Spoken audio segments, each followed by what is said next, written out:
this morning. Lots of bright yellow in the audience and lots of bright yellow behind us, determining the sunshine that we have here in Kingston. It's my pleasure to moderate this panel, Igniting Diaspora Engagement for Transformation of the Jamaican Cultural and Creative Ecosystem. And of course, this includes the cultural and creative industries. And Dervin would have told you some of the issues that we're going to be looking at today, and we have a great panel. But I think it's very important that when we're talking about culture, creativity, and entertainment, that we recognize, and in particular in the context of the diaspora, that we recognize that the exchanges are reciprocal. So we get as much as we give on both sides of the ocean. And so we're going to be talking reciprocity today, largely. And our guests today, through the work that they do every day, are testament to this issue of reciprocity. So when actress, broadcaster, pageant owner, script and screenwriter, behavior change specialist, and academic provides the products and services of her spirit, her acumen, and her talent with the world, she's sharing value. That's reciprocity. When Kim Marie Smith, who is online, lecturer, cultural industries and policy at the Queen's University in Belfast in Ireland, shares with us in Jamaica her analysis of cultural and creative systems in Australasia, Europe, and the United Kingdom, where she now lives. And she shares her global information about Jamaica. Then she's also engaging in a great deal of reciprocity. She's also a member of the Global Jamaica Diaspora Council. We also have with us Taja Winkle, who brings to Jamaican culture through her animated culture, through her animated characters. She weaves together the nuance of reality and fantasy, and through technology. And those technologies in animation do not necessarily originate with us, but we are present through them. And that, of course, is another form of balance and reciprocity, and we're talking reciprocity today. And of course, Marissa Benain, cultural and creative practitioner herself, attorney at law, cultural policy technocrat, and she's also the new national director of Jamaica Creative. And her role is meant to be the very embodiment of reciprocity in the Jamaican cultural sphere. Welcome, everybody. 4 dynamic women. I understand we're going to be welcoming a 5th as we move into the activities of the day. There'll be 3 rounds of questions, 1 for each panelist. Each panelist has 3 minutes to respond, and will be followed by a question and answer segment. We will invite your questions from the floor and also from the internet. And here's the thing about cultural and creative industries. The issues are as broad as they are deep. So we're centering our discussions today around 3 main themes: reigniting diaspora engagement, the Jamaican cultural and creative ecosystem and foreign trade, and the way forward, tangible actions for meaningful action. So welcome, everybody. Let's get right into it. We're going to start with reigniting diaspora engagement. And Delia, I want to start with you. Delia, the issue of reigniting diaspora engagement, when we speak about it from a practitioner standpoint, what specifically do we mean in relation to the cultural and creative ecosystems here and those in the satellites of our diaspora? One of the things I want to say is I want to more than reignite, I want to reimagine. Because I believe that one of the things we've limited ourselves to is, when Jamaicans come home, they want to capture a bit of the culture, so they come to the performing arts. So it's a bit of a memory lane walk for them. And then when we take our art overseas, it's more of a community gathering. So the Jamaican and Caribbean groups will sell tickets among themselves. And so it's a Jamaican gathering of people together. I want us to totally reimagine that. I want us to look at where we have persons in the diaspora who are producers of art, persons who are practitioners, persons who know the theater landscapes. And so when we bring our art to the diaspora, we want diaspora people to say, listen, I'm a producer here in America, and I can put your plays in all of the theaters across the West. I want to put your plays in 10 theaters in Florida, not Jamaican theaters, not Jamaican schools, not Jamaican communities, but in theater spaces, full stop. Because what we find is because we aren't doing it, people are doing it. If you look on Netflix, if you look in film, every time, and I started logging, every time I see a Jamaican flag in the background of something, I captured it. When you hear somebody speaking Jamaican language, you say, wait, no Jamaican that. Them say them cooking, I'm going to cook you some brown stew chicken. Me say no Jamaican that. And so people realize that what we have is such a marketable brand, but we are not marketing the brand. And so they've held on to it, and them gone with it. So we have to now reimagine as the diaspora, who you're there as business people and entrepreneurs, trying to break into the markets that you exist in, and you have a brand that will open the way for you. So we're talking about reimagination. So beyond the point of the visioning and developing the, you know, the mission and the vision, what do we need to do? We're into action now. It's action time. We've had a lot of visioning happening. So I'll use Nigeria as an example. Yeah. And everyone is saying, oh my, Nollywood is doing so great. And we're looking at the storytellers, we're looking at the actors, we're looking at Netflix and where it's gone. But if you do some research into the Nigerian landscape, a lot of it are diaspora people who've gone back home. And so there are diaspora people. Inkblot Productions, for example, the two founders of Inkblot are gentlemen who are Nigerian, but they grew up in the UK, and they had experience in the UK film industry and how the industry works. And so they brought that experience to Nigeria and set up cinemas and production companies across Nigeria. Directors who were in the UK brought their film experience, their cinematography, and so they took what they had, made it globally viable, and it's a multi-billion-dollar industry. Absolutely. And so that's what I want our diaspora to not just see us as a visit back home, or I'm going to go to this play, or I'm going to go to the dance recital because it's going to remind me of my culture.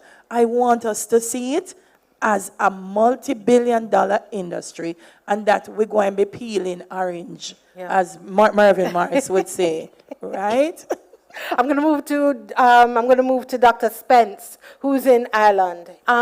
Coming to us from Ireland, where you live, you have a global vista of things, Kimmery. You have written about, you have lived, and you've immersed yourself in the global cultural economy. So my first question to you, as you've done the analysis, what do we need to be doing now to realize the vision that Delia has established for us? It's as if Delia and I clubbed up before the conference and agreed on notes. Delia, I support exactly what you said. In my notes, I literally, the first thing I wrote was that this whole aspect of us and diaspora engagement is a two-way street on two platforms. One, a two-way street in terms of us thinking of our diaspora as brain circulation and as contacts. And so not just the visit back home, as Delia said, but also the linkages between Jamaicans and Jamaican adjacent, because there is a Jamaican diaspora, a Caribbean diaspora, an African diaspora, and then there are the Jamaican adjacent people that have been working for Jamaica despite not having a drop of discernible Jamaican blood. And these are aspects that we can tap into on both sides of it in terms of getting Jamaican things to wider markets, whether diasporic or quote unquote mainstream, but also in the other direction of having our creatives being aware of where they can tap into. But there's also another, and that is something that has, I will note, has traditionally been done in our diaspora. Just last year, wrote a whole chapter on the, in a collection on Caribbean intelligent economy.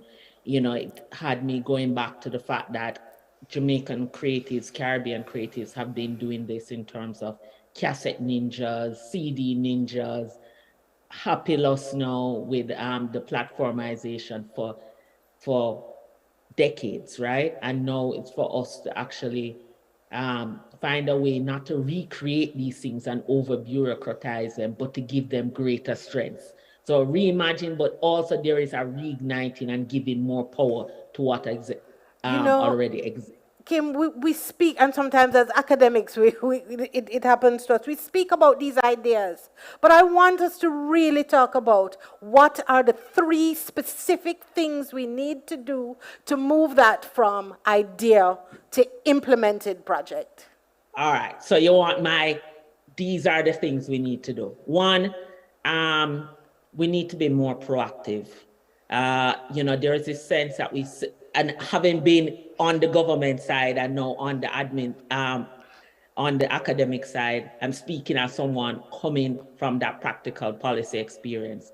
We wait for diasporic connections to come to us rather than doing the research and the targeting that we as policymakers, what we do have to our advantage, we don't target. We wait for people to come to us. We don't do the research to see. So it shouldn't wait for Delia to see a Jamaican flag. We do know who are the Caribbean and Jamaican people, and they talk about their background every time they're interviewed. But we wait to see who comes to us instead of being proactive in that linkage.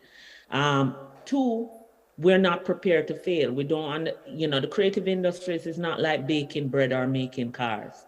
Some things make it, really good things make it, and really good things don't make it. And we need to understand that sometimes it's just a timing issue. Squid Games failed when it first was, I think he went around and sold it for like 8 years. No one wanted it until Netflix came into that market. We also need to tap in rather than recreate. We have, for example, a whole Jamaica Bickle system around the pen relays. As it occurs, there is a sense that it could be invested and we do it for World Games, for Olympics, but, instead of having to recreate some system on top of it.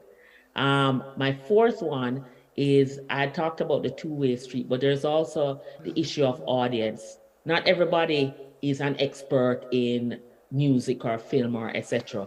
But we need to show the numbers. One of the reasons when you look at the reggae charts for Billboard, the numbers for our album for the sale numbers are appalling because our audience doesn't register on those platforms. So we need to find a way to get our audiences to register. And that's part of the appeal to the diaspora. It's not just, okay, be of help and services, but also promote and watch.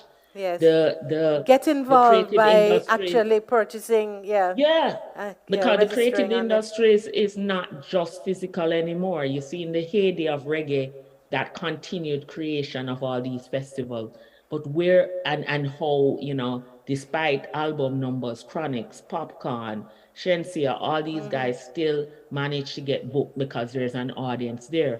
Are we looking into where that audience registers and making that part of the aspect? And I would support us having an export office. There are export offices in Australia, New Zealand, Right. Korea, Canada, etc. It's not enough for us to say, okay, let's do it on the MSME. Creative industries is not like making bread. It's not like selling car. It's not like And a lot of these are not new suggestions. They are, they exist in many places. But we're going to go to the young lady. We're going to go to Taja, and we're going to talk to Taja about that generational linkage in terms of the diaspora. One of the laments I've always heard is that second and third and fourth generation diaspora members are further distanced from Jamaican culture, yeah? But you are involved in an area that allows for that kind of inclusion and that linkage. Tell us a little bit about that, and tell us what the outlook is in terms of reconnecting with that particular group demographic.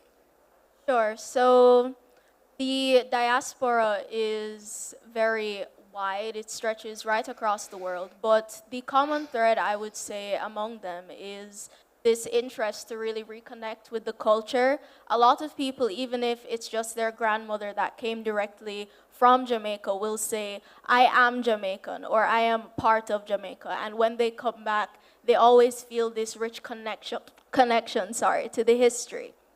And with animation, we are able to tell these stories, and we are able to not only bring these stories to a wider audience, but to also bring the stories of that wider audience to us. Being Jamaican is not just about living in Jamaica, it's about the cultural experiences that connect us across many borders. And animation has the potential to monetize that and to also reconnect us with the people within the animation industry that are Jamaican and locally here as well. I was recently a part of a conference that sought to connect the African diaspora across the entire world, and I was pleasantly surprised to see a lot of the Caribbean diaspora as well attending that conference. And I thought to myself, it would be so fantastic if we were able to have an animation conference just like this with the Caribbean and the Jamaican diaspora in attendance and seeing how we can reconnect and tell our stories on a global scale. Fantastic. Marissa, the Ministry of Culture, Gender, Entertainment and Sport plays a really important role in connecting all of the dots that we've spoken about today. And it's what an exciting time to be in that ministry. And to do this, the ministry has reframed, revived, and reignited the National Cultural and Creative Industries Commission, making it a council. Jamaica Creative, that you now lead, your minister, has announced that the ministry is preparing legislation and a long-awaited policy to define an approach that responds to all of these things that have been documented over all of these many years, in response to the need to shape that approach. And we were promised deliverables as a part of this 60th year. Tell us, Marissa, about the policy specifically, what it presents as a cohesive and planned process for cultural and creative ecosystem, and the legislation, very specifically, what it is being framed to achieve. Wow. Good morning. I wanted to add firstly to what Delia said, or to just kind of endorse what Delia and Kim said earlier about literally what we have to do and what the ministry has to facilitate is taking up space, owning the space, owning what we have, owning that we know that we have all these centuries ago, and start to get a real piece of the pie. We all know the research, we all know the data, what the creative industries is valued, and we can all say what little we're getting from it. In terms of the ministry and its policies and its Creative Economy Act that we are trying to implement, all of those things take time. But what I do know is that the policy that is being framed and the Creative Economy Act, which the policy will inform, it really has to be a coming together, an amalgamation of everything, of all the needs that we know we need. The problems of fragmentation, the problems of the lack of formality. And with a policy guides, but a policy does not have the teeth to enforce anything. Mm-hmm. A Creative Economy Act will go further. It will legislate. And so none of that actually can happen without cooperation from creatives. And, we're all sitting here, we know our colleagues, and I say our colleagues, as Deborah said earlier, I am a creative. The point is there are some things that we have to do by ourselves. Mm-hmm. No act, no policy is going to have us do it until we want to do it. Kim made a very important point. Some of us have to be proactive, stop waiting on people to guide us, and create our own narratives. The point is, the more we wait, is the more the train leaves us at the station. Mm-hmm. And we are quite clear, all of us, that the train is moving. Mm-hmm. And a lot of us are not on that train because, a lot of us are complacent. Mm-hmm. We don't want to register our business, but we want, and as Deborah said earlier, I'm glad I'm speaking, the fourth speaker, reciprocity. So we want, and we don't want to give back, and I mean, as a part of someone who works in the government, the truth is the government does not do zero. It's not at zero, it does. And are we maximizing on what is available? A simple thing as fiscal incentives. Some people, if you are a musician and you want to take in your equipment because you are creating a studio at home, you have fiscal incentives. But guess what? Some musicians will not come in and sign up a simple form because, no, I don't want to sign up because, you're going to use my thing and send it to the Ministry of Finance because you want tax. It is a two-way street. If you live in a country, you have to give to the coffers to take back. So the Creative Economy Act will try, because the bottom line is, as I said, this is not a communist country. You can take the horse to the water, but you can't force them to drink it. It is a two-way street. And as Deborah and all the panelists have shared, it is an exciting time. It is a huge task that I am placed with. It didn't start with me, and it's a relay. And you get the baton and you see how can you leave your mark, leave your legacy, and move the needle in the right direction forward. And for the diaspora, as I said, no, we don't have to wait, but the diaspora also can reach out. I agree with Kim. Do not sit there and wait. Go and find it. It's easier. It's not like one time when we were studying and there was one law book and you only have an hour. The information is there. We are well researched. No more studies need to be done. We know exactly what to do. I'll leave it there for Fantastic. now. So we're not waiting. We want to hear some very clear specificities in terms of what the framework is for this policy. We have been waiting. So we're interested in hearing that as we go along, Marissa. And I'm sure you're going to be able to share some of that with us. I understand that we have Minna Lafort online with us. Fortune. Could you say again, please, Minna? It's Minna La Fortune. La Fortune. La Fortune. What a name to have. I hope that it is going to be reciprocal. Tell us, Minna, what you do and how, as a part of the diaspora, you are part of that reciprocity that we talk about. Excellent. I thank you for having me this morning, and I was able to join at a very short notice. Okay, my background is varied. I'm a generalist, but long and short, I have a musical bio that extends from Arden High School with Noel Dexter to New York, where I founded the Afro-Caribbean Singers, directed them for 12 years. And now I'm a recording artist. I'm also a songwriter and a poet. So I've been, for many years, been a steward of the arts, and I realized that the diaspora is not being invited or what should I say, encouraged to be a part of the Jamaican cultural experience, en masse. The world is flat. In my position, You say, Minna, just flat. to be clear, Minna, you say the diaspora is not being invited? This is my perception. Let me just expound on what I'm saying. It is my perception, and I will give you the example, that the diaspora is not being invited to be an extension of the Jamaican cultural experience and exposition. So today we're going to be moving past the lament, and I want us to talk about some of the things. Case in point, the recent competition for festival song.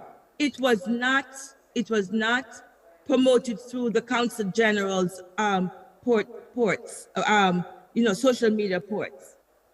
And when I personally contacted the JCDC, that in April, the competition was closed in February with no announcements, and I was encouraged to follow the JCDC Facebook page. Now, lucky for me, I know that the JCDC manages the competition, but for the wider diaspora, especially the young people, they don't know that. Right. So we need a presence We need a presence that can reach not just me who have that experience, but Right. the others who don't have the experience, that the JCDC is responsible for these, for the competition, like the festival competition. Minna, would you In a- agree, though, that there is a wide network of organizations within the entire diaspora, including the missions, the variety of missions, most of which have cultural attaches, many of which, based on their resources, have cultural attaches. No, So, I'm not aware, and I can guarantee you that the average diasporan does not know that. okay. I'm in the communication pipeline. I just wanted to give you a background. I run a nonprofit organization also in New York City, Society for the Advancement of the Caribbean Diaspora. So I'm in touch with the major pipelines of communication throughout the United States where Caribbeans are concerned, in particular Jamaicans. Right. So I'm It's telling a you, very important point to be made, absolutely. Yes, so And I'm so we telling really you- need to be thinking about deepening Yes, so that I'm telling reciprocity. there is a disconnect. There is a disconnect that we are here and they are there. And so Jamaica is the boiler room. Well- We are not a part of that boiler room of creativity. And I am saying today that is a fallacy. The talent in the diaspora is as potent as the talent in Jamaica. Okay. Well- and and now we need to link both and think in terms of one platform.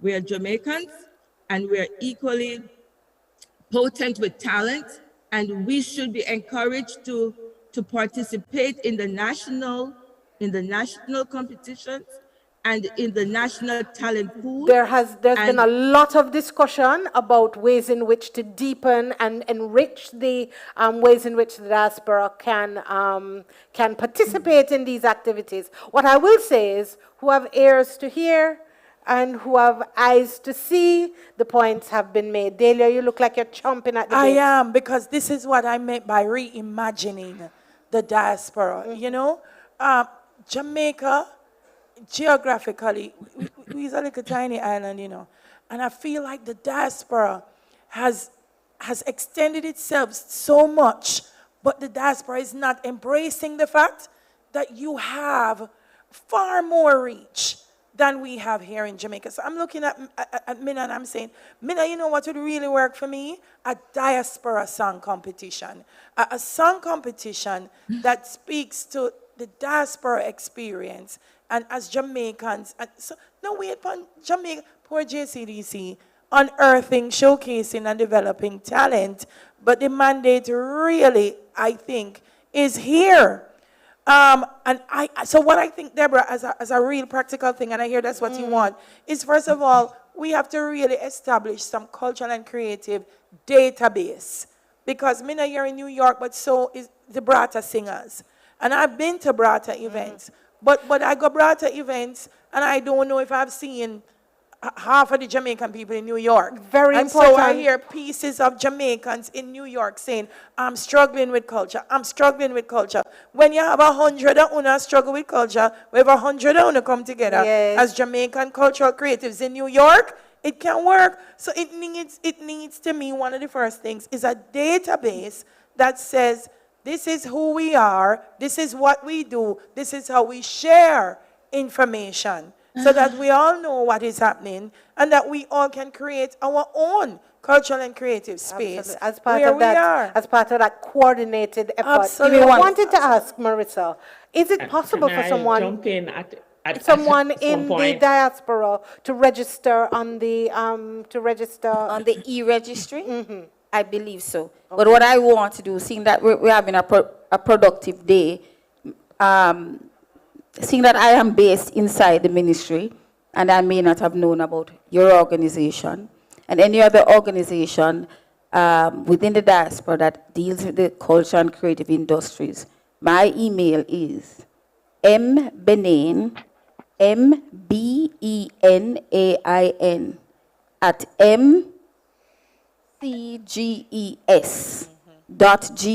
mcges.gov.jm. Whatever organization, let me repeat, mbenain, MBENAIN at mcges.gov.jm.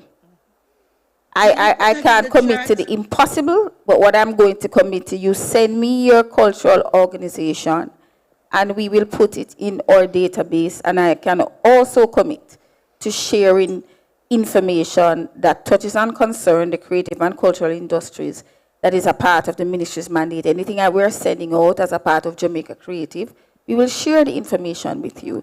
And if it is that you have your own events or programs and you want to share it with the ministry, you can do it. That is my personal ministry email. It's not going to go to file 13. So we are here, we just, let's do things. I'm not going to sit here and harp about what did not happen. Right. That is my email. You send me the information, and I will send you the information. Today is about moving the needle, and that's exactly what we're doing. I hear Kim. I'm hearing Kim. Okay, go to Kim, and then I want to say something. Surely, absolutely. So, kudos to Marissa on that. I would advocate moving it just one step forward even in that sign up, having like a slot on Diaspora, so there's a startup building up of that Diaspora base, because that's what I meant in terms of the proactive versus the reactive. The few Diaspora that do come to us, great, but there are a whole lot that, Jamaica, they're Diaspora and they're proud, but being Jamaican isn't their raison d'etre. There's more, and those are the people you actually want.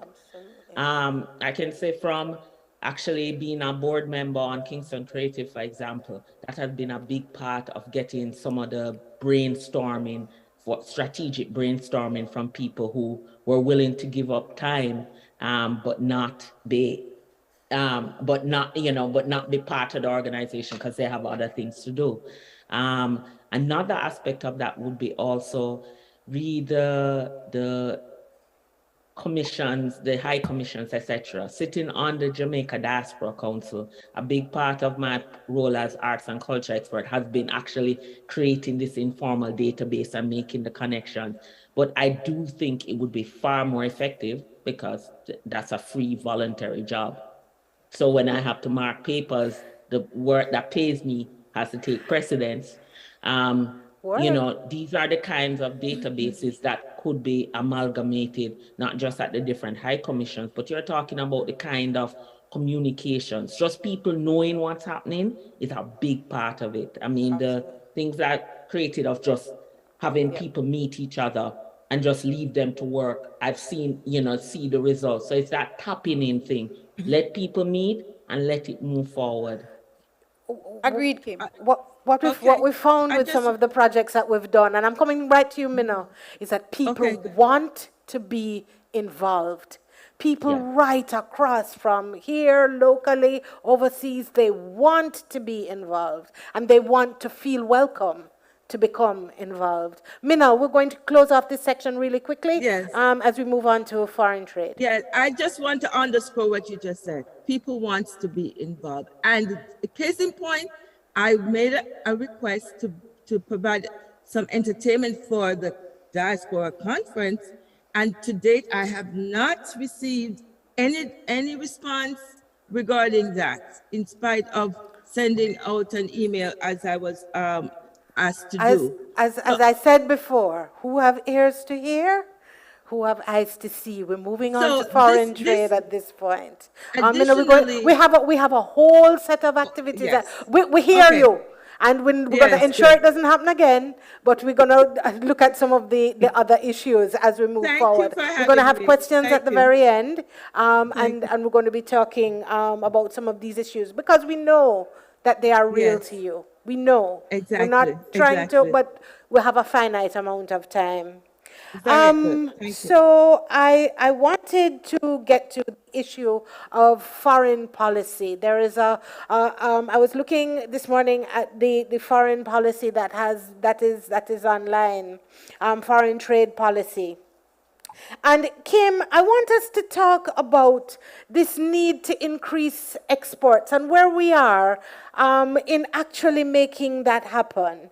The policy speaks to a target of expanding exports, music exports, by 50 million US dollars over 5 years. And they also want to increase exports across CCIs by 20% annually. What do we need to do to position ourselves to get there? That's what we're talking about today. I have a very boring, unexciting answer for that one. The boring answer is we actually need to set a baseline. How are you going to, and it sounds fanciful, but if you don't actually have these statistics, how do you know what you're increasing, what you're not increasing, what you need to count, etc.? And that, it's not a lament point, but that's very much a square government initiative. Set the baseline. There have been 2 baseline studies in recent years, one with the chair. I'm not sure what the end result has been, but you need to set a baseline before we can even, because we don't even know what we have. We don't even know what we're not counting. At this point in time, we're counting this general entertainment thing that doesn't work. So that's my first thing.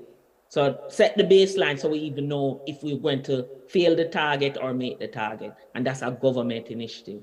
The other part, the more exciting part is that actually for us to make that happen, that's about that some of it will be counting that will get us there because we're already far past those targets, literally. But the other thing is for us to put in place the team, the export office that I talked about, to actually help with that kind of marketing. A big part, and as an academic, it affects me as well, a big part of the issues within our cultural and creative industries is about mobility. And so when we go and we have these grand agreements with different countries, mobility has to be a big part of it in terms, because you can't be a singer if you can't travel. I keep a continual list of singers who can't go to the US and what that means for their career. Right. And these issues are to not do the with ones in jail. visas and Right, and visas. So I will share one where my so me, scholar, etc., with who is employed by someone, so can get an employment letter. There are actually no Schengen visa appointments in the UK or Ireland until September. So this doesn't affect a St. Lucian, but it affects Jamaicans. right. So We need to be doing some so very targeted negotiations then. Right. When we're talking about those trade discussions and we're sitting in the right building, a lot of those discussions have to become a lot more targeted. And actually, we in the sector have to be talking about bringing to bear the very specific things that we need to see in those agreements. I want to move quickly to Delia. Where I will add a standard point of when we're in, as you said, when we're in those negotiations, we need to think about these things. We need to realize that we're negotiating for manufacturing, tourism, and the creative industries. We need to think about that this group, these industries as part of the people we're arguing for. Okay, yeah. Absolutely. We've been asked to take a break, and we're going to come right back. Okay. And I'm going to go to Delia when we do. And Kim, I need to ask a question regarding They've asked us to break. When we come back, mobility. we will. Yeah, issues of mobility. Yeah.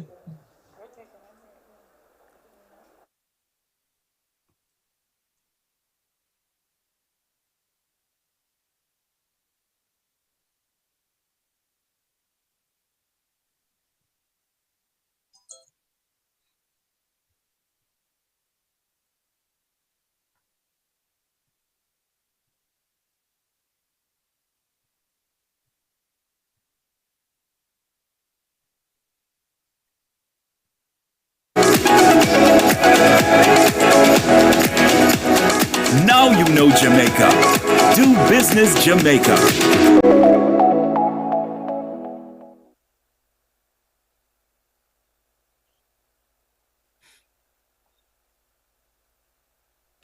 over 60 years, we at the Best Dressed Chicken have kept our commitment to you, our valued partners and consumers, supporting communities through difficult times and emerging stronger.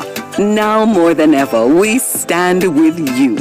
As we reopen our doors, we remain committed to the highest safety and sanitation standards to keep both you and our team safe and our production strong. We continue to pledge our support to all our community, wholesalers, retailers, schools, restaurants, and hotels to continue feeding Jamaica and helping to rebuild our economy. Together, we will become stronger, more resilient as we continue on our mission to help Jamaica grow strong.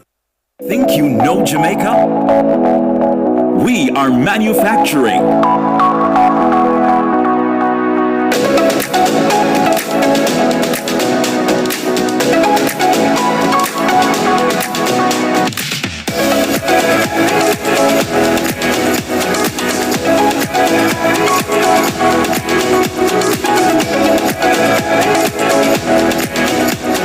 Now you know Jamaica. Do Business Jamaica.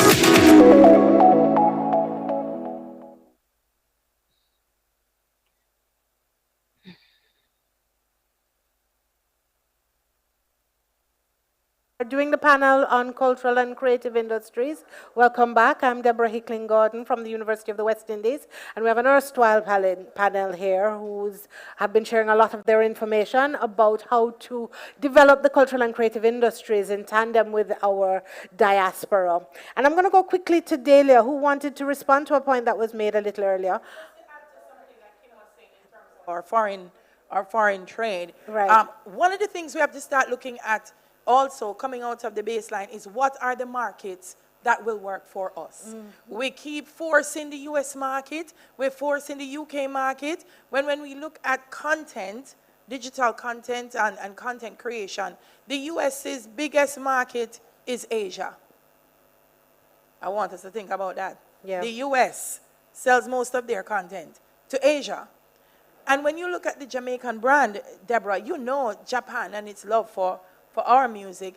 We know the numbers that are coming out of South Africa, out of Nigeria. So I want us, when we begin to talk about foreign trade and foreign exchange and the foreign markets, stop look on the same place them. Let's begin to look at the places that will ensure that we get the numbers and the kind of interest and the kind of money that we want to get. And you know, there's an interesting thing about foreign trade. Sometimes when we think about this issue of trade, we think of this elaborate, you know, kind of set of negotiations. When we're talking about trade, we're really talking about individuals doing with business with each other across borders, yeah? That being international trade and domestically doing business with each other. So essentially, we just need to be doing things to create that enabling environment, yeah? That is going to allow us to do more business better. Correct. Okay? Correct. All right. So Okay. I'm going to move. I just need to interject here that while we talk about trade, we can't ignore the recent issue in Guyana with one of our DJ artists who was denied entry because of the content of his lyrics. When you look at the streaming of Jamaican artists, it's not a healthy look. The language, the content of these artists is frightening. It is not in keeping with our culture. It is not in keeping with our tradition. And this is going to impact who gets the contract overseas. Absolutely. It's going to impact our creative markets, our creative ability. No, don't discount Afrobeats. The Nigerians and the Ghanaians and all these other Gambians, they are rising in Billboard, on Billboard charts. I mean, look at the Nigerian who closed up Billboard concerts. I have a very specific question that speaks to some of these issues in the music industry in our segment 3. We need to clean up our houses. We are allowing too much slackness and violent content to impact our creative industries, and it's going to hurt everybody. It's not just going to hurt this, them. this issue It's of going to hurt allowing, everybody. we could talk about that for a long time, but we're not going to talk about that today. I'm going to talk to move to Taja. And I want to ask her about this new process of the digital age and trade, doing business in the digital age. What does that look like, and what do we have to look forward to in terms of trading in the digital sphere? So trading in the digital sphere primarily composes of learning a few different skills. As a creative, you are not just creating the content, you are also the marketer. You are also sometimes your own accountant if you are very, very small and not as well established. So there are a lot of varied skills that we would need in order to really make a big impact on the digital sphere. So for example, learning how to use social media effectively in order to communicate with the diaspora and to show the diaspora that the content is being produced here and that we are willing to connect is extremely important. And that trade also looks like me creating content, for example, children's books, and being able to publish on Amazon to a wide variety of people. And I also agree as well with the point of knowing who your audience is. The US market is not the only market. For example, in Jamaica, we have a very strong culture of anime, which is a type of animated cartoon. That is not necessarily produced in English, but it still has a very strong community here in Jamaica, and Japan is all the way around the world. As previously stated, Japan also loves our music. There is a lot of digital trade happening right now because the various channels have opened up for how we can produce that content.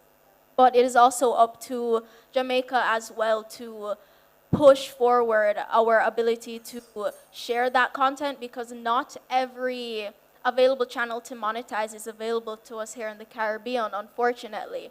So I think we do need to also reach out as well and establish a way to get that content monetized. And I also think too, this digital trade should happen in our universities. So a lot of the new push for Black content in animation has been very heavy recently. And I am very grateful for that, because it's not just content centered around Black people, but also created by Black people, created by the diaspora of different nations. So what we really need to do is reach into the universities, create a bond between the different art universities and the ones that exist here, and strengthen those bonds so that we can have a cross-border communication with the different ways and methods to produce that content and figure out the best practices to monetize and push forward and show the world that we are here and we are ready. Indeed. That also takes me to another area that's actually quite interesting, and our research has shown, Kim Marie spoke to it, that sound systems, that there is a great emphasis on sound systems, particularly in the European market. And we need to place a lot of emphasis on the development of that. But I also want to talk a little bit about sport. And you're from that ministry too, Marissa. And we're talking, in the trade policy, they speak about creating an enabling environment to facilitate trade. And I want to know very specifically what that enabling environment looks like, and how does it include some of those things that we may not necessarily speak of in terms of the cultural and creative industries, or we waver about in terms of sport, in terms of sound systems, in terms of issues of anime, some of those things that may not fall within the 5 or 7 that we traditionally speak about.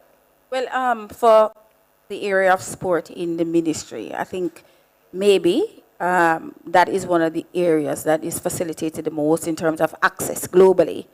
It is easier to write a recommendation or make an overture to an embassy to facilitate participation internationally. But what we also have to realize is that sometimes, though Jamaica is a signatory to, for example, the 2005 convention that speaks about access, once your country has ratified that convention, you're supposed to have access. But what sometimes we don't discuss is that conventions does not sidestep your own country's immigration laws. And so as much as, you're signed this convention, you're supposed to have access to share your culture, in our case, or sport. It is not a clear-cut decision, and sometimes negotiations takes place. I know sometimes that the ministry is consulted on when, these foreign affairs trips are taking place for negotiations. But it's not as simple and straightforward as we want to make it sound. And sometimes there are other issues, there are other factors that will allow or curtail access for some of our musicians, sports people. But I must say, in terms of even now, we went through the pandemic, and a lot of our sports and entertainers were here. It gave them the opportunity to sell themselves virtually. It was an opportunity. The world is opening, and all our artists and our sports, especially now, we have athletes all over the world, and the ministry has been quite facilitating to most of them. There are issues that sometimes we're not able to resolve, and we can't sit here and feel, because you go to the Ministry of Culture, Gender, Entertainment and Sport, and you have an issue, that it is going to be resolved because, we've had people come, we're signatories to the convention, I'm supposed to have access. It doesn't work like that. And even Jamaica, we have our own immigration laws that will prevent people from coming here. It's just that maybe it doesn't make news. But in terms of, so there's so much we can't promise, or we can't put in an act or a policy, the impossible. And we have to be mindful of those things. But the Creative Economy Act, in terms of some specific areas, in terms of knowledge sharing, in terms of making this place a destination to train, or, for example, how the Ministry of Education can facilitate the knowledge sharing that we need our students to have from a very early age.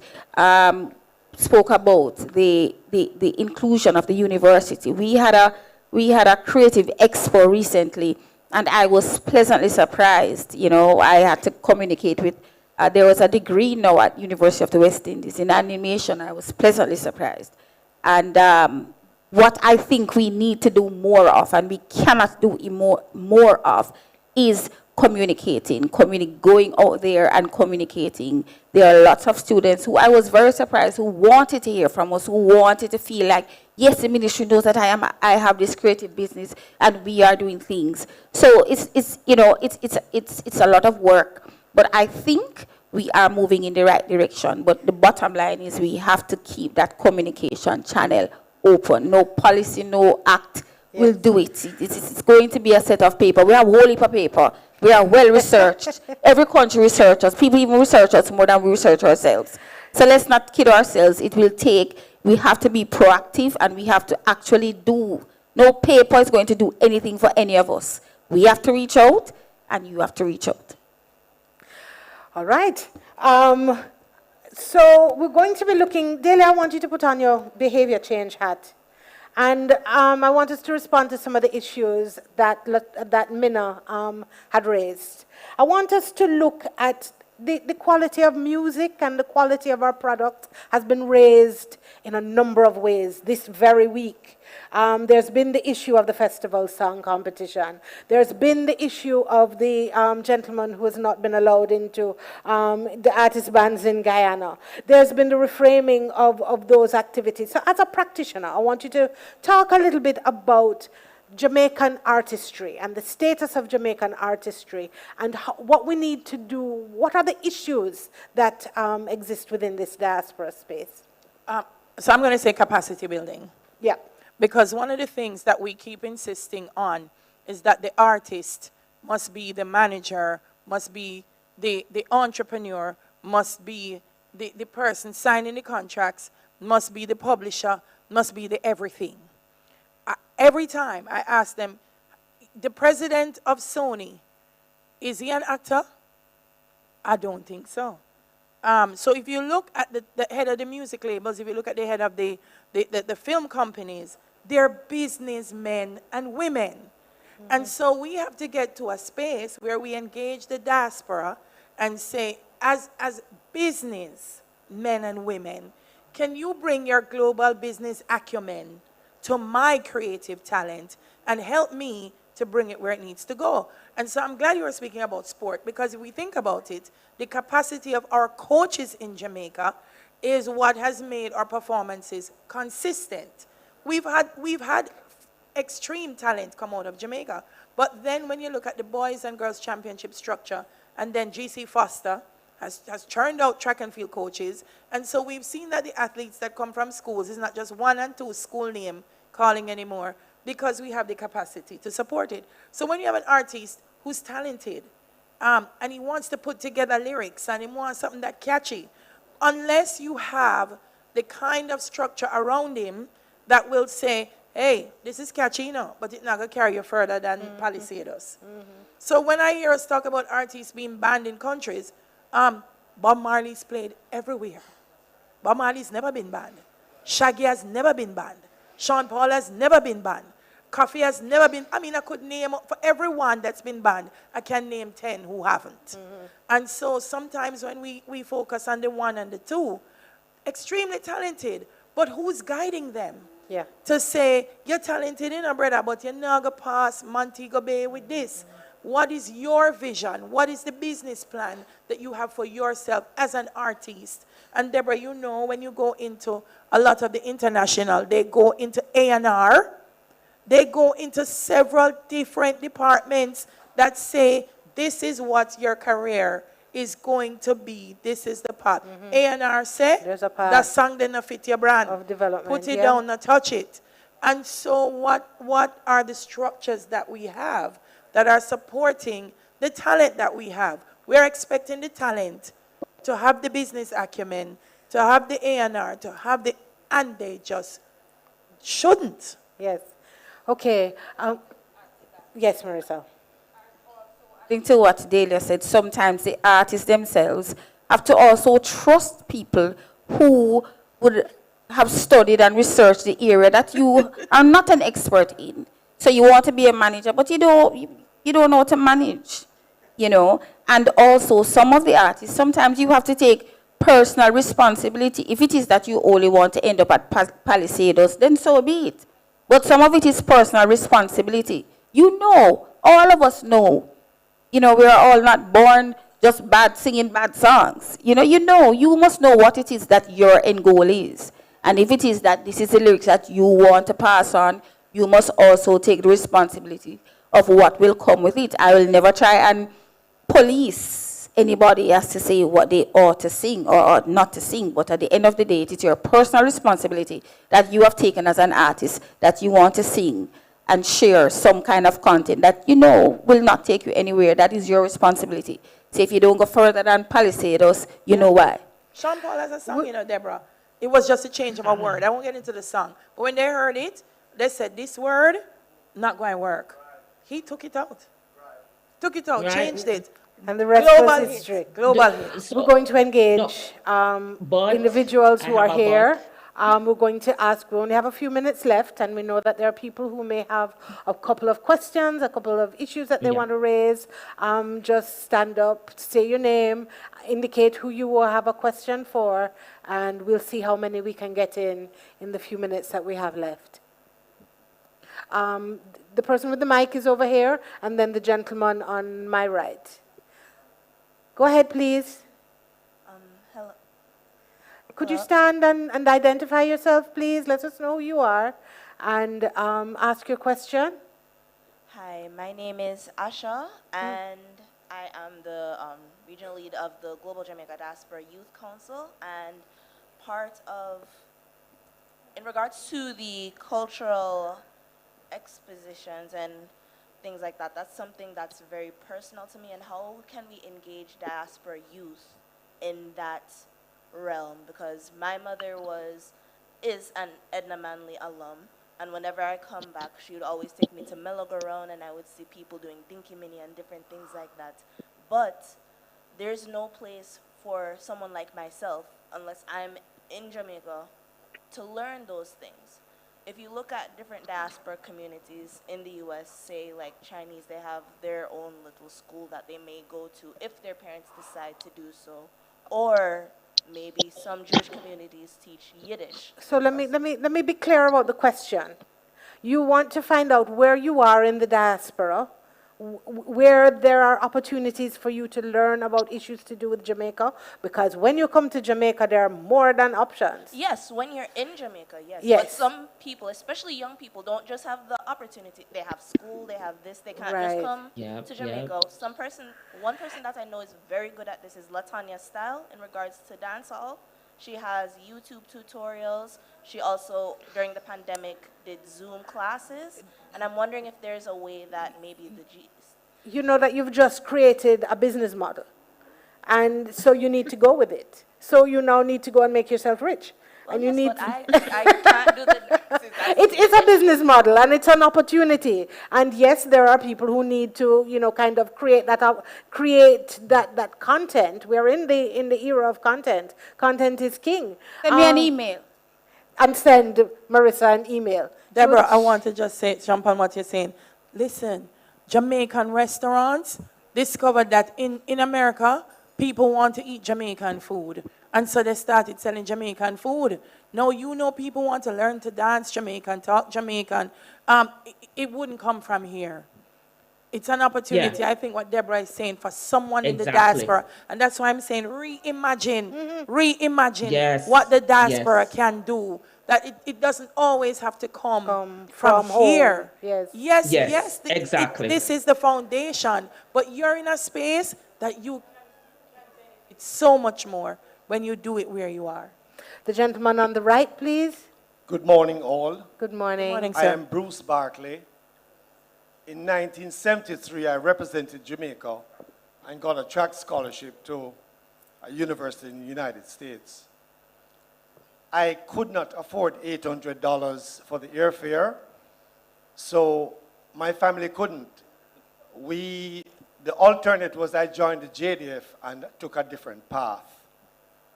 I say that to say this, that there are a lot of athletes overseas who are hurting.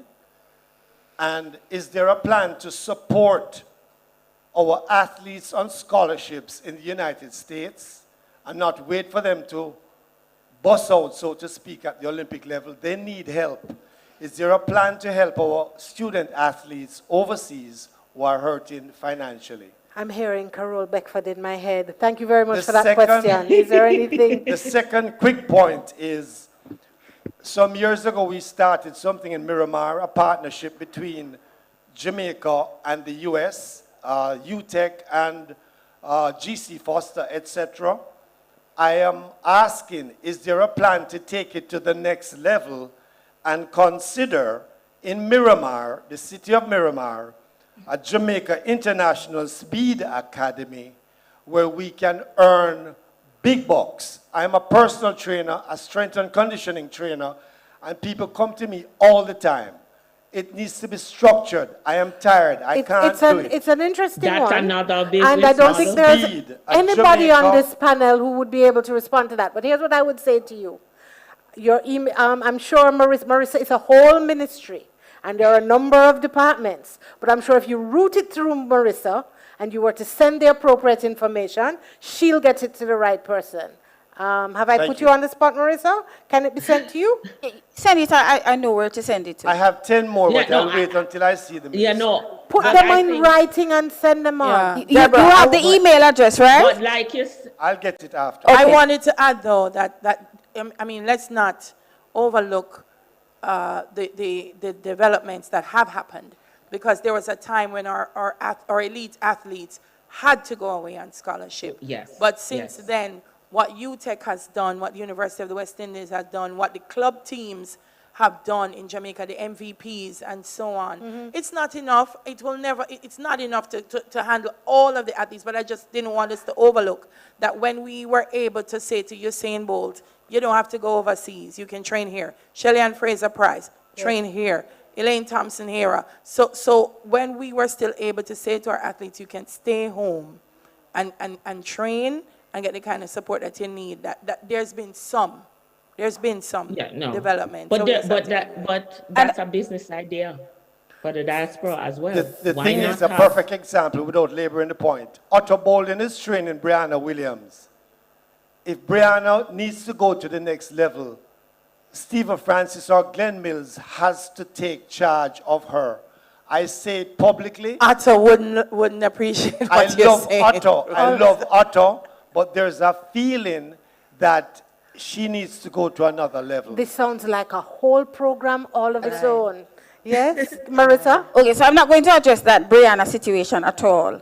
What I will say with regards to the athletes, and one thing that Delia said in terms of what the government is doing, and from even previous administration in starting insurance program for athletes, to the point where Minister Grange even announced an increase to our athletes in terms of incentives. And that is a step in the right direction. With regards to the students, the student athletes, you know, a part of that challenge also is communication. We have hundreds of athletes who leave here August every year to take up scholarships. Some scholarships that were not truly scholarships. But if the ministry sometimes, and the government in general sometimes, will not have an account of every athlete who actually goes. Some start on a track scholarship, but end up doing something else. All that needs to happen, and maybe I can suggest also to the sports department, is maybe we have a registry of students who actually go, and so that we can track them. That is not easy. Because, as you say, if you go to champs every year, you have at least 400 athletes that will take up a scholarship. We get the list every year when they have a visa issue. That is how sometimes you only find them, because there's a visa challenge. So now we have another solution. We put another solution in place. I think we're moving things along quite nicely. Is there anybody else from our audience? I'm seeing a hand, but I'm not seeing her behind the lectern. Hi, Jackie. How are you? Really quickly, as we have a few minutes left. I have one question before you close. Okay, Latoya, we're going to come to you in a minute, Minna. Just 1 second. We have a question from the floor. Yes. Morning to you, ladies. I've had the privilege of working with several of you through the creative and the cultural industries, and also to work with several of our diaspora partners and organizations and the consulates. And I must say that the creative and cultural industry is a very vibrant area for us to have a number of multicultural programs. And with us, several of our industry leaders are here today, ready and waiting, especially in this room, to collaborate with the ministry, Jamaican organization, in partnering to advance this particular area. You mentioned, I think, Delia, you spoke about the business plan that we would ask artists. I get those questions every day from artists. Several of them can't really structure our own business plan. And this is a model that takes place among the small business sector right across the board. So DBJ, for example, they have a particular grant, 300,000 Jamaican dollars, where they assist small business in providing an expert that helps to develop these business model plans. Is there a pool, or is there a grant specifically, either through DBJ in collaboration with the ministry, to help artists and the creative sector to partner with several of our programs in the diaspora area? I think I can answer that. I would say that there have been, in the last maybe 4 or 5 years, a series of grants that have come out of a number that support artists in different ways. There are those that have come out of the Caribbean. There is a Creative Caribbean grant call right now that is open, that, you know, if you go to the UNESCO site and plug in Creative Caribbean, there's a call open now for a number of different areas that creatives can participate in through grant funding. There is the Cultural and Creative Industries Fund in Barbados that provides through the CDB for the entire Caribbean, and a number of others that have come out of a number of organizations that Marissa probably has a greater handle on. And Jackie, I gave earlier my email address. The new Caribbean Creative Grant that is out now, that's 3 million euros, and that is for Caribbean people. But the Jackie, but what I want to say to you yes. is, so this is what I was getting at.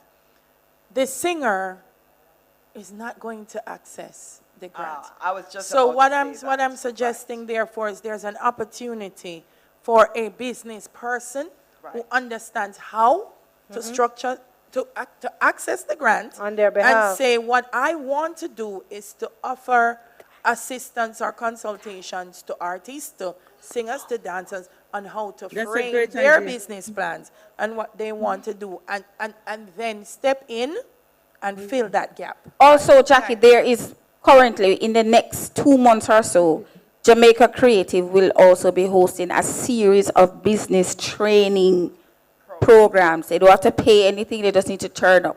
Okay? Just simply writing a business plan, just simply registering your business. We're starting from the ground up. And that is, I mean, that was a part of our Creative Expo model, to have them experience people like Delia, who are business oriented, who are running successful creative businesses, and not necessarily having them sit in front of struggling artists who would not have their systems, formal. So things are happening. We need to look at those too. Yeah, so as I said before, send us an email. The email is there. Anything you want to ask in terms of grants, you can send an email and we can answer the questions. In terms of the state of development, I'm coming around to everybody now, Kim. But just a quick, just to wrap up the point. So, as a call to action, I am recommending whether it be a pool of experts in this area that can assist to be part of a diaspora committee joint task force. I'm gonna task you. This is the only sector, Jackie, that I'm aware of in the Ministry of Foreign Affairs that does not have a task force. Jackie, I'm going to task you with penning that With email. the task force. And Task her with the task force. I'm going to task you with penning that email directly through to the Ministry of Foreign Affairs, copied into Ms. Benin, and let the ministries work it through, but provide the information. Let's be proactive. It's funny, Jackie, of all persons, know exactly who to write to. I'm a little bit shocked. All right, we're going to go I'm around. assisting with the questions. And one final point. No, we have 5 minutes, Jackie, and we're going to... Final point. And the scholarships. You spoke about scholarships. If there could be a pool of scholarships for multicultural exchange and studies in the areas of tourism, in the area of creative and cultural industry, particularly reaching out to some of the diaspora partnerships. I know that you, with your entrepreneurial spirit, you're going to put that platform in place, and we're going to hear that it has happened. All right, thank you so much. All right, so we're going to wrap things up, and I have a question that I'm going to ask everybody to give me in a minute and a half. The question, and we're going back to this issue of reigniting and revisiting and renewing and re-examining this issue of the relationships with the diaspora. From where you sit, frame for us what the pressure points are, and of course, what we have to do to address them. 2 very specific things. Let's add them to that list that Marissa says that we have a whole list of recommendations. I don't think we can get too many, and I don't think there can be too much research, but can we each identify 2 very specific things that we need to do to ensure that we get this reigniting process actionable. Kim, quickly. All right. So one, I wanted to add that, just in response to Jackie's question, that, there are also private organizations doing things. And I know Kingston Creative has a Createch at its Creative Hub downtown, and that's for Jamaica-based creatives. So there are also private initiatives happening. I will add that segues into my 2 initiatives. One, I'm accepting advertising money. No, I'm just giving options because that's what it's there for. But there's a diaspora situated activities. So a lot of what we've talked about is how the diaspora and Jamaica can connect, but not everything for Jamaicans is for diaspora and vice versa. And there's some thinking about what is for each different group, but there needs to be more diaspora situated activity, as in, as a way of getting that kind, one as outreach, but also as part of the database. It keeps coming up again and again, the need for information. Yeah. I talked about the baseline, just in terms of Jamaican Right. cultural statistics, but it comes up again and again, the need for a Absolutely. database. And it That should should be not be part of our underplayed. and that should be part of our foreign mission. It's not about, okay, who walks through the door. Is are we going out and selling this? Being here in Ireland, I can tell you that every time the Oscars happens, every time the Grammy happens, there are Irish diasporic activities sponsored from their missions to make sure to see who is in Hollywood that's Irish, so we know who to call. Even Mina? before we know what we're calling about, we already Yes. know the contact of Yes. who to call. So Mina, that's really what- quickly, because they're chasing us out of here now. Okay, Really quickly, we're taking it down to one thing that Okay, now what needs I to be think- done. One thing that needs to be done is innovation. We need to innovate. We need to consider the world is flat. It's not them and us. It's all away. We are one family. I like that. We are one culture, and we must move the barriers, and we must think about us, not who down the yard and who that foreign. That It's sounds like a all- tagline. Taja. So just to be very brief, I think digital literacy as well as an increase in the drive for the education sector, primarily from the base level, art education really to improve in Jamaica. We really need to make active measures. The reason I became an artist was because a lot of the teachers I had encouraged me and my artistic abilities from a young age. So I think that's primarily what we should be focused on, the basics as well as cross-cultural exchanges among the art universities, as well as with UE and other art universities as well, so that our students get exposure and those other students get exposure to us as well, and we can really solidify those connections. Fantastic. Delia.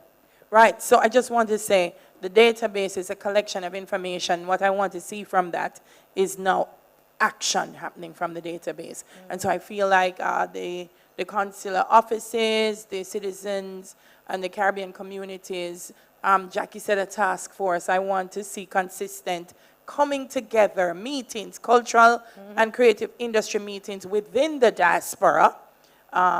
So people meet, decide on what they're doing. We never bring up literature, Deborah. We talk about the struggling things. But when we talk about how successful our writers have been, Marlon James is here now filming with HBO.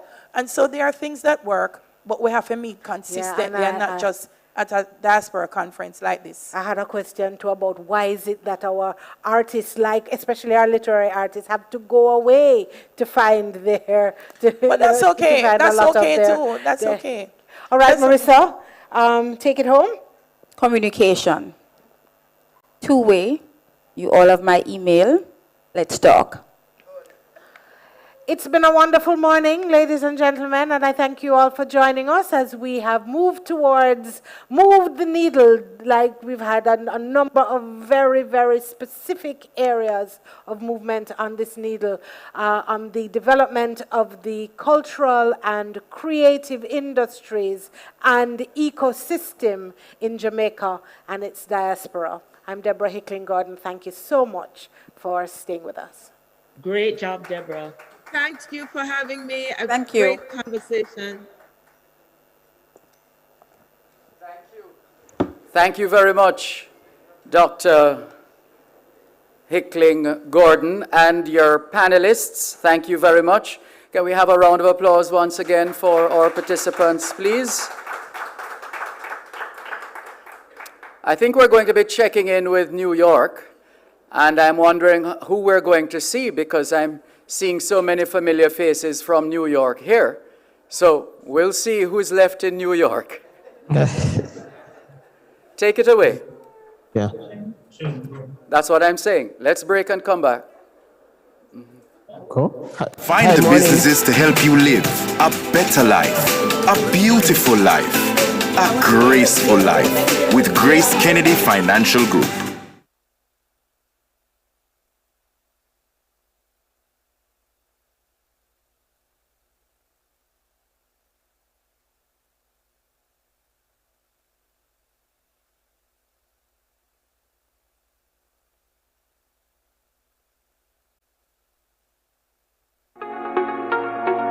The Gleaner wants you to unfold our pages in a new way. Download the eGleaner app for quick and convenient access to daily exclusive news at your fingertips. Get it now in the App Store or the Google Play Store. Search eGleaner. Click download, then sign in or register via jamaica-gleaner.com/premium to activate. Take control of your daily read. Download the eGleaner app today. Customer service improvement. SMS text is sent to customers advising on the result of form search, which is a detailed search that seeks to ascertain registration information for individuals who do not have a registration number. Our BDMS, birth, death, marriage system is directly updated to the system. This accommodates correction of errors on certificates to be corrected and reprinted immediately upon return of certificates by customers. Application for refunds are also accepted on the RGD's website. Our online web chat facilitates customers worldwide where they communicate real-time with RGD representatives who assist with queries.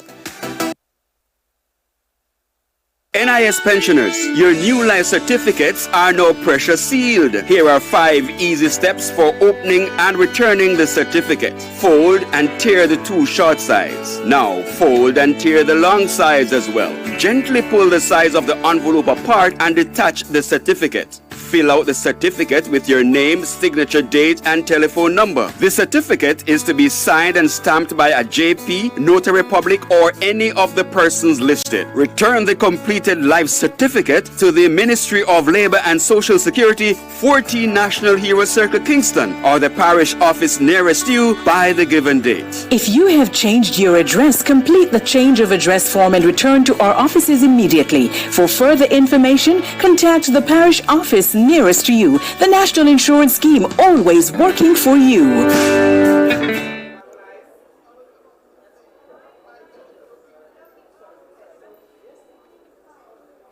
Oh, I'm an alien. I'm a legal alien. I'm a Jamaican in New York. It's time to go to New York.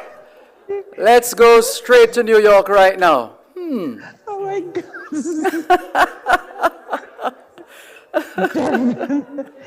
Oh, wonderful. Good morning. Thank you so much, Darvin. I didn't know that you could sing so well. Of course, this is Jamaica's Consul General in New York, Alcyon Roach Wilson. Welcome, welcome. Good to be joining you. How are you? How's it going in New York? I am doing fine. It's 80 degrees here, so this is my type of weather. So we are all enjoying the weather. So thank you so much. How are you doing? Fine, thanks. Good to see you. Wonderful. Well, a wonderful morning to all. Good evening. I know that some persons are logged in from all over the world, so it's nighttime where some persons are. And it's amazing to see everyone joining us for our monumental conference this morning. Let me start, though, by thanking the Ministry of Foreign Affairs and Foreign Trade for providing this medium to discuss Jamaica's future, how digital currency will shape it. And of course, a big thank you to our guests who will expand on this fascinating and increasingly relevant topic. Now, let's talk money, my favorite subject. Money is what we know it, and it is generally available in digital form through means that you and I use daily. As such, we use debit cards or our mobile banking. Digital currency, in this case, is one that is exclusively electronic. Awareness about digital currency market has seen a boost, and since its introduction of Bitcoin in 2009, however, the digital currency we will be discussing today is quite different, and our speakers today will explain in more detail.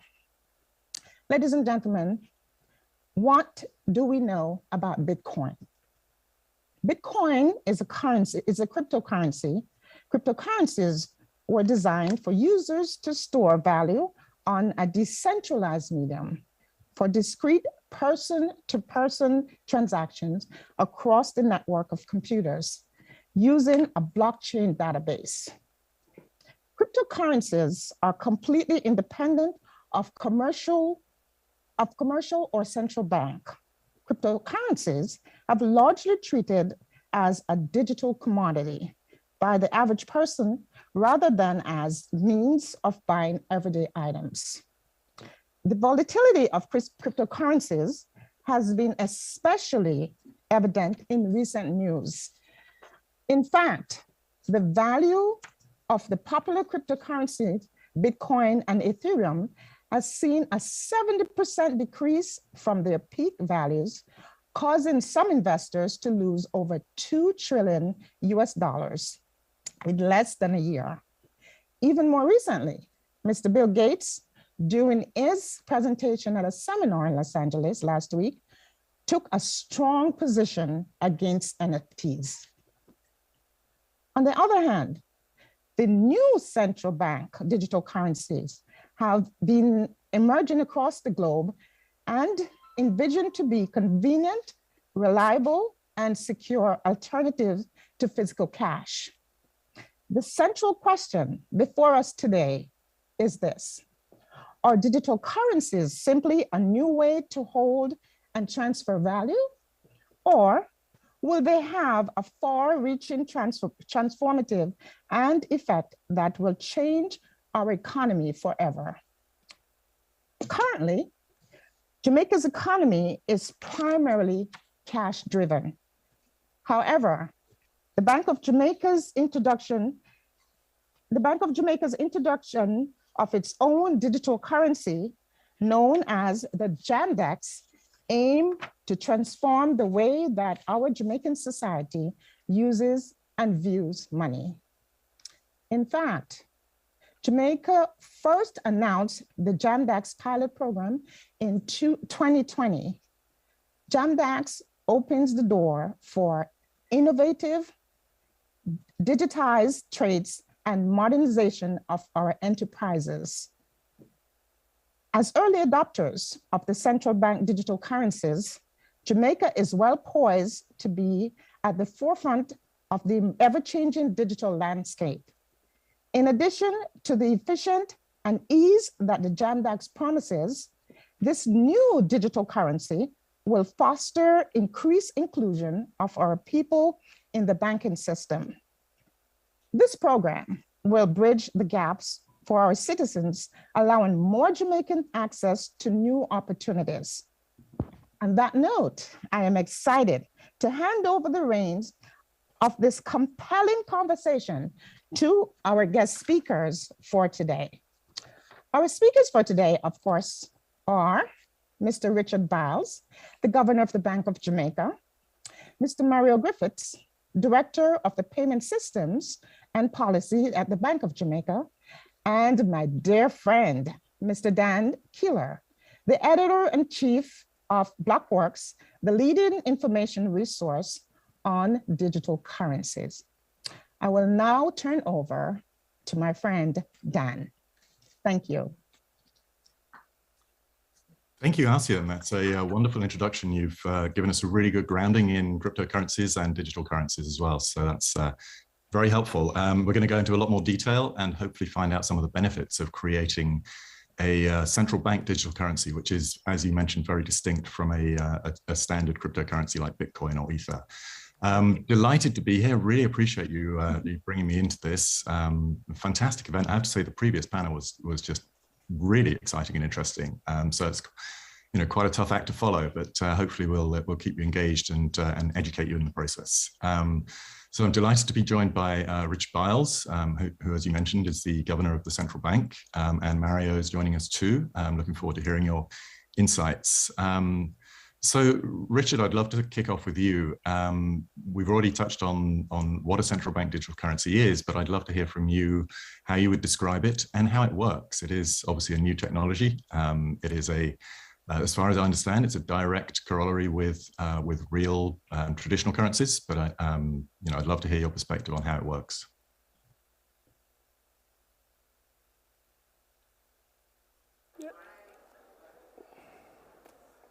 No, Mike? Okay. Thank you very much, Dan, for that question, and it's good to speak to you again. In thinking about central bank digital currency, Jamdex as we call it, you need to keep your eye on cash. Because exactly what you do with cash, we want you to do with Jamdex eventually. Right? So Jamdex is just a digital form of cash. And just as you would carry cash in your pocket or in your handbag, you'll carry Jamdex on your phone. So when we want to create cash, we send an order abroad. Money gets printed or minted. It comes to us, and we distribute it through the commercial banks to the businesses and to individuals. We will do the same thing with digital currency. We have a special computer that mints digital currency at the Bank of Jamaica and keep tracks of how much and which commercial bank we send it to.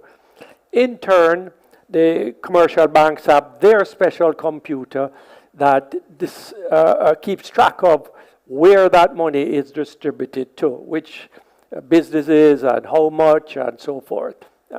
So as an individual who is a member of a bank, I get a wallet. It's an app that comes down on your telephone.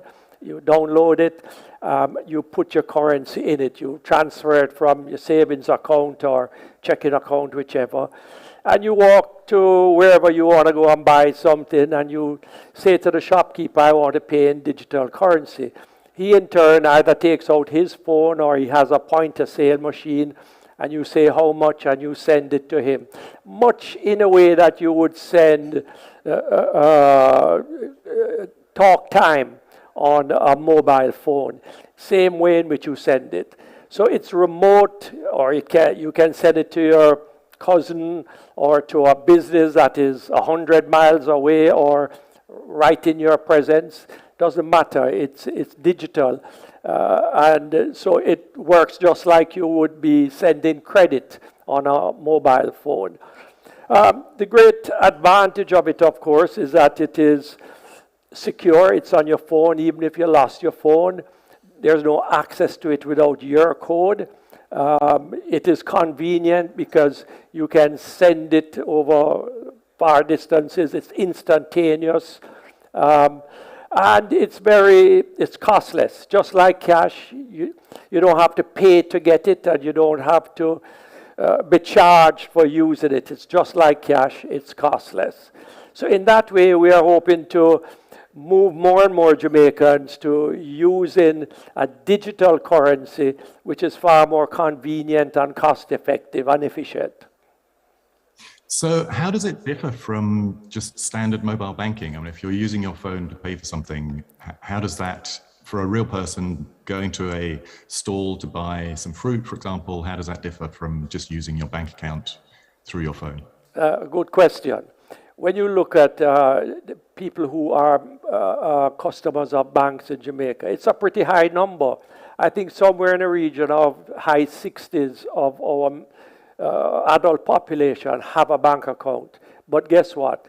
Many of them don't use it. And they don't use it because they find it inconvenient or they find it costly. The lines are too long.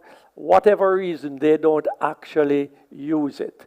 So what we're hoping that Jamdex will become is an efficient way for ordinary Jamaicans to transact digitally. So a Jamaican may have a debit card or a credit card, but very few of them do. With CBDC, we're hoping that that will be owned by almost every Jamaican, and they'll be able to transact in the same way as a debit card or a credit card, but with no cost. We also are hoping that because the KYC, know your customer standards for joining a bank will be much lower if you are doing it for a digital currency, that more people will join a bank. All right, so to get a wallet and to use digital currency, you have to join a bank. But whereas before you need to have your electricity bill and this identification and what, with the KYC, with digital currencies quite low. One government ID and a picture of yourself, and that is good enough. Your TRN number, and that is good enough. You can join. So that's one of the advantages of the digital currency too.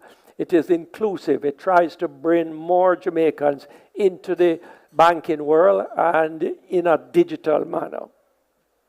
So you have to have a bank account in order to be able to use the digital currency?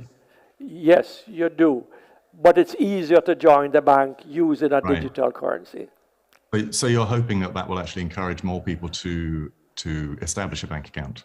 Absolutely. And when government makes pension payments, for example, or pay what we call PATH, which is a social security kind of payment, it can now go digitally, instantaneously, to the beneficiaries directly, and not through the post office or by check or any other form that is more inefficient. Straight and instantaneous to the beneficiary. And will there be some kind of card attached to it? Could you get like something that's equivalent to a debit card, or do you have to use your phone to transact with the digital currency? Well, commercial banks will decide how they may want to use it. But essentially, it's an app that is on the individual's phone, and they use it from the telephone to a point-of-sale machine or to another telephone. Right. So one of the things, obviously, Alcyon mentioned is that there's volatility in the cryptocurrency markets at the moment. That's also affecting the sort of infrastructure providers, the people that have created, the companies that have created the rails that the cryptocurrencies operate on. Does that sort of turmoil have any impact on a central bank digital currency, or do you own all of the infrastructure and the technology that manages it? Right, so the infrastructure of blockchain is not what causes any volatility in markets. A central bank digital currency is, ours in particular, doesn't work on blockchain, but even if it did, what it is fiat currency. It's just like cash. It's backed by the Bank of Jamaica. It's not backed by any private investor. So from that point of view, it's stable. The dollar that you have in your pocket today is a dollar that you have in your pocket tomorrow. It's not going up and down on the market like cryptocurrencies. So central bank digital currencies are different in that way. I see that we're joined by Mario, and maybe Mario would want to, he's the expert technically on this matter. Great. Yeah, Mario, I'd be interested in hearing your thoughts on that. And also, Mario, if you wouldn't mind telling us what the benefits it provides to monetary authorities and to the government. Richard, you touched on that earlier, but Mario, I think you probably have a pretty good view on that. Sure. So thank you very much. And you've mentioned the technology that operates cryptocurrencies, and the Bank of Jamaica's digital currency is completely different. We're running on traditional or conventional technology. So we don't run on the distributed ledger technology on blockchain, and that's no fault of ours. We have received during the procurement process in search of vendor multiple proposals that included blockchain, DLT type technology, traditional, conventional, as well as a hybrid. And based on how the Bank of Jamaica processed these proposals, we were agnostic and took a pragmatic approach. So once you've met the Bank of Jamaica requirements, you would have been selected as the vendor that the bank would partner with in terms of developing central bank digital currency. So right. The technology provider is eCurrency Mint Incorporated, and their technology is proprietary InfoMe solution that's called the DSC3, that's Digital Symmetric Core Currency Cryptography. And that pretty much provides the multiple layers that secures the bearer instrument, which, once you have money and you are the bearer, you are the owner. And that's the layers that sit on top of Jamdex. Now, you've asked the question, what are the benefits to monetary authority as well as the government? And, there are a number of benefits, and certainly for the government, let me start with the government. The benefits to the government would include, facilitating the government's digital transformation of Jamaica into a digital economy, as well as the government's national financial inclusion strategy, which commenced in 2017. But for Bank of Jamaica as the monetary authority here, we saw efficiencies in terms of our currency management system, increased efficiencies for commercial banks in terms of the cost of handling cash and distributing that cash throughout Jamaica to ensure that cash is reached by the public, as well as greater efficiencies in the Bank of Jamaica's currency management process.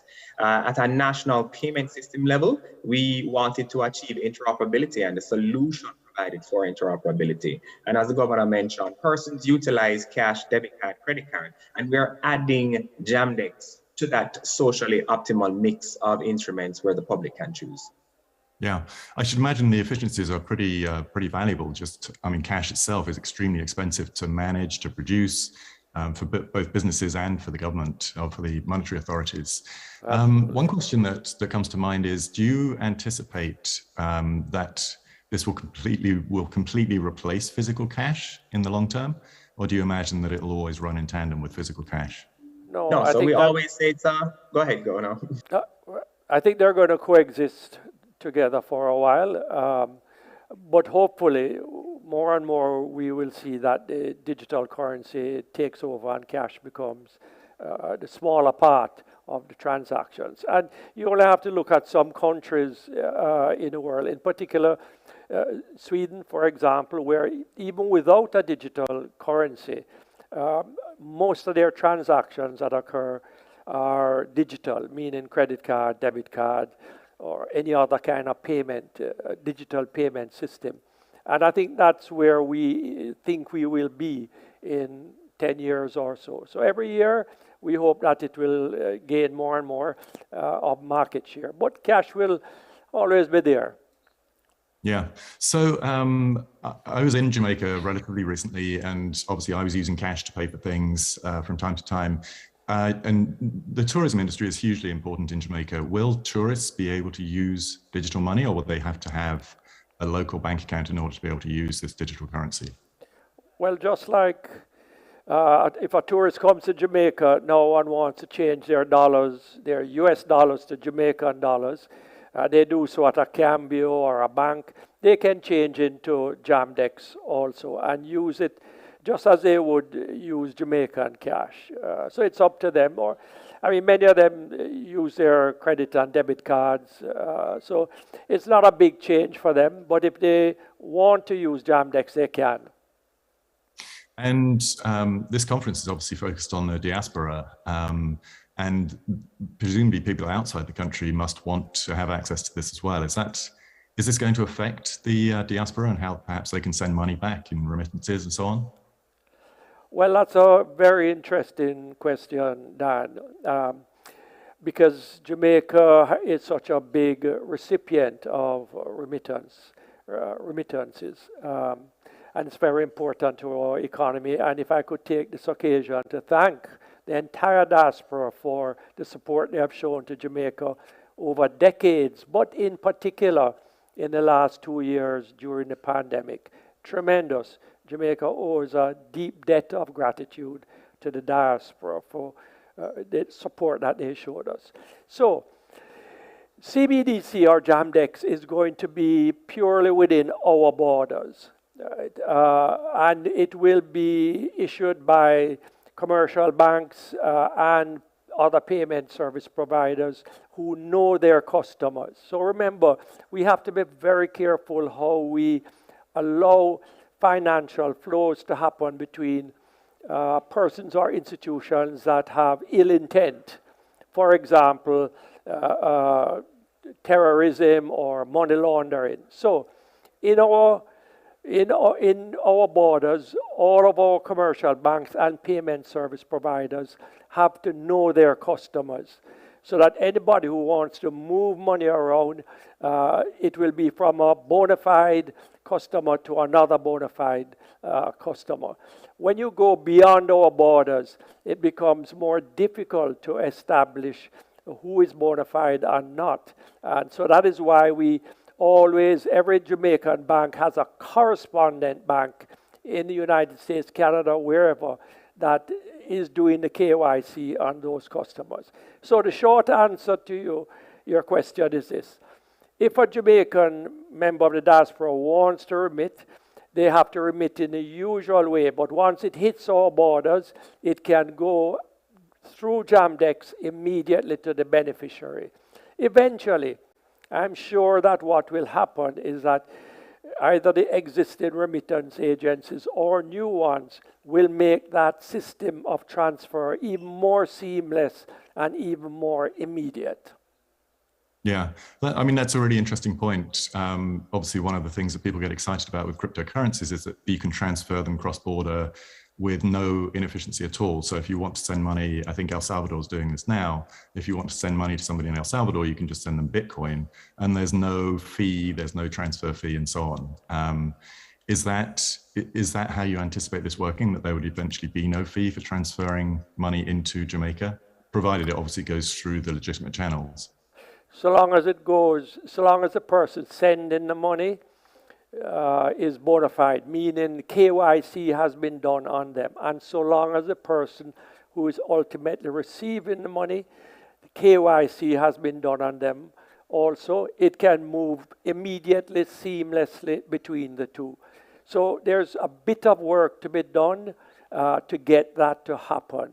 But I have no doubt that that is where technology and banking laws are eventually going to allow us to go. Yeah. So Alcin touched on this. Jamaica really is pioneering in this space. There aren't many active digital currencies, central bank digital currencies.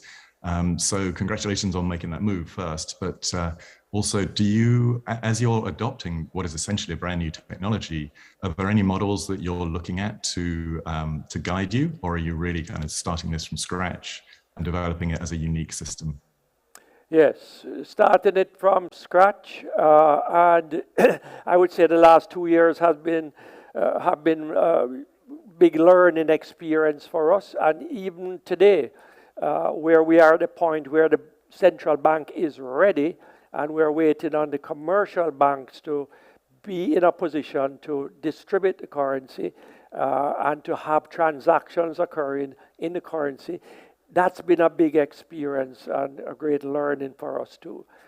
Mario, maybe you want to comment on that? I think you've touched it, Governor, and over the last 2 years, we have also, have continuous cooperation and collaboration with our Caribbean central banks, that's the Central Bank of the Bahamas, as well as the Eastern Caribbean Central Bank, and a numerous number of central banks, in the Americas as well as in Europe. So we have been having those conversations and documenting certain considerations and incorporating that in our model.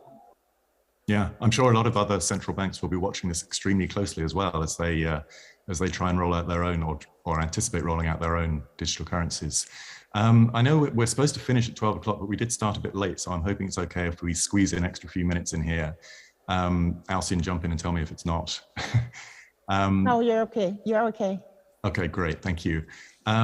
So one big question, obviously the question of, when will it actually be active? It sounds like you're waiting for the commercial banks. Do you have an estimate for when this will be active? And once it is, how do you anticipate it being used first? What sort of environments do you expect it to be used most? Yeah, Mario, you have a more finger on the pulse of where the commercial banks are. You want to say when? End of this month? Well, we're targeting end of this month, and that will be the one wallet provider that we have in place. How we expect or envision Jamdex to be utilized is mainly P2P, person to person, as well as with small and micro merchants. And these are merchants that have a presence on various websites as well as social media within Jamaica. So that's how we're looking at it. And as well as Jamaica is famous for corner shops, so we're also considering the corner shops. Yeah, that's where it'll start to make a real difference in terms of efficiency for the merchants, presumably, that they can have a friction-free payment method. Yeah, it's just that, Dan, the merchants have quite a bit of work to do in order to be able to accept it. So the POS machines that normally take the credit debit cards, all of them have to be programmed to be able to take CBDC, and that's a challenge on the merchant side. And is that something that the merchants will have to, the cost of that upgrade, they will have to bear, or is that something that the central bank will help with? Sorry, say again, Dan. It's more presidential. Sorry, I didn't hear your question, Dan. I was asking about the upgrades to the point of sale machines. Will the merchants have to pay for that themselves, or is that something that the central bank can help with as you adopt this currency? The point of sales machines are owned mostly by the banks, and they will do that transition. Okay, great. So do you expect this to have any impact on trade at all? Does it affect trade, or is that a completely different financial system? Yeah, no, I don't see it having an impact on trade outside of the country, but within the boundaries of the country, I see it contributing to much greater efficiency. Of course, yes. Yeah. So obviously, we're talking about a central bank digital currency here. Alcine earlier on mentioned other cryptocurrencies. What is the central bank's stance on cryptocurrencies generally? Do you see potential in cryptocurrencies such as Bitcoin and Ether and so on? Or are you taking a stance like some other central banks of being skeptical about them? It's not that we are skeptical about it, but we do take the time to warn people that those values can go up and down, and quite violently so too. So I see cryptocurrencies more as an investment asset than as a means of payment, because their value is not sufficiently stable to be a good means of payment. So if you're an investor, hopefully a sophisticated investor that can understand cryptocurrency, go ahead and use it. But we don't see it as a currency that is good for transactions and for making payments. And indeed, we have had to warn Jamaicans that the central bank does not back cryptocurrencies. We only back our central digital currency. Mario, you know a lot more about crypto than I do. You've hit the nail on the head, Governor. What we have been doing is really publishing our caution statements on virtual currencies and cryptocurrency. We've done so in February 2018 as well as July last year, and we plan to do so this year. Just indicating persons who hold the cryptocurrencies of the risks, and that the risk is borne by them. Yeah, so you just treat it as any other investment. So I really have just one final question, actually. It's probably for Mario, really. What other digital innovations is the central bank looking at, or the monetary authorities looking at in Jamaica?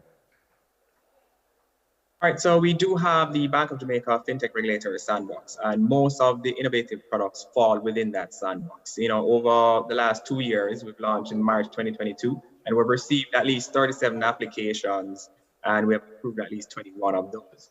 The bank also is changing the face of how financial institutions report into us, and we're upgrading our JAM firms, that's the Financial Institution Reporting Management System, and that will facilitate easy applications and licensing of fitness and propriety, as well as our internal document records management system to ensure that we reduce the amount of paper that we utilize within the bank.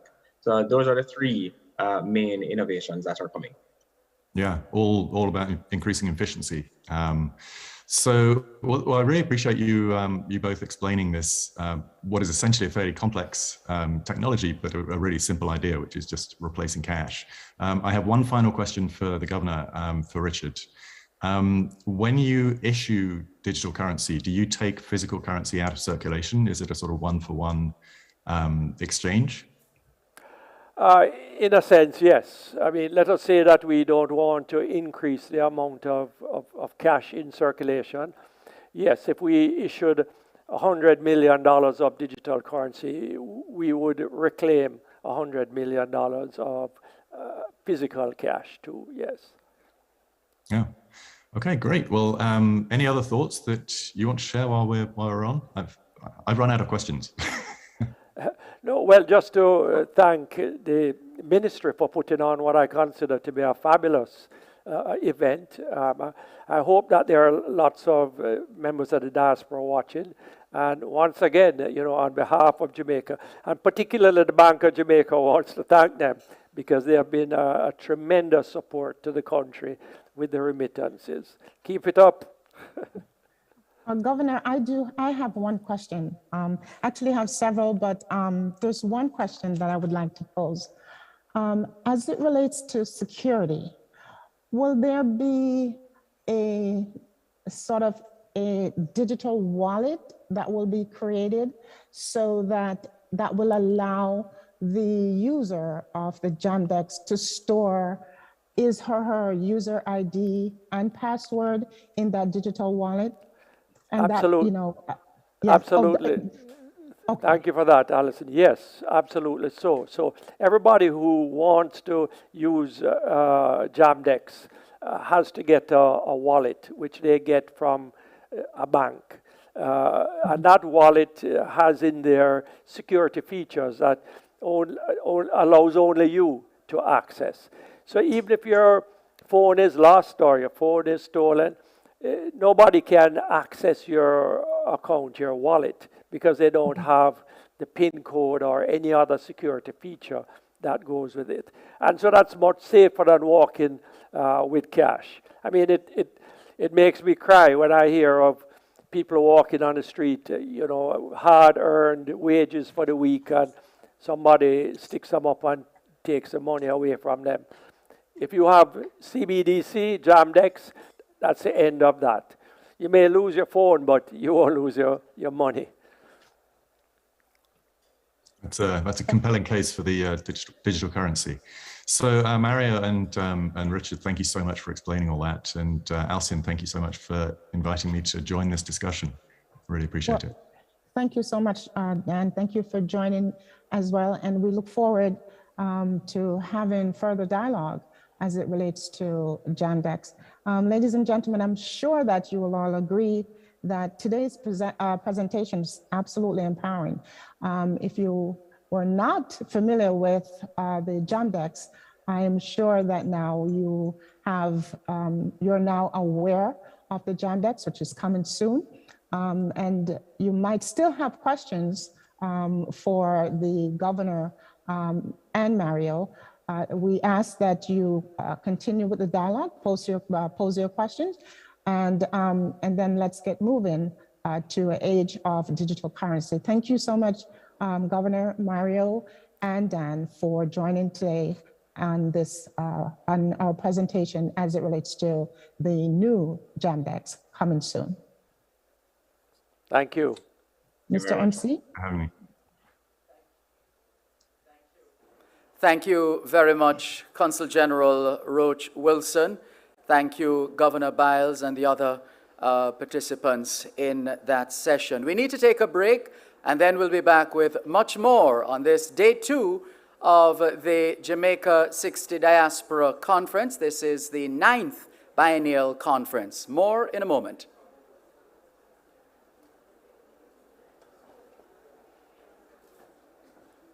Find the businesses to help you live a better life, a beautiful life, a graceful life with Grace Kennedy Financial Group. Okay. Still live.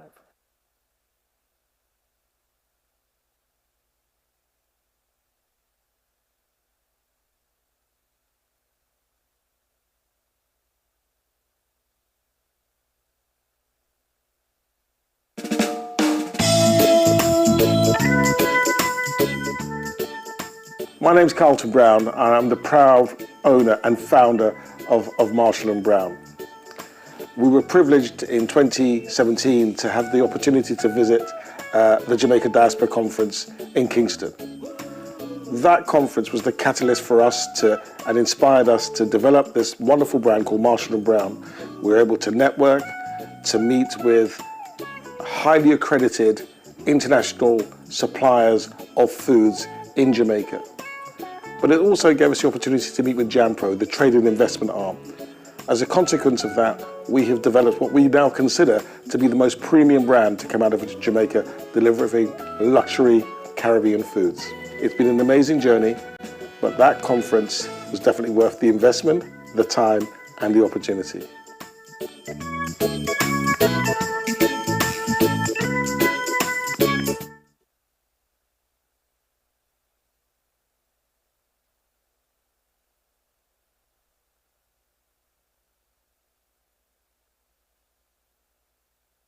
Thank you very much. Guess what? It's time to go back to New York. New York. Afternoon, Durban, and welcome back to New York. I'm Chris Benjamin, the Community Relations Officer here at the Consulate General of New York. Jamaica in New York, yes. It's a pleasure to have you. I know we miss some of our very loyal patrons and customers who come in the other hub, but we do have some others who have stuck it out here with us. And one of them, Ms. Cheryl Notice, is here, and she told me that she had to be here because she wanted to talk business. And that's the main thing. And if you know our Consul General, she's all about business. I wanted to just take a few minutes to have Cheryl tell us some of the business ideas that she's touching on in Jamaica. And then, because she spoke to Shane Angus, who is the manager for the Jamaica Promotions Corporation, JAMPRO, here in New York, he will also have a few words and respond to Cheryl. So Cheryl, tell us what it is that you are looking to do in Jamaica. Good afternoon, thank you for having me. About CMOS and different exports in Jamaica, how do we go about those of the diaspora here in New York or North America, how do we go about exporting from Jamaica? That's one of my biggest concerns. What are the things that we can export? How do we start an export business? Okay, so basically what Cheryl is saying is that how can you export from Jamaica? Shane, take it away. Hey, thanks, Chris. Welcome, everybody. Thank you for having me. I'm Shane Angus, North America Regional Office Manager. So just want to tell everybody, JAMPRO, Jamaica Open for Business. For members in the diaspora, if you have any concerns and business idea, please reach out to us. We're actually located in the consulate here in Canada as well as UK. And we also have regional office in Montreal. Thank you, Cheryl, for your questions. But yes, we do get these questions from time to time. And persons encourage you to reach out to us. As an exporter, we encourage persons to first register your business as well as register with JAMPRO as an exporter. So we know what you're looking for, what you're doing, and we can guide you accordingly. If you do not want to become an exporter yourself, we can also help you to get in touch with consolidators or other exporters who will help to get your products here in the market.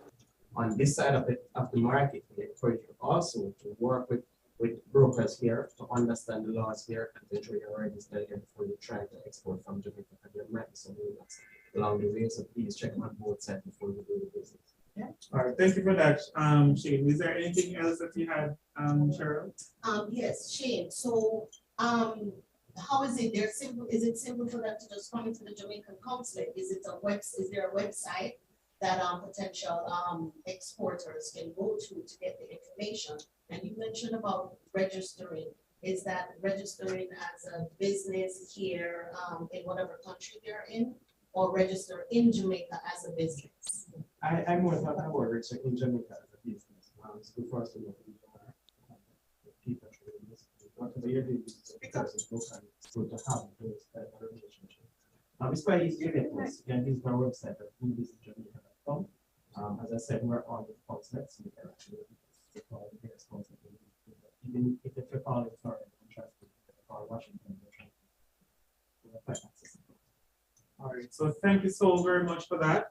Ladies and gentlemen, I'd like to just remind you that the Consulate General of Jamaica in New York and all the other consulates around the world, we're not only about doing passports and visas. We do a lot more in the community, including making connections with business.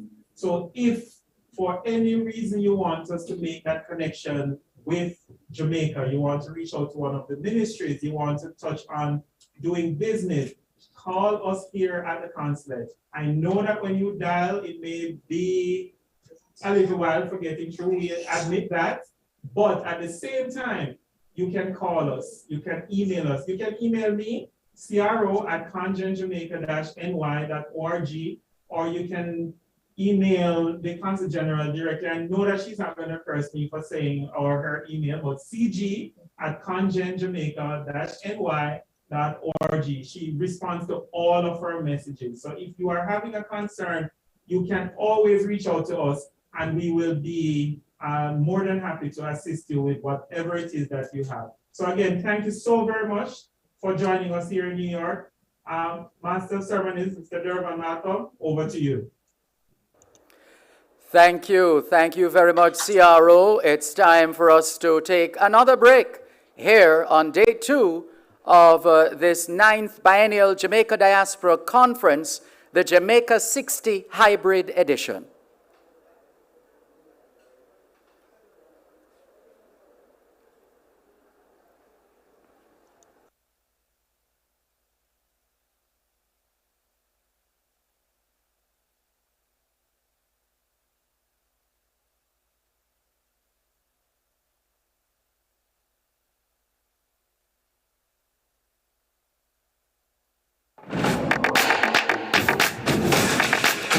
VM Group. Transform your everyday. Think you know Jamaica? We are manufacturing.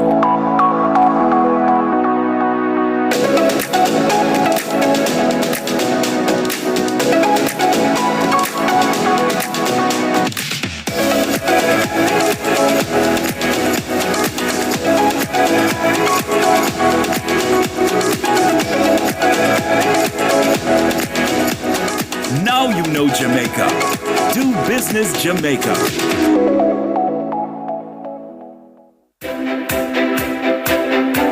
Want to give back to a charitable or non-profit organization? No problem. Please be informed of the following. The beneficiary must be registered with the Department of Cooperative and Friendly Societies, DCFS, and obtain a certificate of registration under the Charities Act prior to the arrival of the shipment. Shipment must be sent only in the name and address of the registered charitable organization. The nature of the shipment must be in accordance with your object and powers supplied to the DCFS. When clearing shipments for charitable organizations, the following documents are required. Copy of the Certificate of Registration, signed Special Declaration, shipping or air freight documents, example, bill of lading or airway bill, packing list, invoice, valid identification, tax registration number TRN and tax compliance certificate TCC, import permit or license if applicable, any other document deemed necessary and applicable to the shipment. Any shipment with a cost, insurance and freight CIF value that is above $5,000 must be cleared by a licensed customs broker. Shipments with a CIF value $5,000 and below can be cleared using the Express Clearance Process, ECP. The ECP allows the importer to authorize a shipping agent, consolidator, or freight forwarder to prepare, submit, and pay for the Simplified Declaration IMS-4 on their behalf to Jamaica Customs. These agents can also clear the goods on behalf of the importer. Organizations registered under the Charities Act benefit from the following. For general cargo, no import duty, no general consumption tax, GCT, only 50% of applicable customs administrative fee, CAF, no additional stamp duty, ASD, or stamp duty. For motor vehicles, full import duty, environmental levy, and general consumption tax will be payable. Only 50% customs administrative fee. No special consumption tax or stamp duty. For further information and updates, you may visit our website at www.jacustoms.gov.jm or follow our social media pages, Twitter @Jamaica Customs, Instagram, LinkedIn, Facebook, and YouTube channel, Jamaica Customs Agency. For questions or queries, you may email public.relations@jca.gov.jm or Call 876-922-5140 to 8. Jamaica Customs, keeping our customers in focus.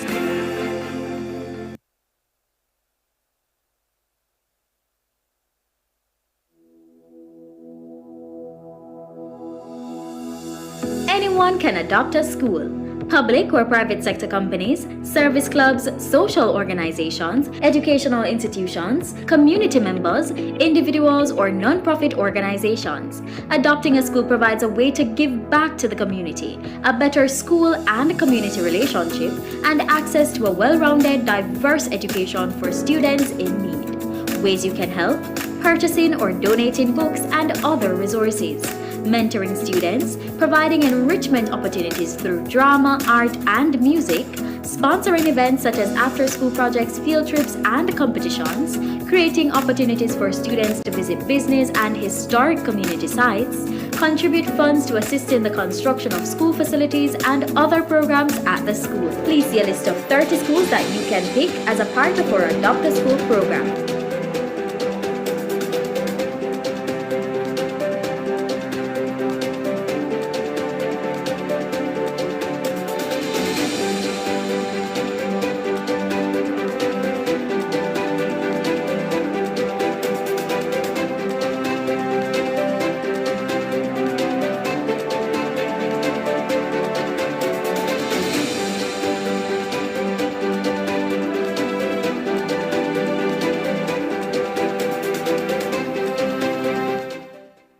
For more information, contact NET at 876-967-7992 or email us at info@net.org.jm to discuss which schools are a part of the program.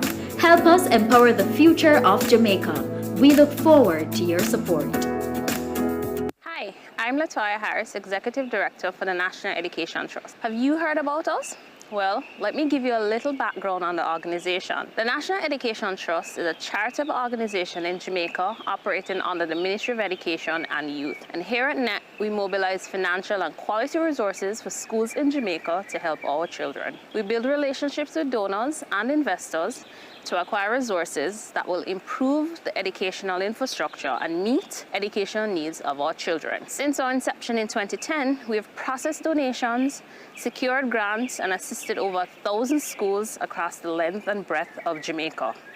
We have developed a track record for efficiency as we're passionate about enhancing the lives of our Jamaican children. We're continuing our mission to transform the schools one project at a time. You can contact us at info@net.org.jm or check us out on social media that are listed on the screen to find out how you can donate today. Let us work together to empower the future of Jamaica.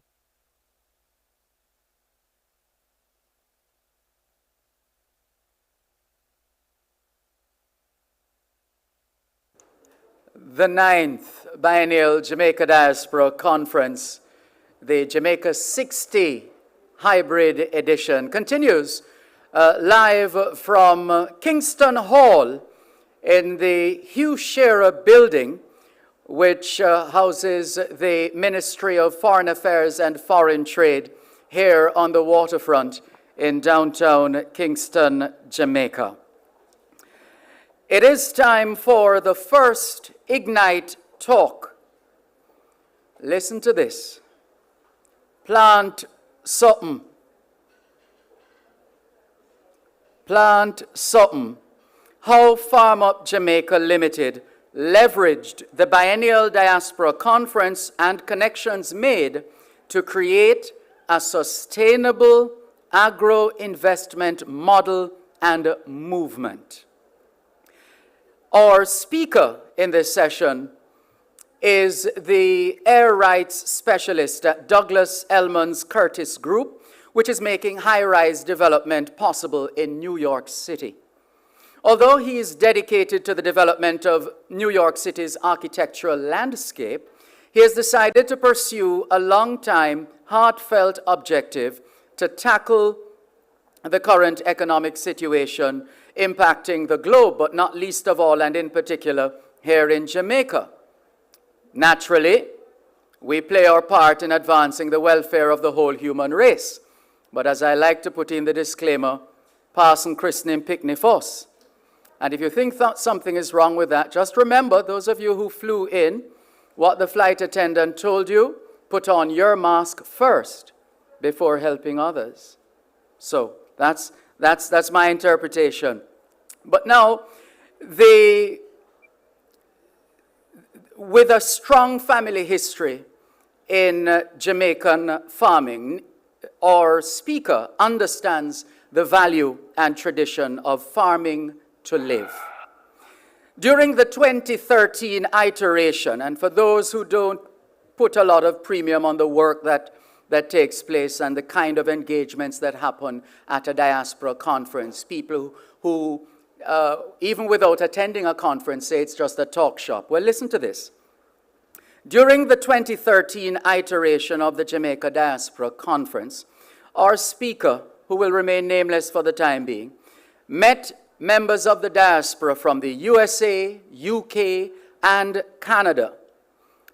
They shared a common heartfelt concern regarding the issues to do with our agricultural production and the rate of production in Jamaica. In contrast to tourism, which represents 60% of the Jamaican gross domestic product, GDP, agriculture represents just 6% of the economy. Together, the diaspora organized to form Farm Up Jamaica Limited, which would work to help safeguard job and food security, in addition to reducing crime through large-scale cultivation of organic produce. Have they achieved this? How much of this have they achieved? Well, you want to listen intently. You'll be pleasantly surprised. Let's welcome the founder and CEO of Farm Up Jamaica, Mr. Neil Curtis. Good afternoon, I should say good morning, Durban. How are you? Fine, thanks. And you? Wonderful. I'd just like to go ahead and welcome. Good morning. My name is Neil Curtis. I am the Executive Director of Farm Up Jamaica, a non-profit organization formed to help reduce the importation of foreign food into Jamaica, increase Jamaican exports,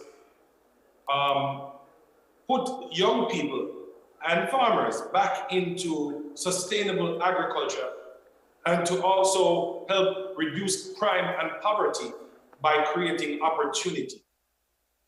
I would like to first thank the Ministry of Foreign Affairs. I'd like to thank Durban for having me on hosting this show, because we always meet Durban and I on his radio program and talk about these same things. So he's pretty abreast of what we're going to discuss. I'd like to thank the Senator, the Honorable Leslie Campbell, Miss Angela Rose Howell, and the rest of the Foreign Affairs team for having me on at the Jamaica conference this year. The name of the session is Plant Something. And so you might hear me randomly blurt out the word plant something, because it's so important that we realize that everything that we do here in the landscape of Jamaica, we're literally planting something, whether it be business, agriculture, philanthropy, tourism, or any other thing, or otherwise, we're planting something. And that's why we call it plant something, because every time a diaspora thinks about going back to Jamaica or even visiting Jamaica, we should think about bringing something to the table. What can we take from our experiences, the things that we have learned abroad, to come back and dance a yard, right? And so the things are that I'm going to explain to you my journey and how I connected through the various governmental organizations to be able to carry out everything that we've done so far over the last 8 years, since 2013. Before I move further, I'd like to inspire you by showing you a video that will explain to you what the possibilities can be when you decide to use your diaspora resources and plan something. So with no further ado, I'm gonna ask that a video be queued up and played so that you will see some of the most recent activities that we have accomplished since the inception. We're here today with about 300 of our wellness advocates in Jamaica at a farm called Farm Up Jamaica.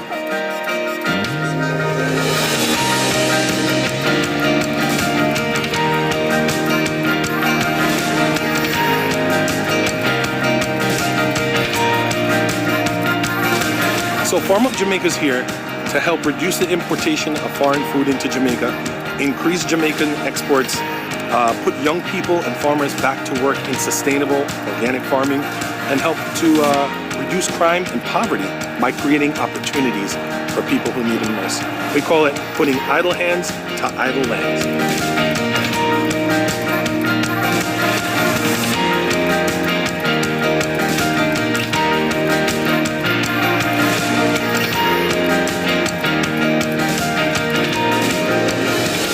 With these 300 wellness advocates we have here today, this is important. This is showing the community through us and through working with the local young men and young women here on this farm the importance of agriculture.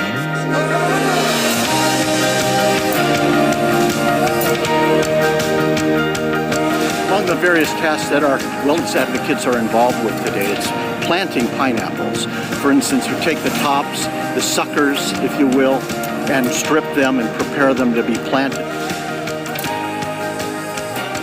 The goal is to plant about 10,000 of these, capable of planting 30,000 here on this farm.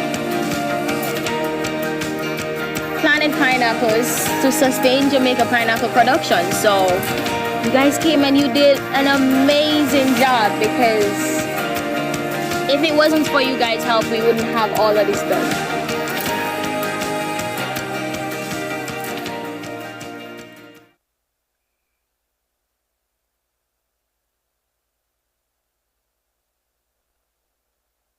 Thank you.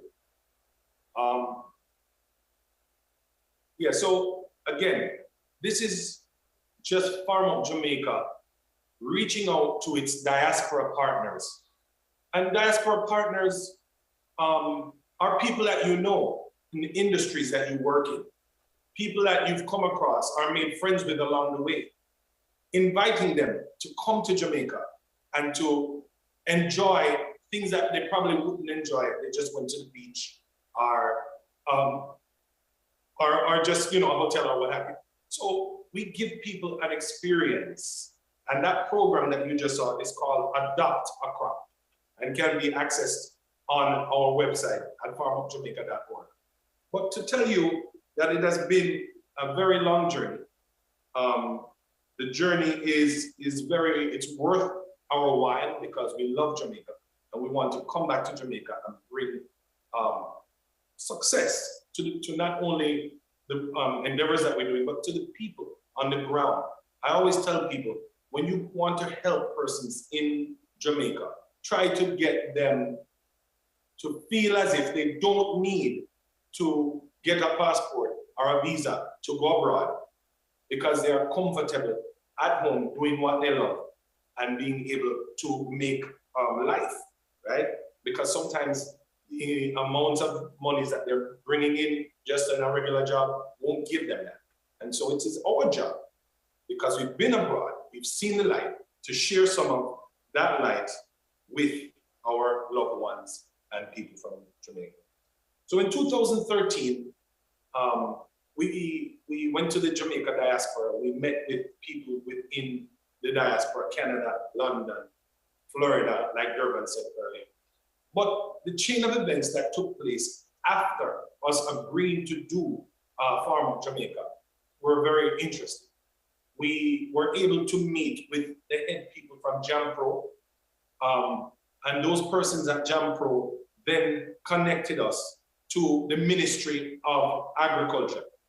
The Ministry of Agriculture then went over our proposal. They looked and saw exactly what it is that we wanted to do. They thought it was an amazing and very innovative idea. on bringing, more organic and climate smart agriculture to Jamaica to combat some of the issues as it relates to, shortage of food and food security in general. And so we went ahead and they directed us to a very specific location where they knew that farmers needed farmer assistance. And we started to help the farmers to grow food organically, right? And so we started, they had this one issue that was plaguing the whole Jamaica. It had to do with beet army worms. And beet army worms were attacking the onions of Jamaica. So you would find that the importation of onions was at its highest, at some 10,000 tons or 10,000 tons per year. And so we started growing onions to reduce the importation of onions. And we were able to eradicate the beet armyworm by using mixtures of botanicals and just things from Mother Nature that would actually get rid of this beet armyworm. To the point that we even had the television stations that came to evaluate the damage that was done by the beet armyworm, and they realized that we didn't have any on our farm, although many of the farmers had been destroyed. And these are the innovations that you will find abroad that you can come back home and share with loved ones, with family members, with business in Jamaica to try and help to make Jamaica just a much greater place. Thereafter, we started to connect with the Heart Trust.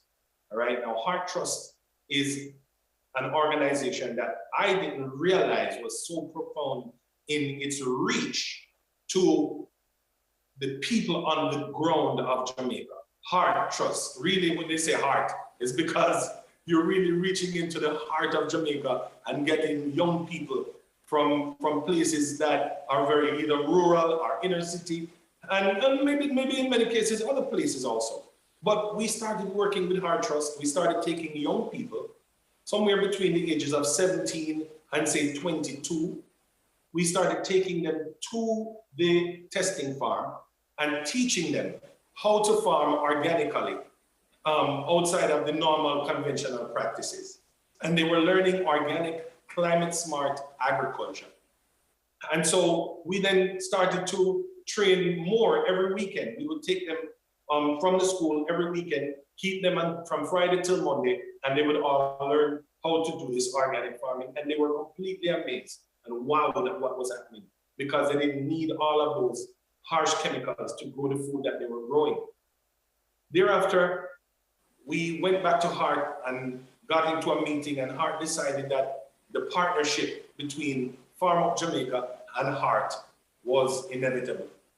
And we started to put together this wonderful training program that will now take young people out of Heart Trust, bring them, train them in agriculture, and then give them the tools and support necessary, and even funding necessary to become an organic grower, to supply both the Jamaica market, local, to bring this organic option to supermarkets and places that need it most, and to also create and export to places like Whole Foods, Trader Joe's, and other supermarkets that carry organic produce. Now, many of you know that organic is some of the busiest stores in America and abroad.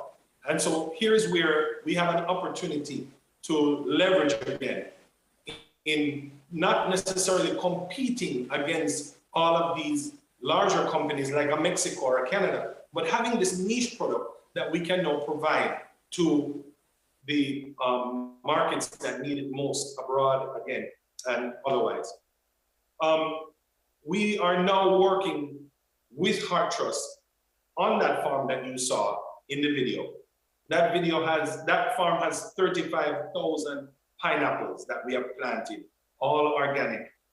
In between the rows, we do something called intercropping. So in order to keep away the weeds, we plant food in between the pineapples. And in between the pineapples, we have watermelons, and we have string beans, and we have cucumbers, and we even have ginger and peanuts. But the main crop is pineapple. The pineapple that we've harvested thus far is then transported out of the farm and to the local hotel, right? Now, those hotels would normally import things like pineapple, but they are not now able to buy organic pineapple directly from the source. And that farm is located in the Heart Trust, at the Heart Trust facility in Hanover. And so we are now creating this 360-degree equation that is now able to start to resupply the tourism sector, right? And when we bring people in from around the country, or around the world, I should say, to come and plant and help us plant pineapples, or help us plant ginger, or whatever it is that they can help us plant, it actually helps to inspire young people, because they see these people from all around the world that they would think would never want to touch the soil, because agriculture in Jamaica has some type of stigma attached in many cases. So they see these people touching the ground, they're happy, they bring their children, and they're loving what they do, and it brings more inspiration to create more young farmers, more young farmer entrepreneurs that we're going to be ultimately able to pass the baton to. So what I do here is I am going to take this moment to just say to every Jamaican, plant something. Make sure that you come back to Jamaica and plant something. Get in touch with the Jam Pros. Get in touch with the Ministry of Foreign Affairs and Trade. If it's agriculture you're doing, get in touch with agriculture. But I think it all starts at Jam Pro. And you come in through Jam Pro, have them introduce you to the various places that you need to be in touch with. Get your projects together and get them going. Unite as diaspora and try to help each other to accomplish each other's goals. I call it a round robin or a partner draw, if you want to call it that. Everybody should come together, help one diaspora with what they're trying to do and be successful with that. And then everybody else come again and come together and help another diaspora that has a dream or a vision or a goal. Unity is strength. And this is the way that we're going to be able to tackle the conundrums, the hurdles that are out, because every business that you try will always have some type of. So again, if we work together and create this unity to work together, again, I call it a round robin, or a partner draw, or partner if you want, where everybody gets a chance to get everyone's energy together to work on each project that you may have slated or proposed. It's been, again, about 8 years. In July will be 8 years. And I will tell you that the production, the young people that we are putting into agriculture, the communities that were defunct and now operating and growing specific crops now since we have gotten involved. Again, it's just showing what diaspora can do if we really put our minds, our hearts, our monies, our connections, our resources together to create something much greater than I can explain. I really want to thank everyone that has taken the time to watch this video or to even attend the Diaspora Conference. The Diaspora Conference has been so meaningful to us. I can't explain it in words. It had brought us together, number one, again, like I said to you, from beginning. It brought people from England, it brought people from Miami, New York, and other places to work together on this problem. And so I ask that all of us unite and let's do something great for the land we love.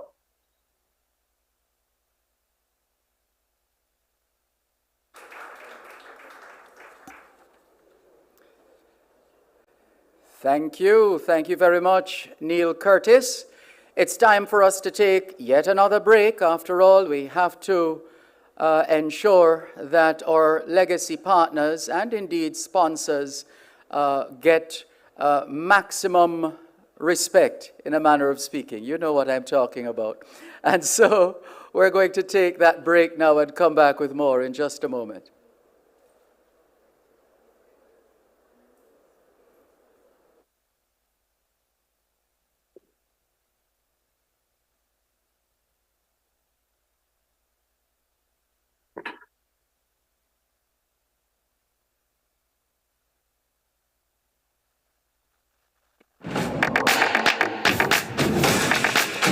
VM Group. Transform your everyday. Hello, Jamaica. My name is Charlton McFarlane, and I am the Chief Executive Officer of the Registrar's General Department. I also go by the title Registrar General and Deputy Keeper of the Records. Over the last 12 months, the RGD team, under my leadership, embarked on a program entitled Digitally Bold.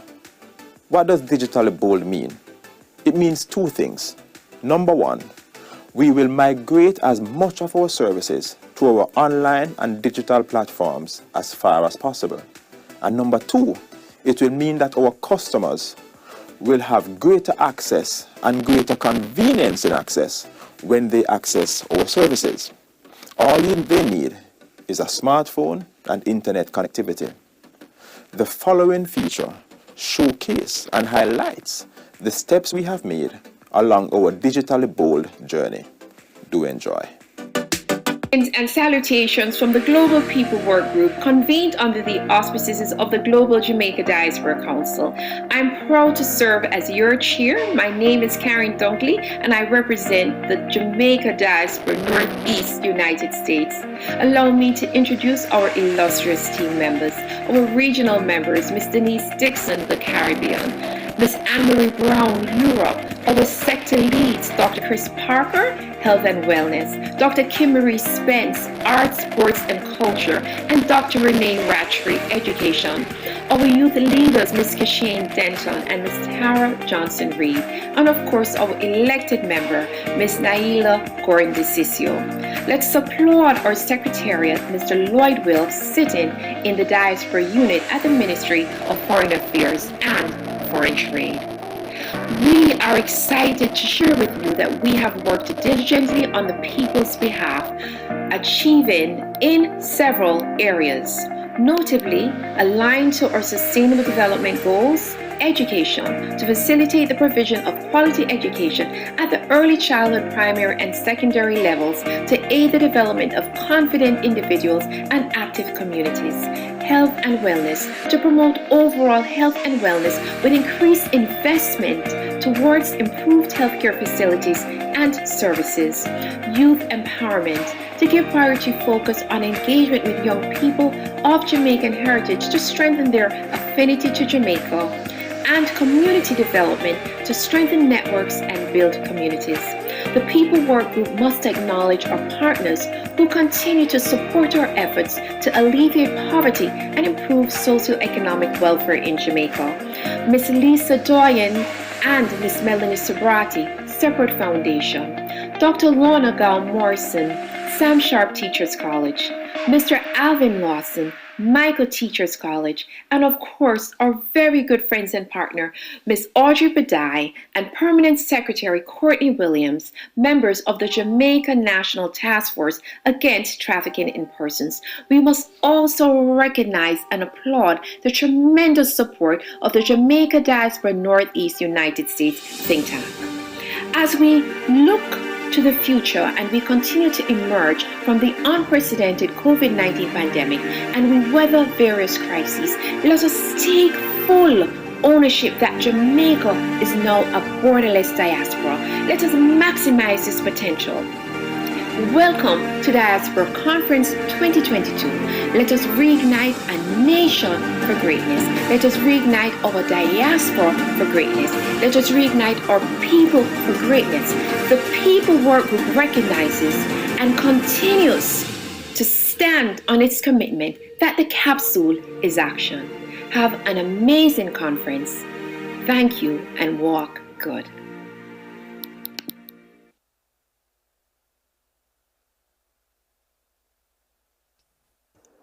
Thank you. Thank you very much. Let us now turn our attention to another critical topic, climate change. The cause of climate change has generally been attributed to the use of fossil fuels and the resultant release of greenhouse gases like carbon dioxide into the atmosphere. Our moderator for this session is the General Manager of JN Foundation. She was appointed in December of 2020, and in this role, she leads the Foundation's efforts to contribute to the developmental needs of Jamaica. She'll also continue to drive programs that nurture oneness within the JN group members so that together they can all leverage the relationships and resources to enrich lives and build communities. She's also a member ombudsman. Now, as a member ombudsman, she will continue to champion the interests of members and lead efforts to resolve customer issues, facilitate measurement and analysis of customer experience, and leverage member feedback to inform the direction of the group. And she will have company in Professor Tanisha Stevenson, head of the physics department at the UWI Mona, who will be sharing her perspective in this Riverside chat on climate change and diaspora engagement. And we also welcome Ms. Elizabeth Mullings-Smith, Managing Director, Maya Blue Limited. Are you ready? We are ready. Let's go, Claudine Allen. Thank you so much, Devon. Ladies and gentlemen, good morning. Dr. Jarrett, how did you do? Good to see you. All of our diasporans logging in online. A wonderful, wonderful Wednesday morning to you. We are going to talk a little bit about climate change and the importance of engagement with the diaspora about that matter so that we can work together to preserve Jamaica's future, right? Devon mentioned our guests. And I will tell you something, these are two very, very powerful women who have been working in environment and climate change for a very long time. I am very pleased to be sharing the spotlight with them. According to the United Nations, climate change is the defining thing of our time.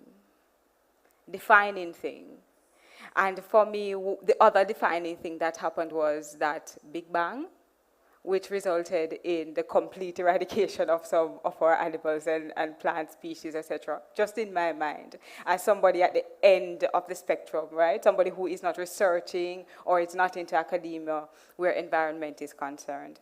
And if this period that we are living in now is the other one that ought to communicate to us the seriousness of what we're experiencing and tell us the priority that we ought to establish where this is concerned.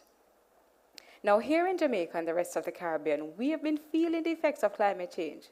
We see the erosion of the beaches, we experience the changes in the hurricanes, we see the changing patterns in the animals, we see it every day, and yet we have not been acting with the urgency that the rest of the world has been acting. And some of this is, of course, because of economic priorities and other experiences of small island development states. But even though the action hasn't been as robust as we would want, there is still a whole lot of work being done. And women like Tanisha and Elizabeth are pioneers in that regard. Now, I'm going to just take 30 seconds rather, and be very selfish and tell you a little bit about what Jamaica National has been doing. We've been doing two major things. We've been encouraging rainwater harvesting, water efficient taps and showers and features of households through a water project Jamaica. And I invite you, even as you listen to this session, to go online and take a look at the website, which will give you a good overview of the work that Jamaica National has been doing over the years to help to advance the climate agenda. Now, Professor Tanisha Stevenson, as Dervan mentioned, the head of the physics department. Her areas of specialization are climate variability and seasonal prediction, climate extremes, and climate change impacts. Mrs. Elizabeth Mullings, who joins us from the UK, is the managing director of Maya Blue, a development consultancy, a Commonwealth scholar, and someone who has been championing climate change for several years. I will hand over to Elizabeth. Elizabeth is going to talk a little bit with Tanisha about the work that has been done in Jamaica on the climate change agenda. Elizabeth? Thank you, Claudine. And it's indeed a pleasure to be sharing this space with Tanisha. Many people may not know, but we've been working together in our various geographies for the past 5 years. And this is the first moment that we've had to share together on our work. And Tanisha, I'm just going to ask you to just share a little bit about where we are as a nation. Where is Jamaica at this point in time in regards to climate change? And I would like you just to take us along the journey. Since it's a riverside chat, let's do a little walk along the river and go through how we have embraced climate change. What are the challenges that we have? And more importantly, what are we doing in terms of research and development in Jamaica right now? Okay, thank you so much, colleagues, and good morning to our Jamaican family here and overseas. Let me start with the basics. What is climate change? When we talk about climate change, we're just talking about changes in things we used to measure climate, your rainfall, your wind, your temperature.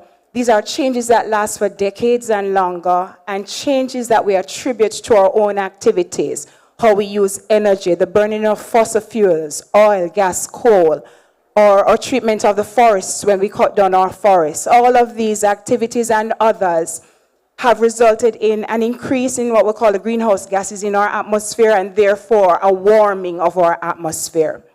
What do we know about climate change for Jamaica? What we know, our colleagues and family here and abroad, is that Jamaica has already been experiencing climate change. We are already feeling hotter, and any one of us in this room can attest to that. We are already experiencing significant year-to-year variations, though we do not have a significant trend in our rainfall. But we have noted that our storms are more intense and they're more frequent since 1970. We also know that when our temperatures increase, we are having more hot extremes.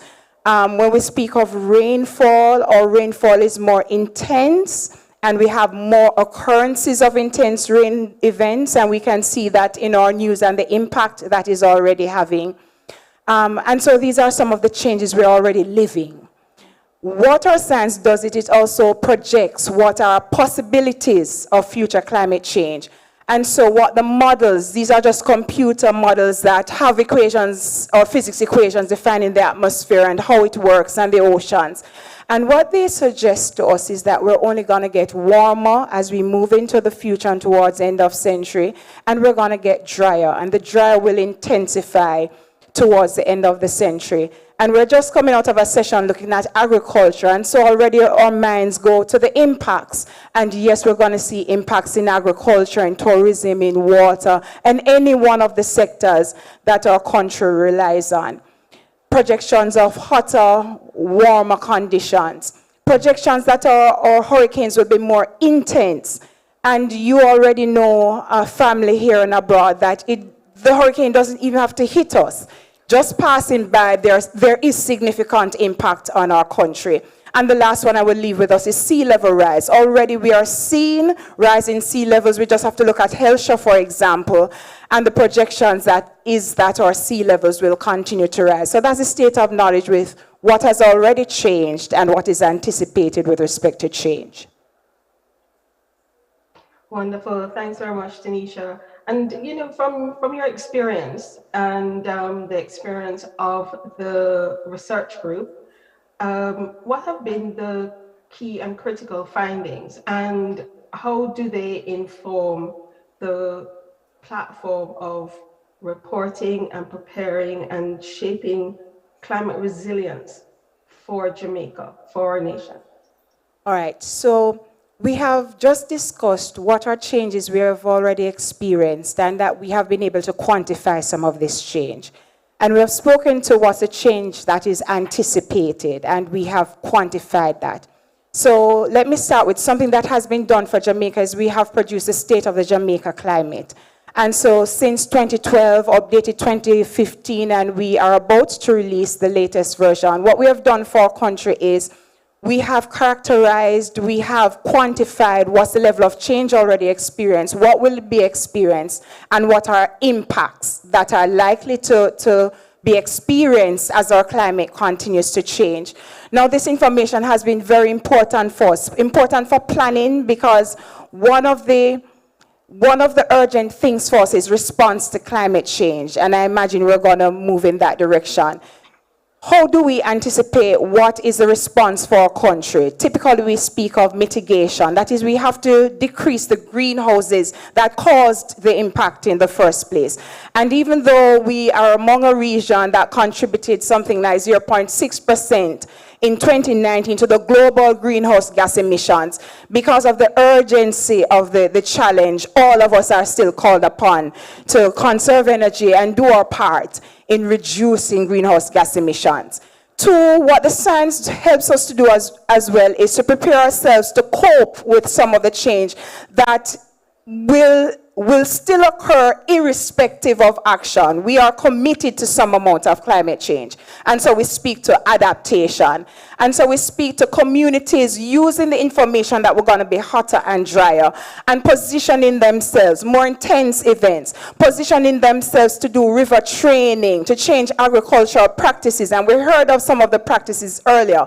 Some of these are not just good business practices. These are things we can do in our response to climate change. Plant enough trees so that you increase the amount of sink, the amount of vegetation we have to take carbon dioxide out of the atmosphere. That's important as well. So what the science helps us to do is inform our response. The other type of response we could speak to is education. Fora like these raise the issue of climate change and the importance that in any one of these areas we have been discussing over the last 2 days, there is a space for how we respond to climate in any one of these areas. Excellent. No, thank you very much, Tanisha. And I think, you touched on a very important point about education and how we take on responsibility for how we deal with this climate flux. It's easy to think climate change is something that's just happening out there and bring it to the fore when there's a looming hurricane or major storm. But it's important for us to remind and also engage on the fact that we're living in it, right. And the next generation, so our young children, need to be more prepared, right. And to be aware of these parameters, of these changes, because their world will be hotter and drier, as you have already indicated. And we, growing up, our childhood was not like that. So even within one cycle, this is very stark for us in our island state. And, we are seeing it in different quarters. So it's not just an environmental thing. It's right. Going to impact how we have access to water, our agriculture, our welfare and well-being, how we are able to move and mobilize. So I think it would be good just to spend some time talking about how that is integrated. How is climate change a central part of our growth dynamic, looking at education and how you and your research group are pulling that information, from the desktop to the classroom in that respect. If you just like to share with us on that. Because in our response to climate change, an important community for us to engage with would be our youth.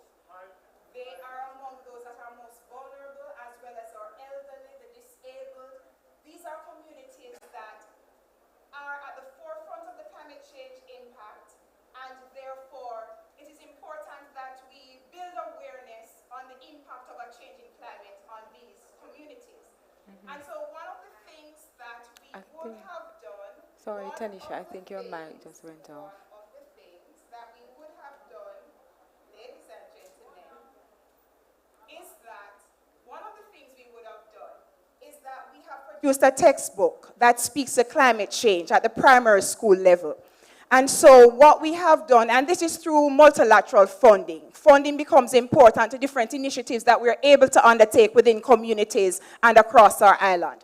And so what we have done is we, with the School of Education, so the Climate Studies Group Mona in the Department of Physics at the University of the West Indies, and the School of Education at the University of the West Indies, have collaborated to produce a textbook that's at the primary school level that speaks to how the climate has been changing and what are the changes anticipated and what are some ways we can respond. The importance of that, our family, is that the next generation must be equipped with the knowledge to understand how the climate is changing and to respond to the change. And they, as we have seen globally, are an important voice in calling for change.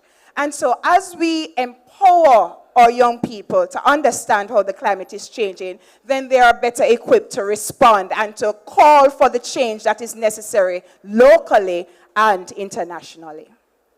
Wonderful. No, thank you very much. And I think one more question before we go to a break.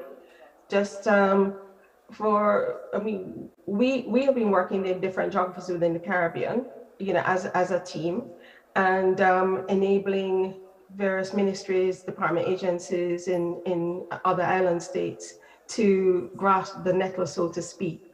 One of the overarching frameworks of change is how the various ministries work together, work in collaboration to address the need for adaptation, the need for a program of resilience, both in terms of infrastructure and structures, but also in core behaviors and how we embrace our future.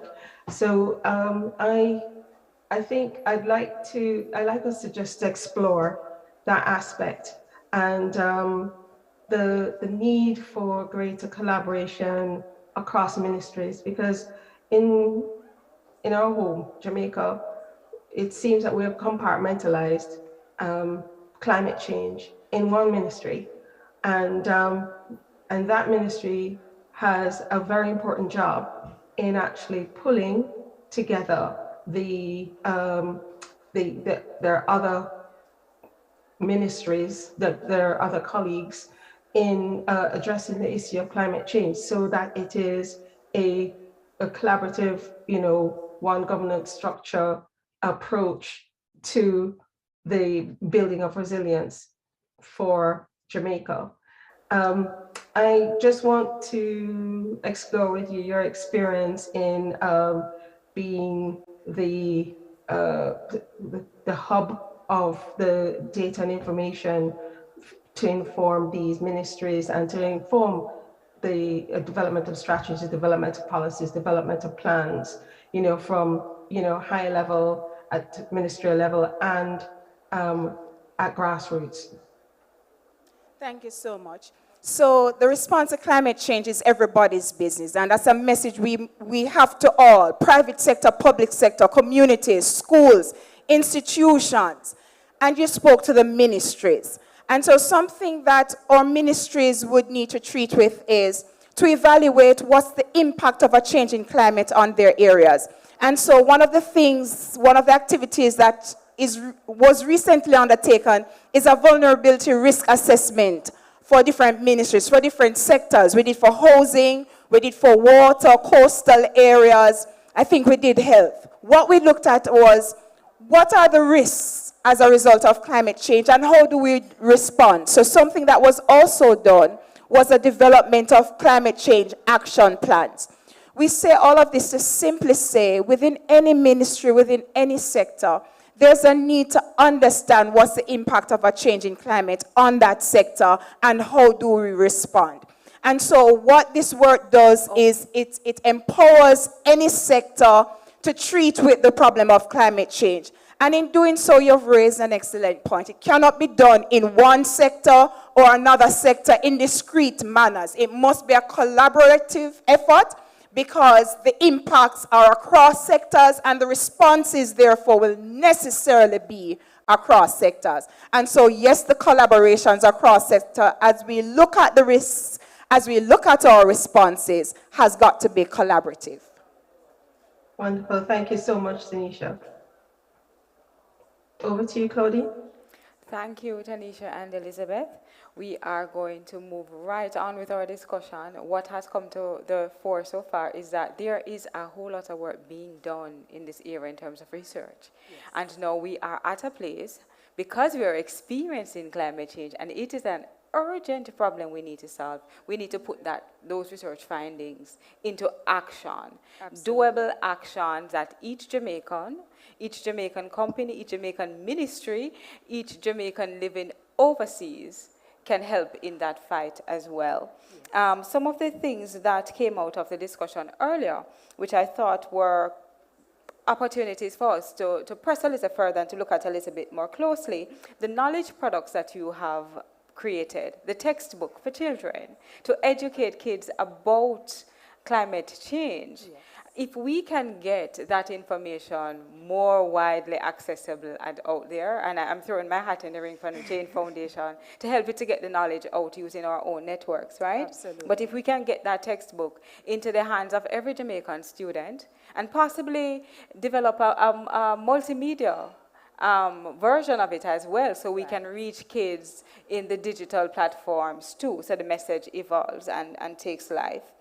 As well as the vulnerability assessments for the various sectors.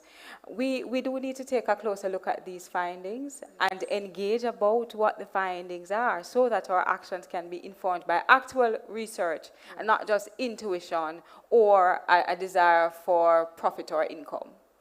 The use of the research becomes pretty important. Tanisha, where can we find those reports today if we are interested in that information? So these reports were commissioned by the IDB, the Inter-American Development Bank, and it was the Planning Institute of Jamaica that led the initiative that was engaged the Climate Studies Group MONA at the University of the West Indies. So you'll find the resources available on the website of the Planning Institute of Jamaica. If you visit the website of the Physics Department, you'll also find access to some of the resources. We also have a page that has a list of climate change resources for Jamaica. And it has a whole suite of whether it is for the level of schools or communities or governments, there's a whole suite of resources available. So these are available online. You spoke to a multimedia rollout of these knowledge products. Also, you'll find that there are also YouTube sites available now that speak to the outcomes and target our youth in what we understand about climate change, what it will mean for us in terms of impacts, and what are things we can do. Energy becomes important to us. So renewables, for example, energy efficient technologies, how we treat with water, because one of the key things for us in the future is water. And so if we anticipate decreased rainfall, what does that mean for water availability and water quality? Saying all of that to say, we have developed the resources targeted at these age groups and also for the disabled community. We now have the State of the Jamaica Climate for the policymaker version in Braille, just to make it more available to all communities in Jamaica. Okay, that's very good work. We just need to get the word out about that work. And Elizabeth, how do you think the diaspora community can help us to get that word out? How do we engage with the diaspora for that? Well, we already started that program of engagement, and what I in haste to start did not say that I am the Global Jamaica Diaspora Council Representative for Development. I am also the chair of the working group for Planet, and in that working group we have diaspora representatives from the various geographies. From the African continent representative, David Jarrett in Namibia, and Karen Curry in the Middle East, and Kashane Denton, who is a youth representative, she's a youth chair based in Canada. And right here in the UK, we have Nathaniel Pete, who is a GJDC UK South representative, and Thara Reed, who is the GJDYC representative in the North for youth. So within our group, the Planet Group, we have been looking at opportunities to engage and to connect, where we have recently been working alongside with the IOM to look at a platform to enable the expertise to be melded together with that in Jamaica on the ground, so that we can move from good to great. Some of us are already working with our colleagues in Jamaica and have for several years, but it's moving it to the next level, because what we want is for Jamaica to be exemplar. We want Jamaica to lead the Caribbean in this respect, and how we actually shape ourselves and form new platforms and strategies for greater resilience from grassroots right up, and to be a real beacon of change within the region. So we are hoping as we go forward, and from this conference, we develop relationships, we hone greater understanding and opportunities for engagement and growth as we look to become more resilient in the future, and as I said, to be that beacon for the Caribbean. And as we all experience the climate change and watch the climate conversation, one thing has been more obvious each day is that we need to get every Jamaican everywhere to care enough to take personal responsibility to protect the environment, to think pro-climate survival, the term I've stolen from Elizabeth, in everyday actions. We need to get every Jamaican architect, urban planner, every Jamaican construction manager or contractors to think climate preservation and climate survival in their work even before they begin to lay any brick or blocks anywhere. Now, in our experience, we had in implementing the water project, realized that there are significant challenges faced by the housing sector in terms of development, how we develop, where we develop, particularly considerations for access to water, potable water as well. It is not a build it and water will come scenario. So there needs to be more access to guidance in that regard where building housing solutions are concerned. Tanisha, what do you think is the one thing we could do? If we have a list of 1 million priorities, right? But if we were to choose one, where we start with that? For diaspora or at home? For both, in terms of engagement and collaboration and housing. For our diaspora, we'll start with something simple as just connecting with your communities at home. And within those communities, find out what is being done to prepare us. We are already living the change in climate, but to better prepare us for the change that is to come. So how are we saving water? Because water is just critical.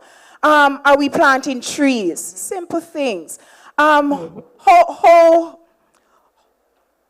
Do we have access to the renewable energy technologies we need, or energy efficient technologies?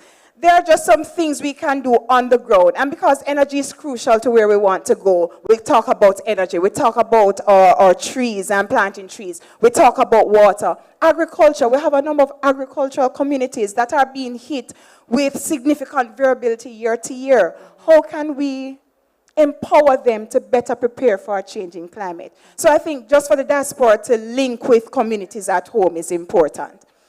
At home, I would say, let's treat with water. You've raised an excellent point. We are putting up so many buildings. Just in the corporate area alone, we see so many apartment complexes coming up, but we're already challenged with water. What is the plan for water? And so as these complexes go up, you're hoping that there's a plan for water harvesting in these plants, and you're hoping that there are energy efficient technologies that are being used here, because all of these, they look like small things, Claudine, but they're important in our own response to climate change. That's right. And they're just good practices. And they're just good practices. And where rainwater harvesting is concerned, if the rainwater patterns are changing, it means that the technology we used to do that has to change too. While we still have the community tanks and cisterns to gather water from runoff, we need to explore other ways technology can be used to increase and improve the access to potable water for those high-rises and apartment buildings that are going up. The consumption of water as well, there are things we can do in our houses every day, every minute to change, right? Yes. So we're educating our kids and they will do it for the future. In fact, they are sometimes our best conscience. They sit on our shoulders and remind us that, you know, mommy, turn off the tap, or make the concert in the shower a little shorter, right? So we can save some water. How are we able to, or what would be the best way for us to engage with our Jamaicans overseas who are more advanced, I believe, in their water conservation and environmentally conscious practices than we are at home? How can we help the diaspora to take that message? Because each of you, as a Jamaican who is living overseas, you are a very, very credible messenger. You're Jamaicans who are back here. When you say something, they believe it. They embrace it. And we invite you to think about some of those ways you can carry the message back to your own communities, so we can begin to see practices such as plastic recycling, you know, better management of our waste, disposal, and small things like that that can happen at home that they can help us to carry the message for us. Elizabeth, as we move to the end of our segment, any thoughts, any additional thoughts from you and the UK team? You touch on a very important point in terms of transferring technology, and some of these technologies are not expensive, they're not grandiose at all. And I work in several dry islands around the world. As a hydrogeologist, that's my job, to enable them to be more efficient in water, especially with the climate agenda in their geographies. And the same applies. You know, the technologies that need to be incorporated quite early on in the design process for some of the developments that we have on the table. I think at planning level, we need to make sure that these are on plan, and if not, ask the question why. Because without that, we are setting ourselves up for a problem in the near future, and sometimes it's not even near future. It happens, once the building has been already constructed. So I think taking these little steps and ensuring that at planning level that we look at how we embrace the technologies quite early on in the process, and also at community level to enable these small changes, leave no one behind, in how we actually move the agenda forward. It's, as I said, most of these changes are incremental, but they have big impacts. They're also not as expensive as people think they are, but they do provide that assurance and security in terms of being able to utilize a resource efficiently and effectively. Thank you, Elizabeth. Thank you, Tanisha. We have questions from the audience, inviting questions, commitments, and suggestions as well. Dr. Pearl. Yes? Okay, we have a question on the other side of the room. Well, we'll take a microphone to you.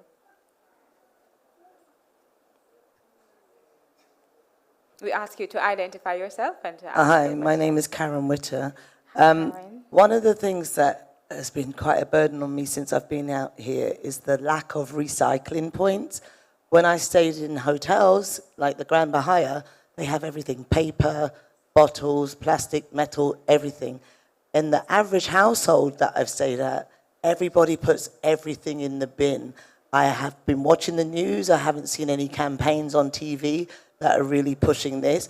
I think that there's something that the government can do to make these points, even if I don't mind driving to a recycling point with a load of plastic bottles rather than it going in the bin, because there's not going to be the same kind of recycling trucks going around collecting every week like they do in the UK. We recycle waste, we recycle plastic, everything. They actually give you bins to in your home. So even if they can't do it to every individual home, surely with all of these big new developments that are popping up everywhere, they could make that like something, a point where even people who don't live on site could maybe outside, clothes banks. All of these things are just average in the UK, and everybody's really being re-educated about it, and we're doing it. But if there's no provision, then it's going to end up on the streets, and it pains me. I've walked past Porto Seca Beach at the side road to Fortlands Road, which is like Millionaires Row. You know, there's two contrasts. The side up to Fisherman's Beach, rubbish everywhere. Where the security gate is, recycling bins, and neat. Very, very neat. Yeah. So it's education, clearly, but it's also making those things available. So I think if you make it available, then people will use it. And if you educate the people, they'll learn. Yeah, absolutely agreed, Karen. There is a wonderful NGO by the name of Recycling Partners of Jamaica who recently started work in that area to collect the plastic bottles and also to focus on some communities to see if they can get the behaviors there. But there is need for a national response with respect to behavior change and awareness and practices that we can take where waste management is concerned. For us at Jane, we've started. We're starting with our properties by encouraging our employees at work every day to bring a reusable cup. If you have to buy a drink in a bottle, we'll recycle that bottle, and we're doing that alongside Recycling Partners of Jamaica Limited as well. But there is a whole lot more that we need to do on the national level. Just to quickly note that what your point brings to forth as well is that there are multiple environmental challenges we treat with. Plastic is another challenge. And so when we're treating with climate on the one hand and treating with management of plastics, another environmental challenge, it just reminds us that there are multiple challenges that we're treating with as a small island. And when we start with the recycling, the attitude changes, you'd be surprised to see how that fuels other action. Yeah? Yeah. Any other questions from our audience? Yes, we have one on. Oh, I'm sorry. My apologies. And you'll be right after. Yes. Good afternoon. I'm not sure which camera to look in. My name's Tara Johnson-Reid, and I'm the Global Jamaica Diaspora Youth Council representative for the North UK. So I'm also Elizabeth Mullane-Smith's colleague on the Planet Group. I'd just like to raise a point around water conservation. I know that it could be a slightly sensitive topic given what's happened in the past couple of weeks with NWC. I believe that really brought to the fore in people's minds the importance of water conservation, and there was a stark divide between... absolutely agree. The Jane Foundation called on the government of Jamaica very recently to make available as a minimum standard water efficiency devices in every housing unit delivered by government. The government is doing very well on its commitment to increasing housing flow, faucets, aerators, fittings that actually preserve water, reduce water consumption in each one of those houses. As a matter of course, it doesn't need to be an additional thing that the homeowner needs to purchase or anything like that. Just as we want to see everybody with a solar water heater, let's put in the water saving devices as well. We have another question on the side of the room. Good afternoon, all. Hi. I'm a part of the Jamaica Diaspora Association, and I heard you touch on the water situation. Now in Jamaica, I know we have a high level of resource in the St. Anne area for water. What are we doing in regards to harnessing that, looking at, engaging that more? Because water is going to be the next goal product. Because I had a conference in Indiana last week, and the huge conference theater, I could not find any water. I am there for the entire day and there was no water. You come through the airport and water is the most expensive thing to purchase in the airport. It is the next goal. And one, supply itself and also be a supplier of water to our intention. You asked an excellent question, but you're asking it to the scientist. What we note from the data is that we're water stressed as it is. One of the areas we're going towards is stormwater capture, and that's a missed opportunity for us, and that's an area that the diaspora could help us with.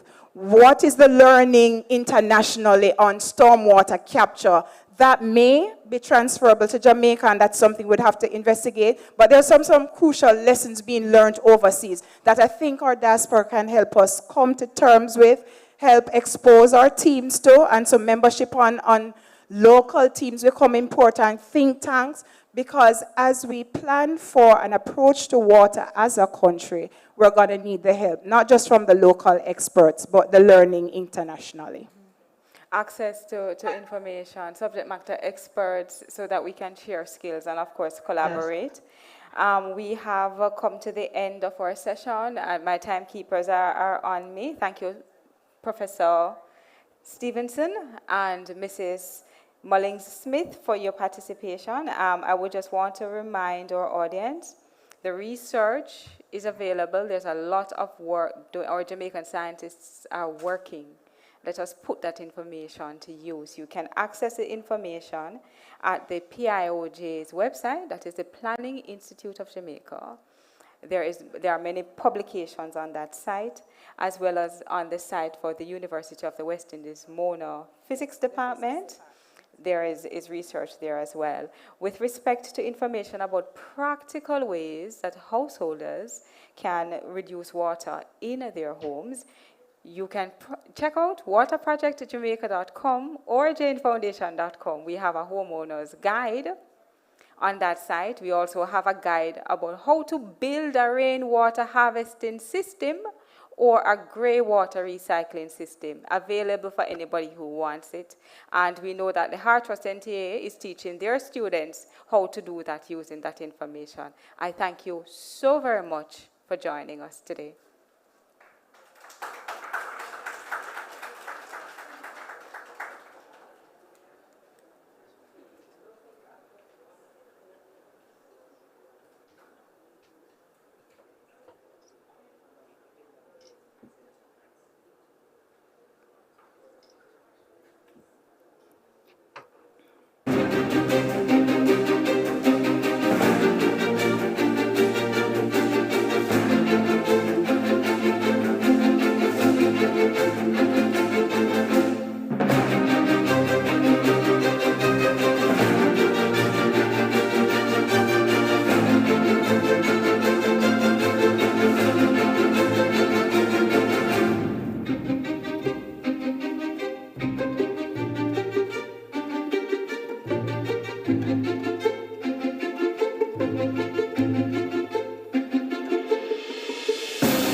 Traveling to Jamaica with unaccompanied shipment? The Jamaica Customs Agency is encouraging all air passengers with unaccompanied shipments who have a taxpayer registration number, TRN, to present it to Customs upon arrival.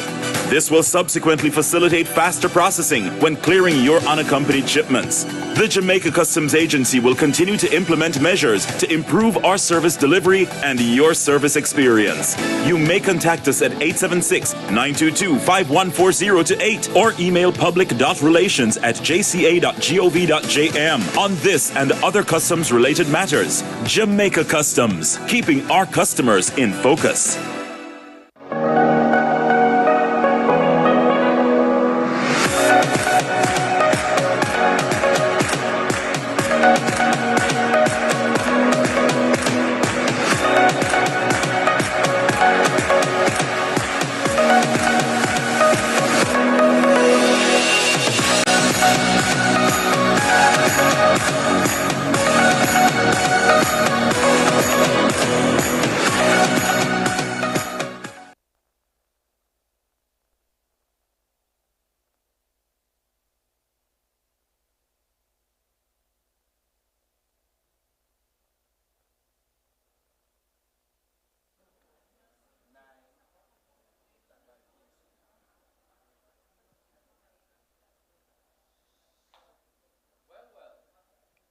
If you missed Marketplace yesterday, you have another chance to catch it today.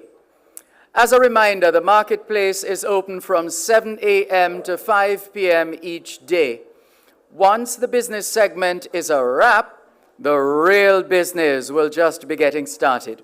You can access the Marketplace online by clicking on the link to the virtual Marketplace, and you're invited to linger on and join in the festivities hosted by the VM Group. A big thank you to our legacy partners, the Grace Kennedy Group, the VM Group, and the JN Group, as well as our session sponsors, the Best Dressed Chicken, or as they call it in Haiti, Le Chic Poulet. And you're invited to linger on and join, as we said, in the festivities. We also would like to thank Hardware and Lumber and the Lasco Group. And just a quick note on the approach to take when you go online. First of all, once you have a break, remember to visit the sponsor booths sections on the virtual platform. On the left navigation menu, select the tab that says Exhibitor Hall. Select the tab that says Exhibitor Hall. Once you have been redirected, you're able to scroll through a view of all the sponsor booths showcased here at this 9th Biennial Jamaica Diaspora Conference, the Jamaica 60 Hybrid Edition. You know that when you're in Jamaica or anywhere else where Jamaicans are across the globe, at some point or another, there has to be some form of entertainment, if even from family members just having a good laugh, etc., because we love to have a good time. And so we're going to give you a good time right now, an extra special good time. After all, you've been good enough to come and be a part of the experience and sit in on the sessions and make your notes, etc. So, hey, we're going to treat you. We're going to treat you right now. I am delighted to invite on stage, well, she's already here, but if you're not recognizing her just yet, you will see clearer by the time we're through, or by the time her performance is through. You are, well, let me not give away too much, except to say that she's a singer, songwriter, producer, musician, and vocal arranger. In other words, if your voice needs rearranging, she can, well, never mind. But you get the picture. And she's one of the best, described as one of the best exports we have in entertainment right now. So listen up, those of you in the diaspora who have tons of events coming up, I'm just saying. She's regarded as one of the best exports we have in entertainment right now. In fact, some people go a step further. They say she is the complete package.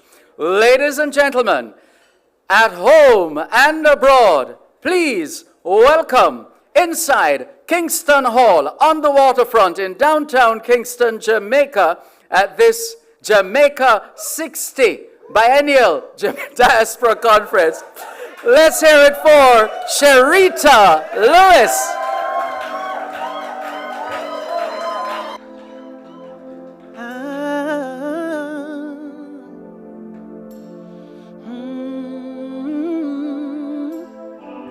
Jamaica love, come on and feel Jamaica love. Come together, make we lift up Jamaica. Jamaica love, Jamaica. Jamaica love, I wanna feel Jamaica love.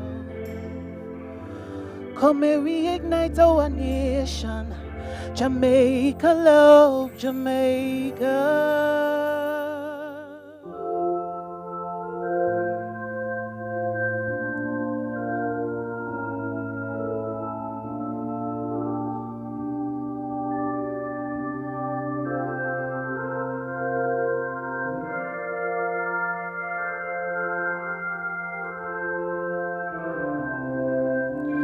Many rivers to cross, but I can't seem to find my way over. Wandering I am lost as I travel along the white cliffs of Dover. Many rivers to cross, but just where to begin? I'm praying for time. There are times I find myself thinking of committing some awful, dreadful crime. Oh, and this loneliness won't leave me alone. It's such a drag to be on your own. My man left and he didn't say why, so I guess I gotta try.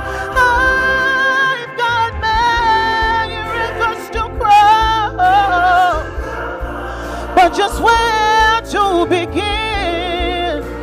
I'm playing for time. There are times I find myself thinking of committing some awful, dreadful crime. I've got many rivers, oh, and I can't seem to find my way over. Oh, I've been licked, washed up for years in a melody survive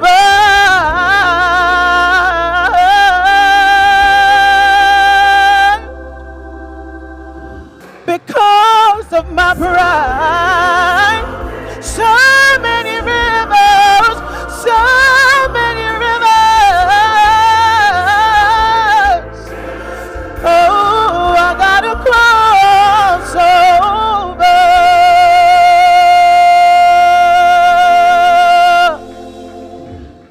Thank you. All right, so you and I know that our greatest dream for Jamaica is for us to live in peace and in love. And not just for Jamaica, for the world. And so before I sing the next song, which is my original, but the next two songs are my songs. But this is a favorite song of mine that I want to sing.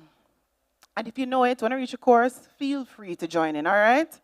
Okay, and those in digital land, please feel free to join wherever you are. Imagine there's no heaven. It's easy if you try. no hell below us, above us only sky. Imagine all the people just living for today. Imagine there's no countries except Jamaica. It isn't hard to do. Nothing to kill or die for, no. And no religion too. Oh, imagine all the people, living life in peace. You may say I'm a dreamer. Oh, but I'm not the only one. I hope someday you will join us and the world will live as one.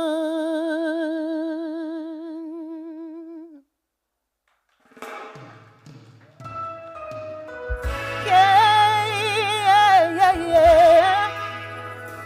Oh, say this is the reason, this is the reason, yeah.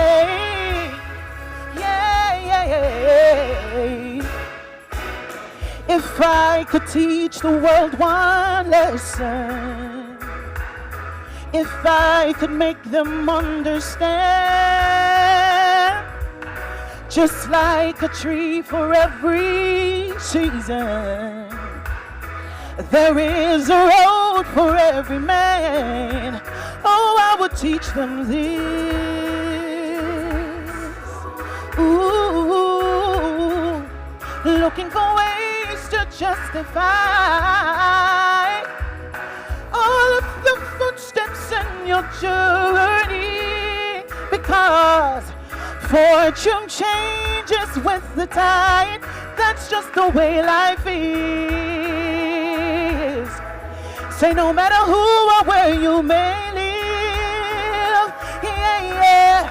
This is the reason why you should show unconditional love wherever you go. Yeah. How can you judge someone by appearance and you've never walked in his shoes? Because each child, each man, and every woman, yeah, they didn't know till they knew. Oh, you should learn this. Stop turning pages of your story, looking for ways to justify all of the footsteps in your journey. Because today you're low, tomorrow high. That's just the way life is. Say no matter who or where you may live, yeah. Yes, this is the reason why you should show unconditional love wherever you go.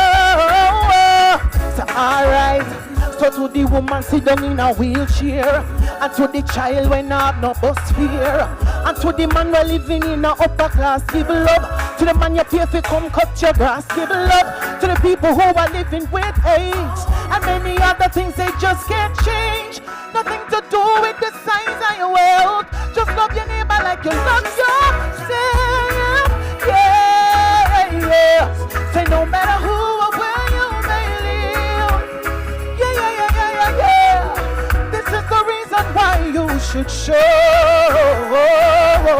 unconditional love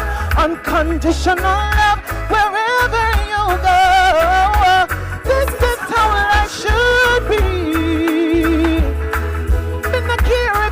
why you don't agree. Yeah, yeah, yeah. Say this is the reason why you should share unconditional love everywhere, everywhere. Yeah, yeah. Say this is the reason, this is the reason. Yeah, yeah. Show some love. Won't you give some love? Won't you give love? Give some love. Give some love today. Thank you. Oh, what a shadow of a life I used to live. Your love is a light into the dark you freely give. All I ask is please don't fail me now.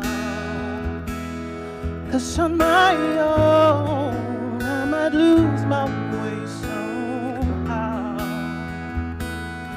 My undying faith in you is all I can return. And if I must follow you to hell, then let me burn. But all I ask is please don't fail me now. 'Cause on my own I might lose my way somehow. With you I believe in love and dreams. Once again, you broke down the walls, you healed my hurt. Once again, and all of the fear and doubt in me, they disappear. So many things in life are better now you're here. And all I ask is please don't fail me now. 'Cause on my own I might lose my way somehow. You are my strength, you lift me up, you set me free. As sure as the rising sun, I know it's destiny.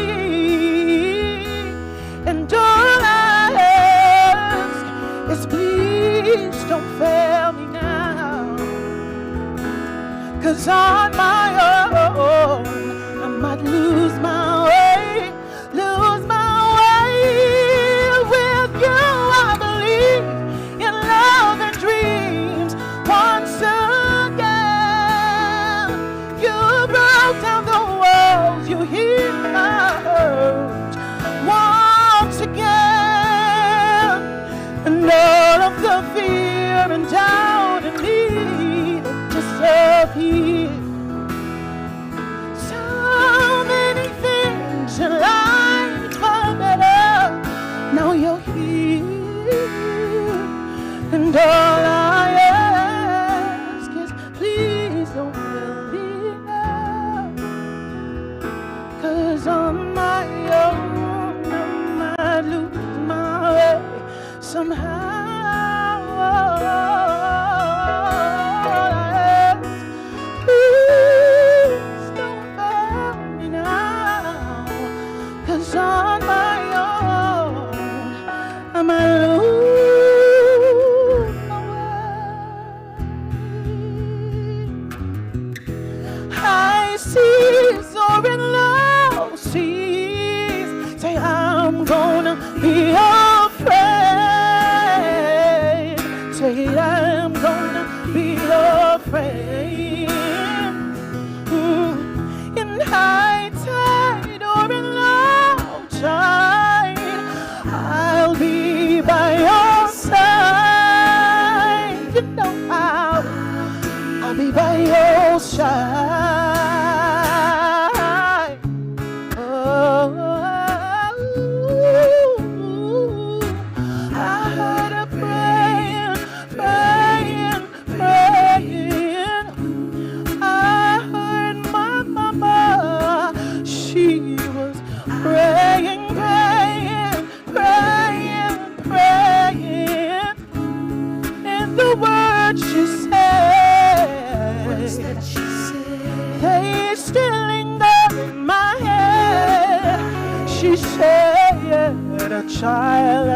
born of this earth and needs protection. How God can protect us when we're wrong, please, Lord, correct us. Oh, and stand by me in high seas or in low seas. Said I am gonna be your friend. Say I'm gonna be your friend.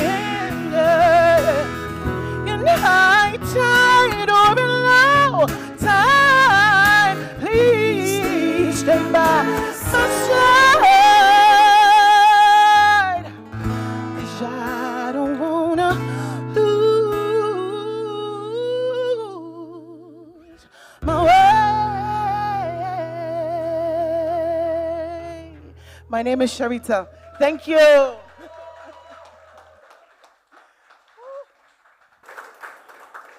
We told you, or as they say in Jamaica, that song, can't say me never did I warn you. Oops, last time someone tried to sing that song in Parliament. I think he got it wrong. The finance minister. Oh, wow. No, Jamaica is a wonderful place. Jamaican people are wonderful people. No question about that. I don't think you can do in some other countries what you do in Jamaica. And hear me out. We give people names. We're big on aliases. And we see nothing wrong in whatever the alias is. So we say blacker, for argument's sake. Brown man, Indian, Browning. Yeah, we just affix these terms and titles and names, and they stick. But you can't do that in some country. They're saying it's discrimination, and it's how can you be, this? But in Jamaica, we just accept it and we're cool, right? So much so that when somebody asks for the name of, call a particular name, I'm say, who? And I'm saying, no, a tall man, and him, oh, you mean John Joe? No, but anyway. And of course, in my case, it would be short man, or shorty. Yes, what a thing, what a thing. But anyway, I am not the comedian. In fact, we have a comedian waiting to join us on stage. Oh, he's here already. He's not even waiting. He's an actor, comedian, educator, and founding director of Ellis International. He is a joker. Because comedy is serious business. So if you can do it and do it well, it means you're a real joker. And he's also quite funny. He's a funny man. Very funny. Great. Over to Blacker. Let's hear it for Blacker Ellis. I think I could give a new name to Durval as well. That's it. Him not really born here. Well, him born here, but him don't grow here.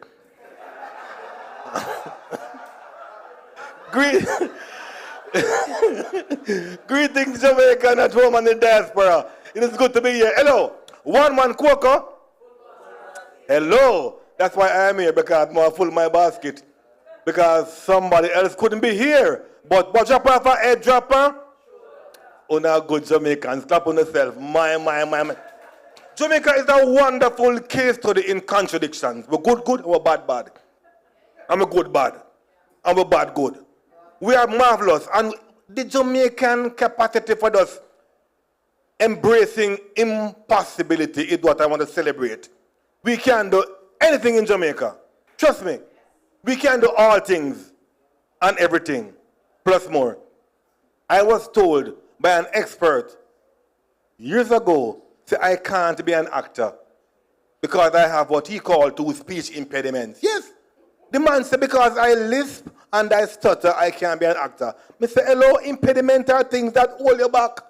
My talking never impede me yet. What I have, sir, are two speech peculiarities.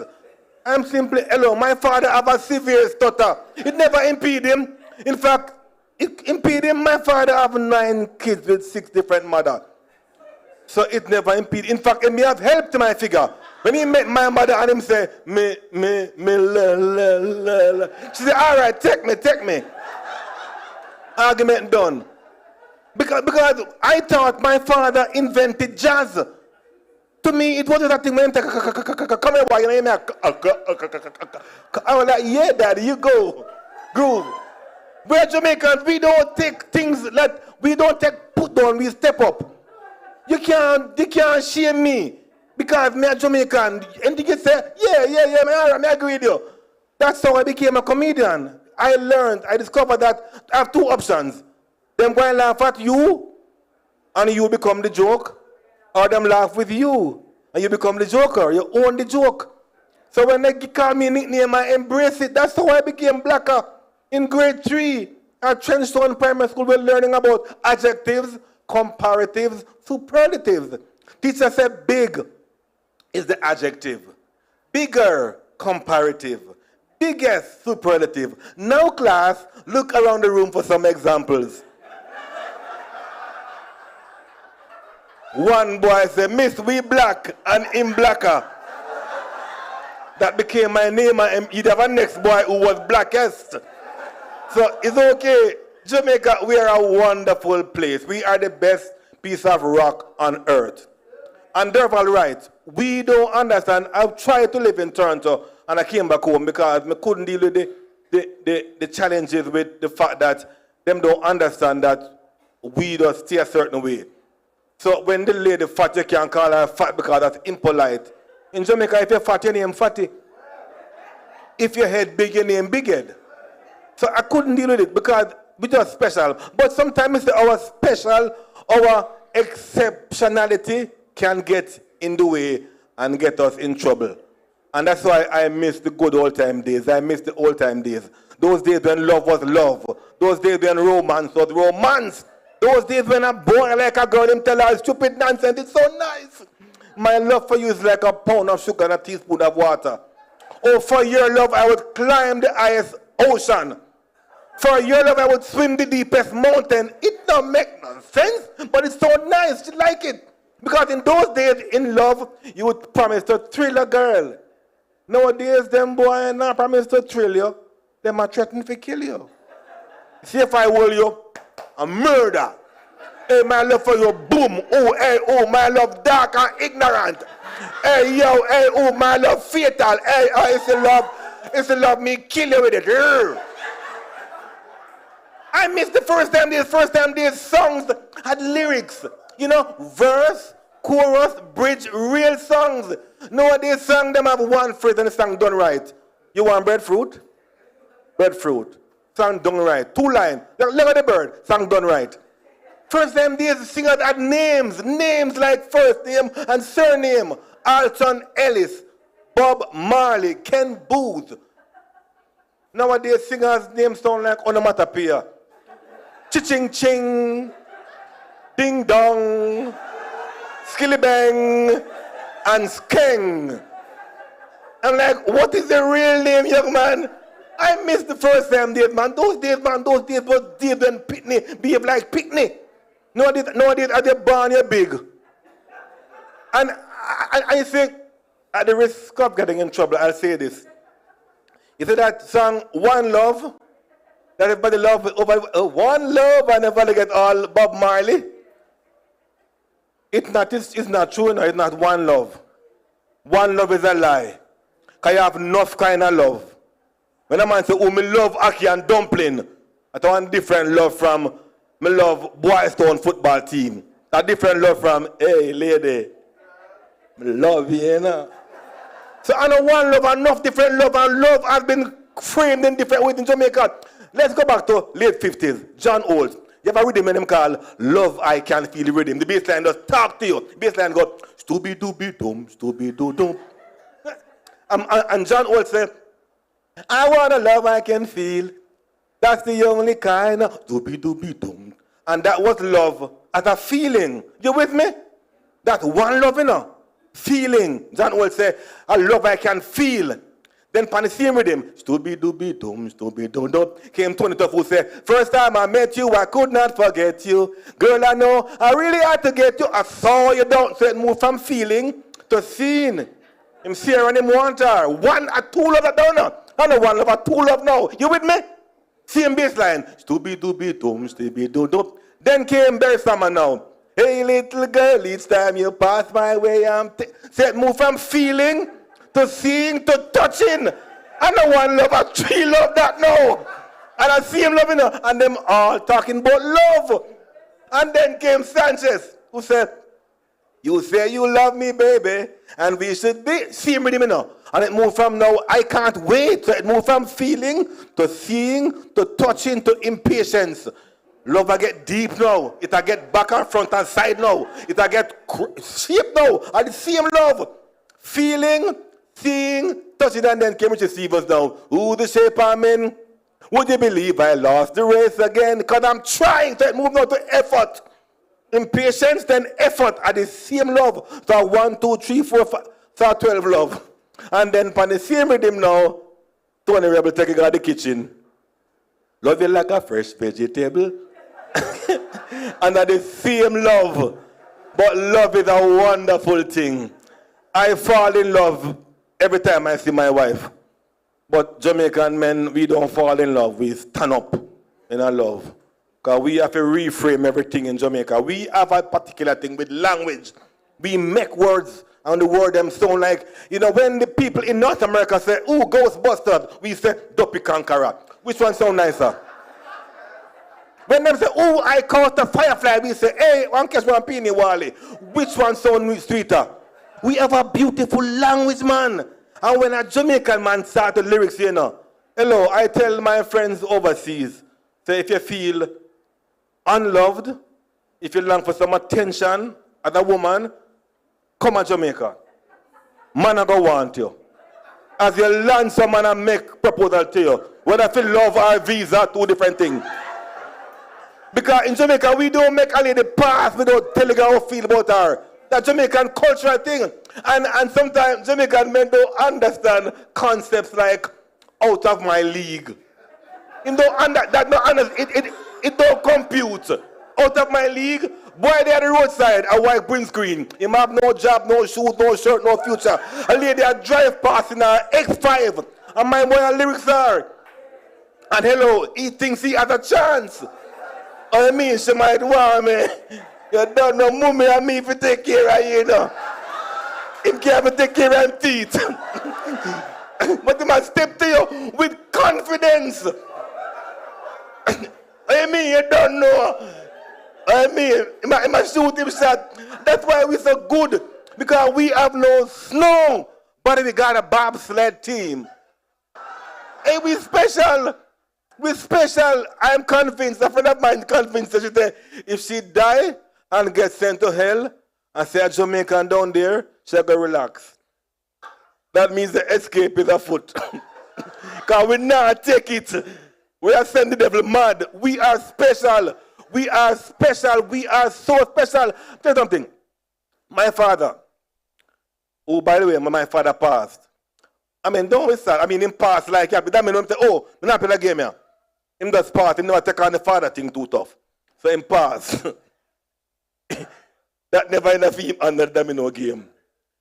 But, and even though on the coming Sunday is Father's Day, I'm celebrating the fact that we become good fathers even when the absence of fathers.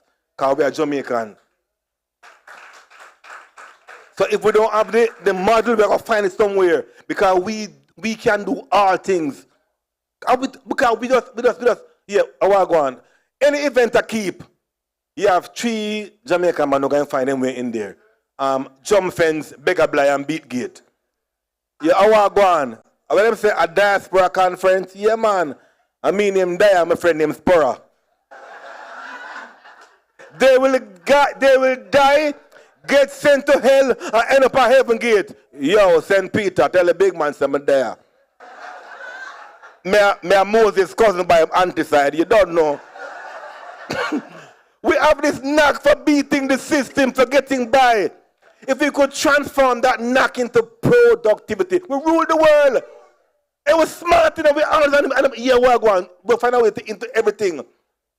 So, my father had this thing where every year you have to do a project, because you have to work, redesign the house, look out the veranda and put a room. Next year, knock down the room and put a bench. It's a project. Every year is a Labor Day project. Well, last year, my father completely outdid himself. He said, we live in a 2-story house, and old master knocked down the bottom story. You see the top story? That's a different story for a different time. My favorite Jamaican of all is the late, great Miss Lou. And Miss Lou said, and I quote, every hoe of them stick a bush, every long road have been, hot sun have shady tree, and the longest prayers have amen. Amen.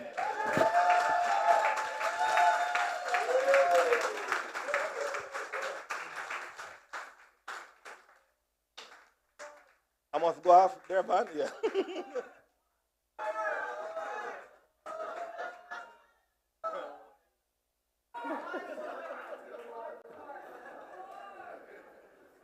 More them say.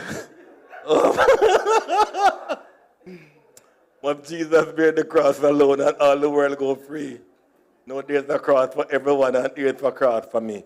In fact, we can call it crosses. But I thought I'd share a thought with you, a reflection, that we're in this Diaspora conference hosted by the Minister of Foreign Affairs and Foreign Trade. And I was like, we've done the idea that foreign and diaspora kind of don't blend sometimes, because Jamaican in the diaspora, wherever you are in the world, is no longer foreign. Once Jamaican live there, it becomes Jamaica. All I tell them, be transfer. You'll have a Jamaican living in Helsinki, living in Nebraska, and suddenly it becomes Jamaica. You pass in here, she's royal. Are you heard me there? We have a way for us enter somewhere and take it over and transform it. And we are trying to teach them how to be Jamaican. It's something I encountered when I lived in Toronto. I was constantly having to tell people, say, no, I'm Jamaican. It's funny because in a store, speaking standard English, and a man said to me, where you from? I said, I'm Jamaican. He said, nah, you're not Jamaican. Because I was giving him standard English in my Jamaican accent. I wasn't giving him a twang like, I'm in Toronto. I'm saying, yes, sir, my name is Owen. I'm saying, you're not Jamaican. You must be Nigerian or Ghanaian. I like that because I like my African heritage. But I want my Bob Marley. Usain Bolt. I said, no, I'm Jamaican. I said, no, you're not Jamaican. You're Nigerian. I said, sir, hold on. Go to the car, come back with my Jamaican passport. I said, sit here. He said, Nigerians are good at that.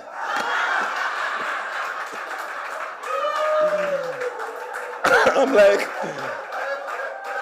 the man, this Kingston and Lagos in a one swoop. But I understand his problem because it's something I struggle with the language. At the store, I said, lady, may I have a bag, please? A what? And that's why I have to pardon Jamaicans who twang. It's not because they want to act like foreigner, but the twang is helpful sometimes. I said, lady, may I have a bag? A what? I said, may I have a bag? What do you say? The may I have a bag? B-A-G. She said, oh, you mean a bag? So next day I'm going to ask her for a bag. And suddenly I began to twang. I'm like, no, I don't want a bag. I want a bag. So you have to understand, when your friends come home and they suddenly start to twang, don't fight them, don't beat them. Them have to twang to get by in foreign. And them left somebody in foreign attack Jamaican. My auntie who raised me spoke 3 languages. English, Jamaican, and bad word. At one whole different language. And she was a fishmonger, and she had this way where she would move her neck on every syllable and come forward on the cloth. And that's the way I was raised. But even though, and when the bad word done, the beating start. But with all of that, she put a big value on education. She said, you have to go to school. You have to go to school. So thank God for school. I went to school, passed exam, common entrance. No, I didn't have PEP. I think PEP really means punish every picnic. And penalize every parent. But I passed common entrance. I went to Excelsior.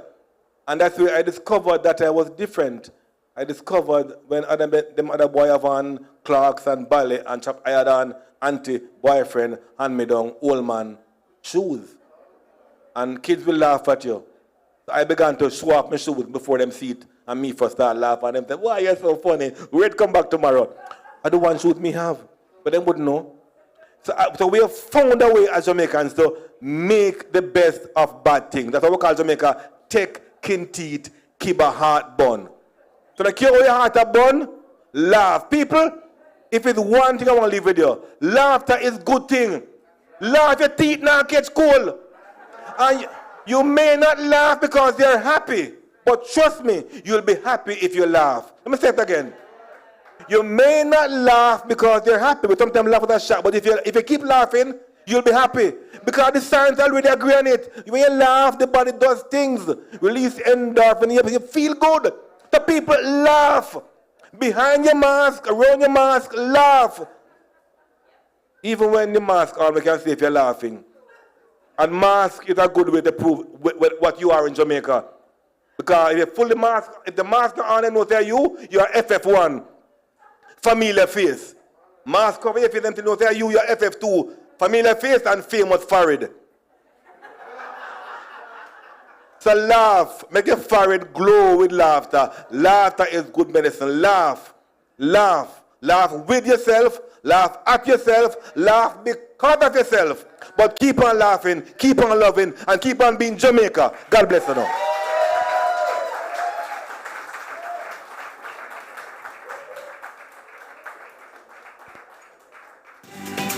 Businesses to help you live a graceful life with Grace Kennedy Financial Group.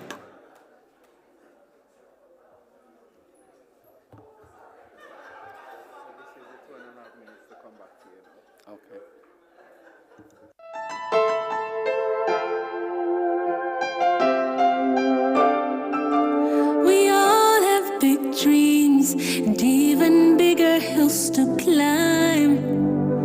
This life is one big road with many curves and winds.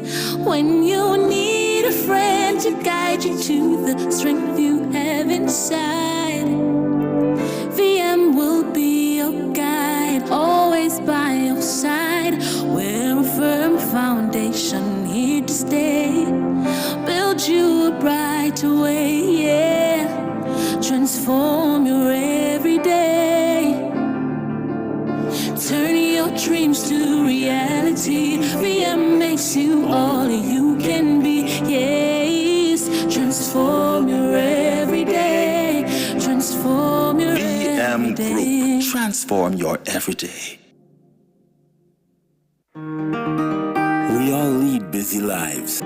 We spend so much time in traffic or on a bus. But with all these distractions, there is an opportunity to make our time together something to get dressed for. Making time to share the goodness, share a milestone, share a meal. Sharing your life's most important experiences is a meal together away. The best dressed chicken. Make life delicious.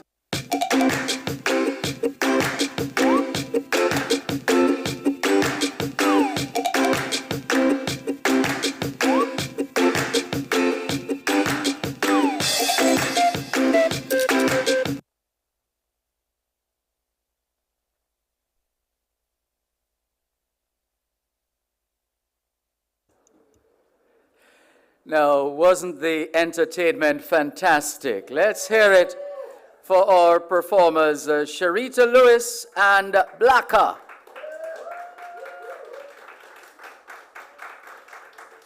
Yeah, no, we really enjoyed it so much we almost forgot about lunch, actually. It was quite captivating. But ladies and gentlemen, conference attendees present here at the beautiful new offices of the Ministry of Foreign Affairs and Foreign Trade overlooking the waterfront here in downtown Kingston, and attendees online across the globe. Good afternoon if you're just joining us, and those who have been with us from the start, good afternoon to you. I'm your host, Dervan Malcolm, and it's my honor to be a part of this momentous conference being hosted in the same year as the 60th commemoration of Jamaica's independence, convened by the Ministry of Foreign Affairs and Foreign Trade. Did you know that the Kingston Harbor is the 7th largest natural harbor in the world? Well, if you didn't, now you know.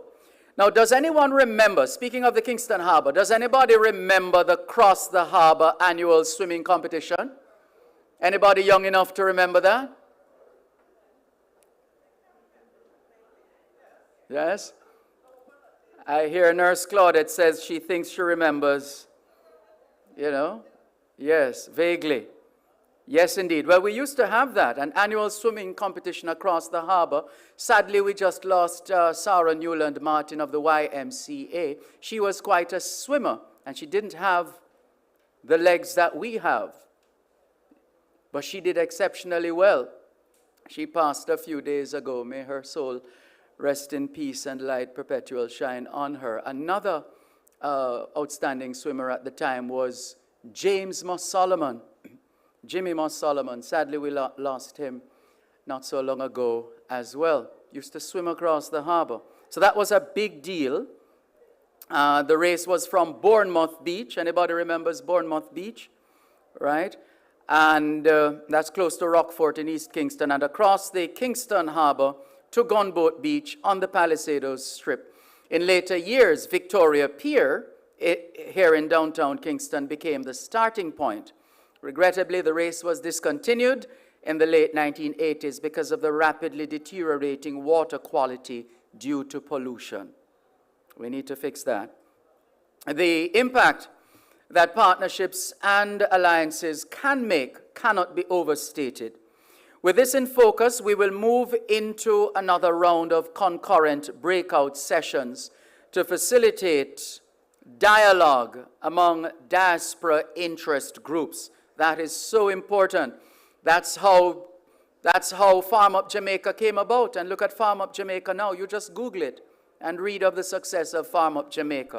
It was one of those sessions in 2013, right? So the breakout sessions are key to facilitating dialogue among diaspora interest groups, diaspora faith-based organizations, government departments, and service delivery, and diaspora stakeholders. So these sessions will be hosted by sponsors. We will regroup after the breakout sessions for another Ignite talk on investment opportunities in Jamaica. In the meantime, we're going to pause for lunch. Enjoy. Thank you very much, and please come back in just about team, half an hour's time. We're not asking you to cut and swallow, as we say in Jamaican parlance, but do the best you can. See you in a half an hour or so.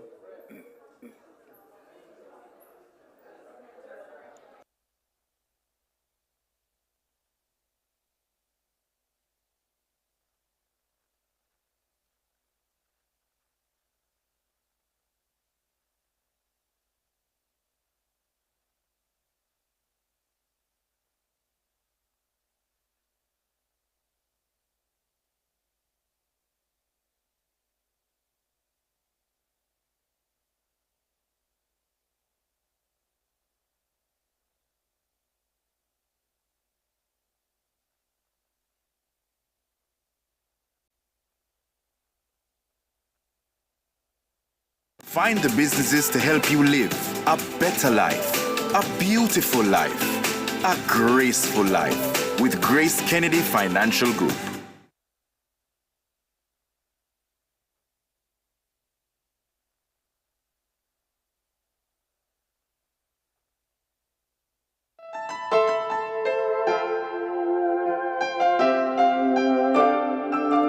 We all have big dreams and even bigger hills to climb. This life is one one big road with many curves and winds. When you need a friend to guide you to the strength you have inside, VM will be your guide, always by your side. We're a firm foundation here to stay, build you a brighter way, yeah. Transform your everyday, turn your dreams to reality. VM makes you all you can be, yes. Transform your everyday.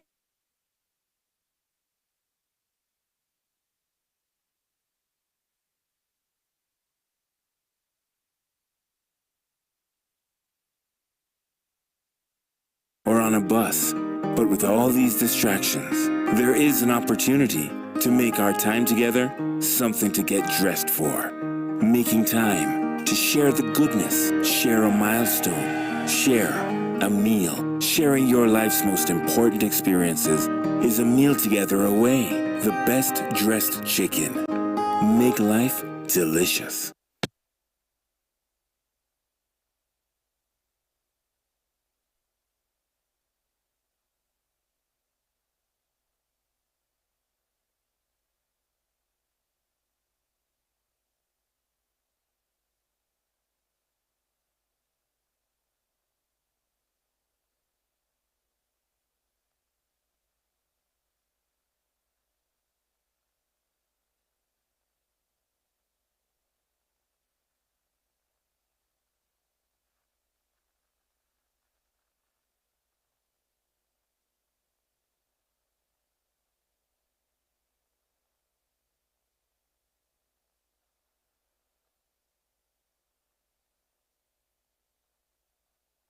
The Jamaica 60 Diaspora Conference, Reigniting a Nation for Greatness, is convened by the Ministry of Foreign Affairs and Foreign Trade, presented by our legacy partners, the JN Group, VM Group and Grace Kennedy Group of Companies and/or other conference partners.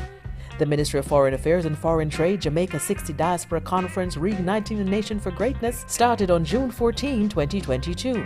The day began with an official opening ceremony which had messages to ignite the Jamaican phrase, "Little but with Talawa," from the Honourable Kamina Johnson-Smith, the Honourable Edmund Bartlett, the Honourable Olivia Babsy-Grange, and Mark Golding. I am thankful that we are able to come together, albeit in hybrid format, to have this dialogue as a family. I'm especially pleased that we've been able to broaden our engagement beyond our traditional diaspora centres in the UK, USA and Canada. We're happily benefiting from greater inclusion of our brothers and sisters in Asia, Africa, the Pacific, Europe, the Caribbean and the Americas. In reflecting on our accomplishments as a country and a ministry, I am deeply humbled and feel it a great honour and privilege to serve as Minister of Foreign Affairs and Foreign Trade. Our main is the deepening and strengthening of our relations with the diaspora, and I'm pleased that since my appointment in 2016, I've been able to be a part of the amplification of the importance of diaspora engagement to development. In undertaking my duties, I've been able to meet with so many of you who are blazing the trail across the world in your various fields. Tenacity, the resilience, the pride, and the stick-to-itiveness of my Jamaican family that have migrated and settled in foreign lands. What always inspires me is that regardless of geographical distance, your hearts always reside in your island home, Jamaica. So post-pandemic now, the development of the tourism industry is being guided by our Blue Ocean strategy as we refocus our sights on growth targets of achieving 5 million visitors, earning $5 billion, and to have 5,000 new rooms. What this new process has brought is a demand for more supplies, for more experiences, and for more investments.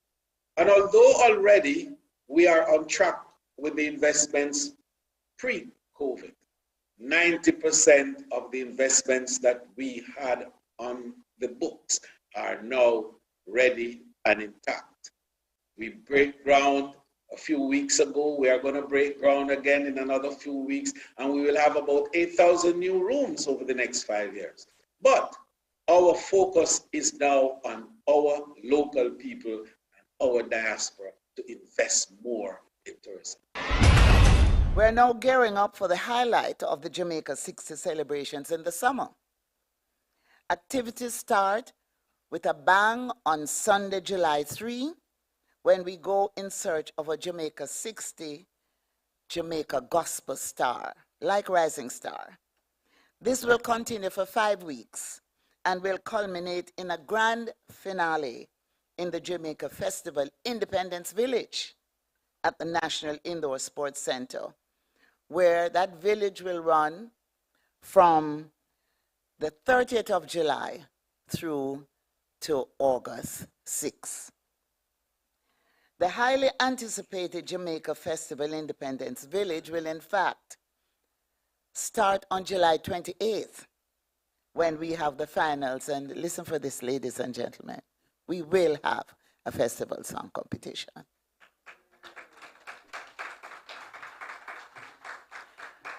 What we have decided to do is to create a narrow window of 1 week and to invite new entries. And I have been networking the industry to get good producers, good songwriters, and performers on board so we can come up with 10 songs. And we will have a festival song competition. The pandemic would have had a significantly harsher impact from the devastating economic and social effects of COVID-19 without the support of the diaspora here in Jamaica. Of particular note were the many initiatives to support our health sector, which increased its resilience in a time when it was under unprecedented stress. The education system in Jamaica was also a major beneficiary. Without your support, many more children would have been without the devices needed to engage in online learning during the long period while face-to-face classes were suspended. The contribution of our diaspora is immense, and your voices deserve to be heard. You are a great, but so far insufficiently recognized, national asset. The opening ceremony set the tone for an information-sharing-filled conference day one. First on the agenda was the highly anticipated Riverside Chat with Jamaican-born Jackie Wright. Jackie Wright is a global technology leader who has made broad impact in business transformation and on social issues. She currently serves as the Corporate Vice President and Chief Digital Officer for Microsoft US. People need to see, and you need to create these proof points, right? Value cases that help people understand and really can lean into it. And then, you cultivate an environment where, for the most part, you have people who have been around 20, 30 years, and you have digital natives. You need to harness the power of all people. And how do you include and bring all people along? And so this notion of making sure that people are working collaboratively and working together, these are just a few things. And I'm excited, as you can tell, about the notion of transforming a country at scale. This country, we have a lot of things that I think are proof points in terms of taking the steps. Infrastructure. As I read, we have 55% penetration in broadband, but we need to finish, right? Because that, access is key. We have a national identity system that we're implementing, along with data and information, to really create a holistic approach to how we provide services to the country. And in doing that, we need to make sure that we bring everyone along. How can everyone participate in these services? How can we provide services that remove the barriers of entry? And I believe that technology has the power to be the great equalizer, with technology that can help those with disabilities to increase the ability to consume services in a way that's just really simple. All of these things are how we need to embrace, bring transparency and trust so that we can deliver. The day's second Riverside Chat featured the Honorable Floyd Green as he explained the National Identification System, NIDS, and how the diaspora would be able to ascertain their NIDS cards.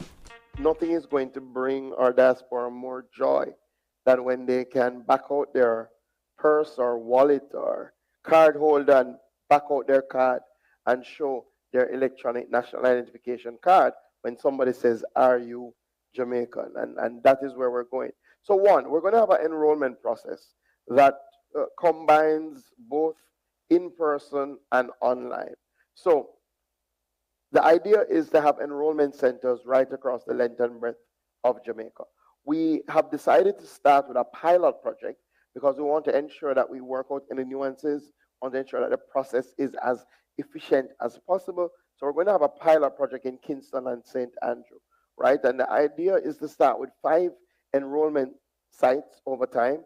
We have partnered with the post office, so we're going to be utilizing the post office space. We're going to be retrofitting that space. So again, I think this is how smart government operates. Instead of trying to build new buildings, our post offices are well located, but the reality is that their utilization has gone down tremendously. So why not repurpose them and do something with them?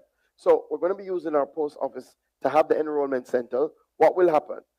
Somebody will be able, once you have the capacity, to go online and pre-enroll. So we will have a pre-enrollment site where you can enter most of the information. So the diaspora people, that will be open to you as well. Go online, enter your information. Now, you will have to come to Jamaica.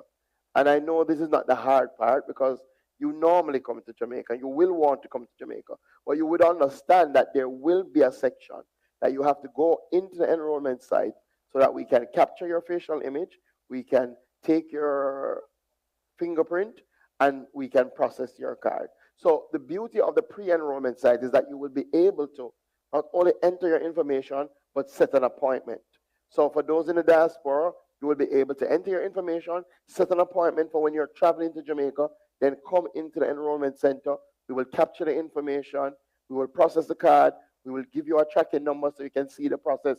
Clearly, there has to be a verification process because we have to take some steps to ensure that when Professor Ying comes in and gives us his information, we can really say that he is Professor Ying. So we're working on the time frame, but we will give you a specific time that you will be able to come in, collect your card, and then you're good to go. The day also featured a number of breakout sessions that included young diaspora and faith-based members, entertainment and plenaries with gems of discussion around Jamaica's digital transformation and education focus under the themes Igniting Diaspora Engagement in a Digitalized World and Igniting Diaspora Engagement for Education Transformation in Jamaica. Through the discussions, we were introduced to Angelica Stewart, Jamaican at Howard University, who was selected for a summer internship with Aeronautics and Space Administration, NASA. Just tell us a little bit about your internship this summer with NASA. NASA itself has gone through a transformation, right? Over the last 10 years or so, we went from government-funded space flight to a more diversified strategy where we have the private sector leading. So there's lots of really wonderful things. There's missions all over our universe. So talk about what you're going to be doing this summer at NASA and where are you going to be? My internship started on June 6th, so I'm currently in the DMV area, that's DC, Maryland, Virginia. I'm currently at University of Maryland, Baltimore County, and we will be around that area. I will be flying on the NASA's P3 aircraft to collect atmospheric samples. This particular internship is focused on the geosciences, climate change, etc., sustainability. So last week, I've done a lot of lectures on sustainability, climate change, the atmospheric boundary layers, aerosols, just different things in the atmosphere that is affecting our climate, that is affecting the world. So that's really what the internship is about. It's a cohort of 25 students across minority serving institutions, that is HBCUs, and HSIs, which are Hispanic serving institutions. When I look at what is happening in Jamaica, one of the first things I think of, are our students ready for secondary education? Are they ready for tertiary level post-secondary education? Are they ready? And no, they are not ready in the numbers that we would like them to be ready. So for me, a serious initiative to say that we are going to fix primary education. And I know that there are persons who are champions for early childhood education, and I agree with you, but my major focus falls at the primary level. We need to fix primary education, okay? And then, who are the persons who are working with our students, our teachers? We need to train them differently. Our teachers need to be trained in a different way. And I'm sure that will come out some more in the conversation. What kinds of attitudes are our teachers coming to the classroom with? What kind of futuristic thinking? What kind of, inquiring minds are they coming to the classroom with? And then, in the context that we're living, we are in the fourth industrial revolution. It arrived a long time ago. And we are now looking at the fifth industrial revolution when we are beginning to think about things like ethics coming back and working closely with productivity. In other words, putting back the humanness into all of this productivity and stuff that we started embracing from the first industrial revolution. So there is technology. How are we using technology in the world now? How is it being used in the world now? How can we in our schools, and that's something that we talked a lot about at Arden over the last 5 years. We talked about it a lot, and we really pivoted and did a lot of stuff we had to learn and relearn and unlearn in order to have survived the pandemic as well as we did in a blended space. So technology, what does it mean? When our students leave us and they go on to post-secondary enterprises, whether it is tertiary level education or it is entry-level work jobs, becoming entrepreneurs, how are they going to be using the technology? Is there a clear enough articulation? Are we providing the opportunity for that kind of articulation between the two? No, not as much as we should be doing that. We hope you were in fact reignited. We now move into day 2 of the Jamaica 60 Diaspora Conference. Enjoy yourself. Welcome back. It's the second half of our program on this day 2 of the Jamaica 69th Biennial Diaspora Conference, Reigniting a Nation for Greatness. I'm your host, Dervan Malcolm, and it's my pleasure to introduce to you our next guest, Dr. Marlene Street Forrest, Managing Director of the award-winning Jamaica Stock Exchange. She will share her perspectives with us in a Riverside chat. Please welcome our moderator, the Deputy CEO of the GK Financial Group, Mr. Stephen Whittingham. Hi, good afternoon, everyone. I hope everyone's having a great conference. It is a pleasure to be here. All right. Well, it really is a pleasure to be here and to have this opportunity to have this Riverside chat with Dr. Street Forrest. Dr. Street Forrest, CD, JP, PhD, is the managing director of the Jamaica Stock Exchange and a director of both of its subsidiaries, and a friend of mine who I've worked with for well over a decade. Yes.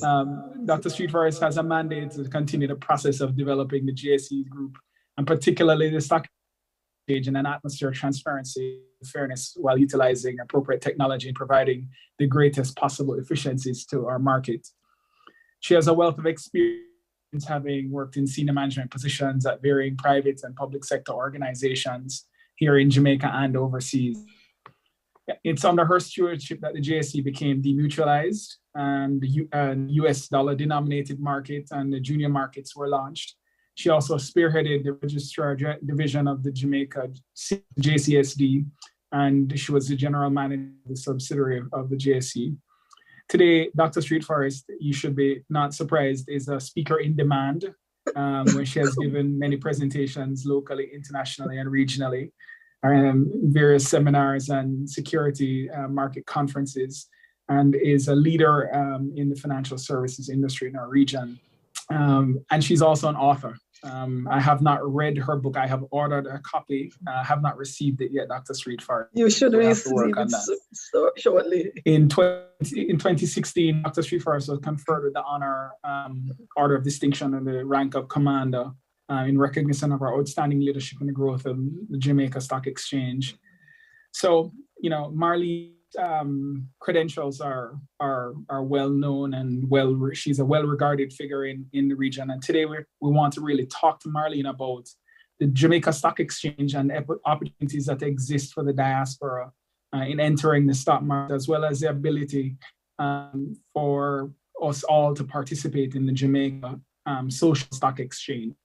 Yes. I have a few questions that I want to ask Marlene in this chat, and Marlene, I'm sure, she's a very engaging speaker, so I'm sure we'll have a good discussion. So Marlene, welcome, and I'm sure you're very excited to be speaking to the diaspora today. Very excited to be speaking, yes. So Marlene, it's Jamaica's 60th year of independence, and I would love it if you would tell the diaspora, tell us how the Jamaica Stock Exchange uses technology to improve access to capital and investment. Well, it's a pleasure to be here and to talk about how we use technology. Because let us start first by saying that when we just began, it was paper. Everything was paper-based.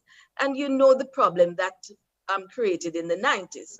So we moved to an electronic trading platform just about 1999, 2000. And that assisted with confidence in the market.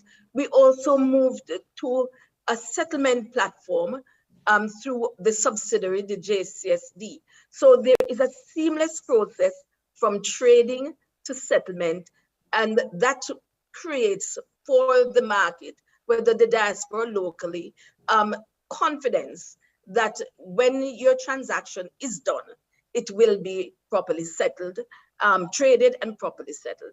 Then we move on to how do we regulate the market to ensure that, you know, there is no abuse in the market. And again, what we did was to put in place electronic surveillance system. Now, I want to just touch quickly on the fact that we have an online trading platform. And it is at one of the diaspora sessions, Stephen, that the diasporans said, we cannot seamlessly enter the market to, you know, participate in IPOs and the secondary market. And we went back and we said, well, if this is the charge you have given us, we are going to put in place the online trading platform. And we have put that in place that will allow investors to invest seamlessly through the platform, utilizing all the tools that are there. Naturally, they go through a broker first. And for the KYC, we know that that is important. But after that, the sky's the limit in terms of what they do. And when we look at technology, we're talking about that aspect, but let us talk about how we secure ourselves. Cybersecurity tools have been put in place because, we are dealing with technology. We look at data privacy, all of those to ensure that structurally, infrastructure is there to protect the diasporans when they decide to invest in the market. Well, that's really great, Marlene, and I think the results have spoken for themselves. The Jamaica Stock Exchange ranked number one by Bloomberg in 2015, ranked by Bloomberg number one in 2018. Yes. 2019, you had a bad year. You were ranked number 5 in the world. Yes. So the results have clearly have spoken for themselves. But the question I want to ask you, Marlene, is, we hear these numbers about the ranking for the stock exchange, but what does it mean for the Jamaicans and for Jamaicans in the diaspora? How does the stock market benefit Jamaicans and Jamaicans in the diaspora? I want to talk. Break it down for us. Yes, a little bit about the ranking first, because what the ranking really is talking about is how much the market has performed, how companies on the market have performed year over year, and that converts to in terms of the price of those shares. So if you are saying that the market is number 1 performer, it means that the investor has performed well in terms of what as they have invested in. So it cannot be simpler than that. And if we're saying even now, the stock market, the junior market has performed 20%, over 20%. Now, compare that with other countries, you might not see that performance. So this is from the standpoint of how the market has performed. Now, let us look at the stock market itself.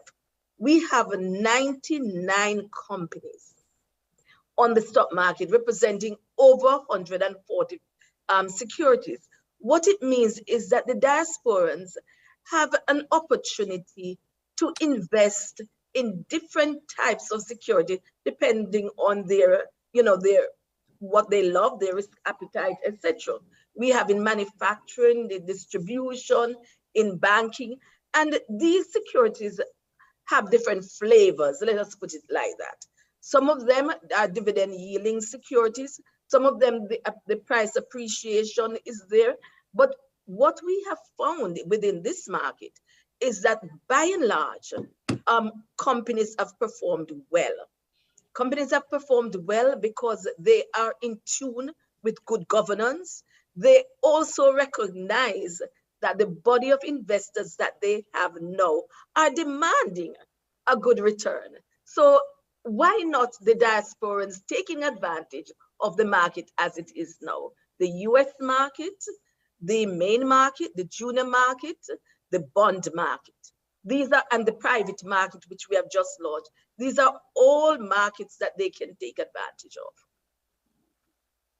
Well, that's great, Marlene. And I think if you look at this, the performance of the stock exchange, I think it's really easy to argue that it is the leading financial market in our region, but not just from a performance perspective, but also from a governance perspective. I think the stock exchange has been a real pillar in our region in terms of improving governance. And I was wondering if you would just take a few minutes to talk to our guests, our participants conference about how governance improves confidence in the market, and in what ways has the Jamaica Stock Exchange sought to improve and encourage good governance in our market? So obviously, if one looks at an entity, the stock exchange, it is there as a facility. It is there to ensure that the companies that are listed on the market do what they are supposed to do in terms of proper disclosure to the market, providing financial statements, engaging the shareholders. And these are all things that are rule-based, but the stock exchange goes further than that.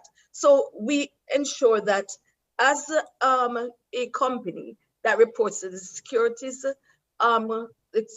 Commission, that those information and those rules that are in the Securities Act are followed.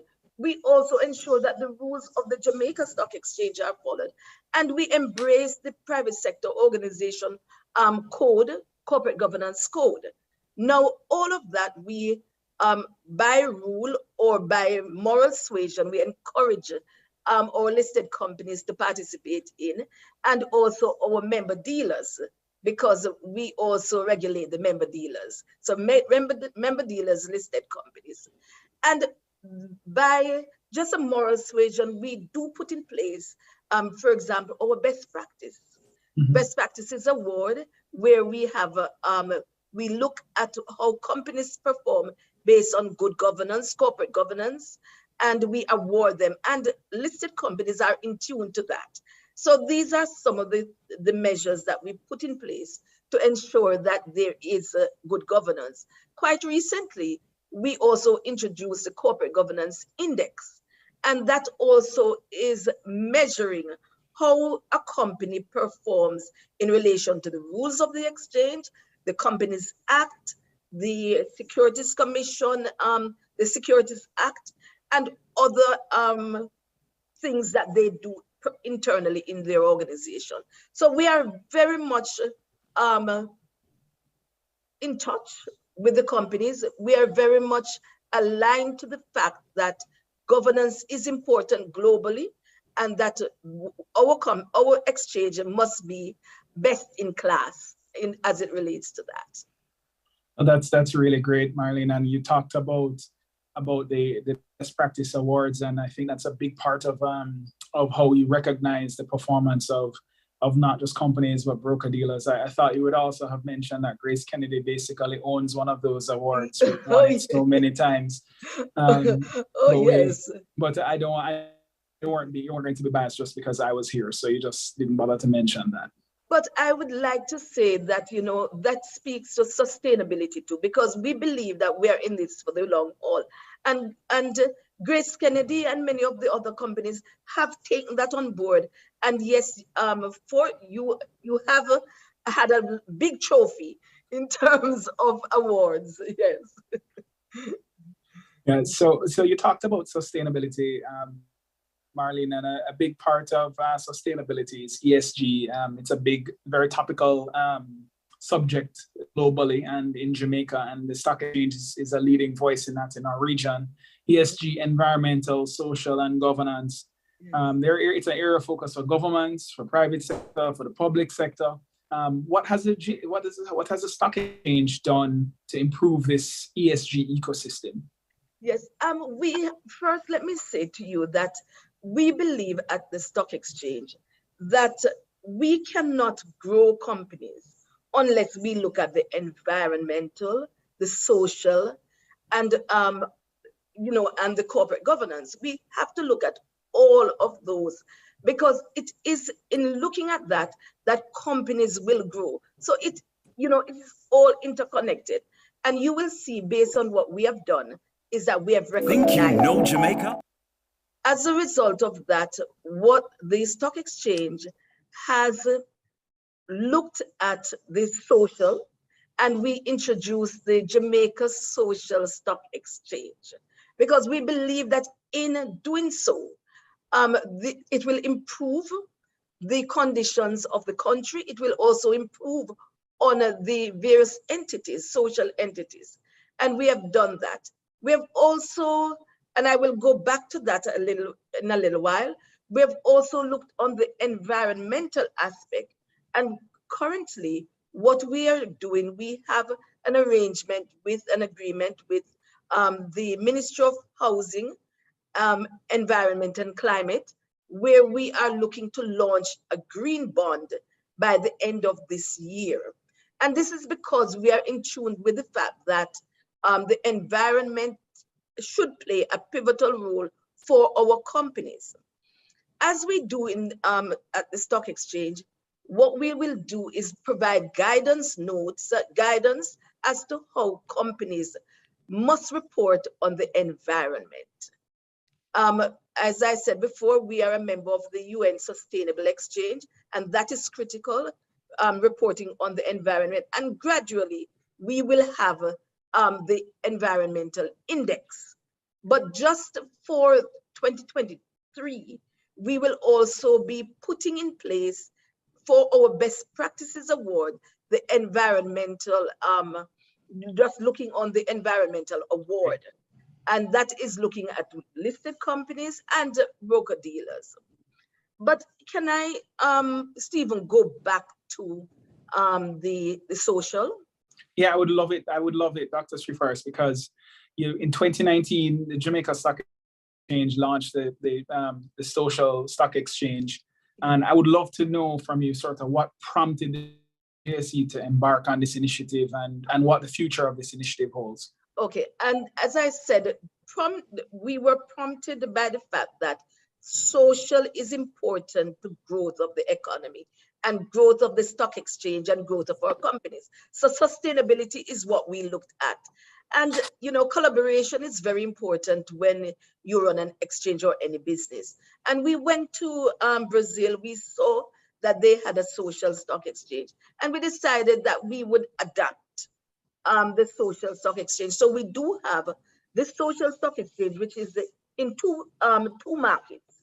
The JSIM, which is the Jamaica Social Investment Market, and the JIIM, which is the Jamaica Impact Investment Market. What is measured gets done. And so the the JSIM again was as a result of the diasporans, where they have said that we want to invest socially, but some of the times when we do so, we do not have a report as to what has happened. How do you measure what has happened in the country? How do you measure that particular project? So the fact is, with the stock exchange, having a good environment, and that's the Jamaica Stock Exchange, we thought it best to mirror what we do best for the social sector. So we have done that, and we have had to date 5 companies that has come to market to seek funding for projects. We had the DEFCON, and that project was fully funded. We have the Alpha project, and that was fully funded. And now we have 3 other projects.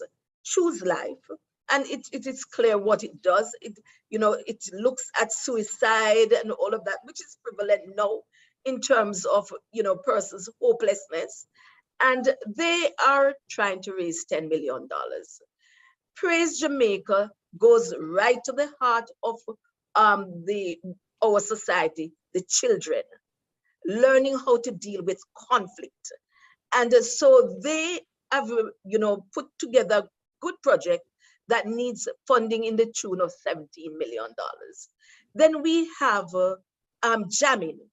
Now, jamming is through the Agency for Inner City Renewal. And this project is about just that, inner city renewal in terms of the children, music, adults even. And that is where we use music to deal with various issues, social issues that we are having at the community level. And they're seeking $6 million. These are Jamaican dollars I'm talking, though, Stephen. So we know that the diasporans are really, can really assist with this. And, at this chat, I am appealing for that they assist. It's $33 million in all. And just recently, I went to the reggae festival in Florida, and there were a number of persons there, and they seem to get it, that right now it is important that we move towards a concentrated effort on uplifting the social sector, because it is good for business. That's great. So were you a attendee at the reggae festival, or were you a performer? And actually, I was a worker. I went and I handed out the flyers. I told people about the social stock exchange. I told people about the raffle that we are having, that they could participate in, just $5. And I went up on stage and just told them about the fact that this exchange is theirs. The Jamaica Stock Exchange might be situated in Jamaica, but when we talk about now global and we talk about technology, we just sit here, but we operate in the wider space globally, and this is their exchange. For them to make money on the exchange, wealth creation is important. Look at the value proposition that we have and take advantage of their exchange. That's what we are here for. Yeah, Marlene, yes, I wasn't joking when I told everybody that you were a public speaker extraordinary. So you span all kinds of forums. I wanted to just have a few more questions for you. I mean, one is really, I think, Marlene, you've led a truly dynamic organization over the last, when you're managing director of the stock exchange, it's been quite a long period of time. You moved the company from a period in time when there were challenges to now being, one of the leading stock exchanges in the world, consistently performing very well. I think you are well recognized as one of the leading female business leaders in our region.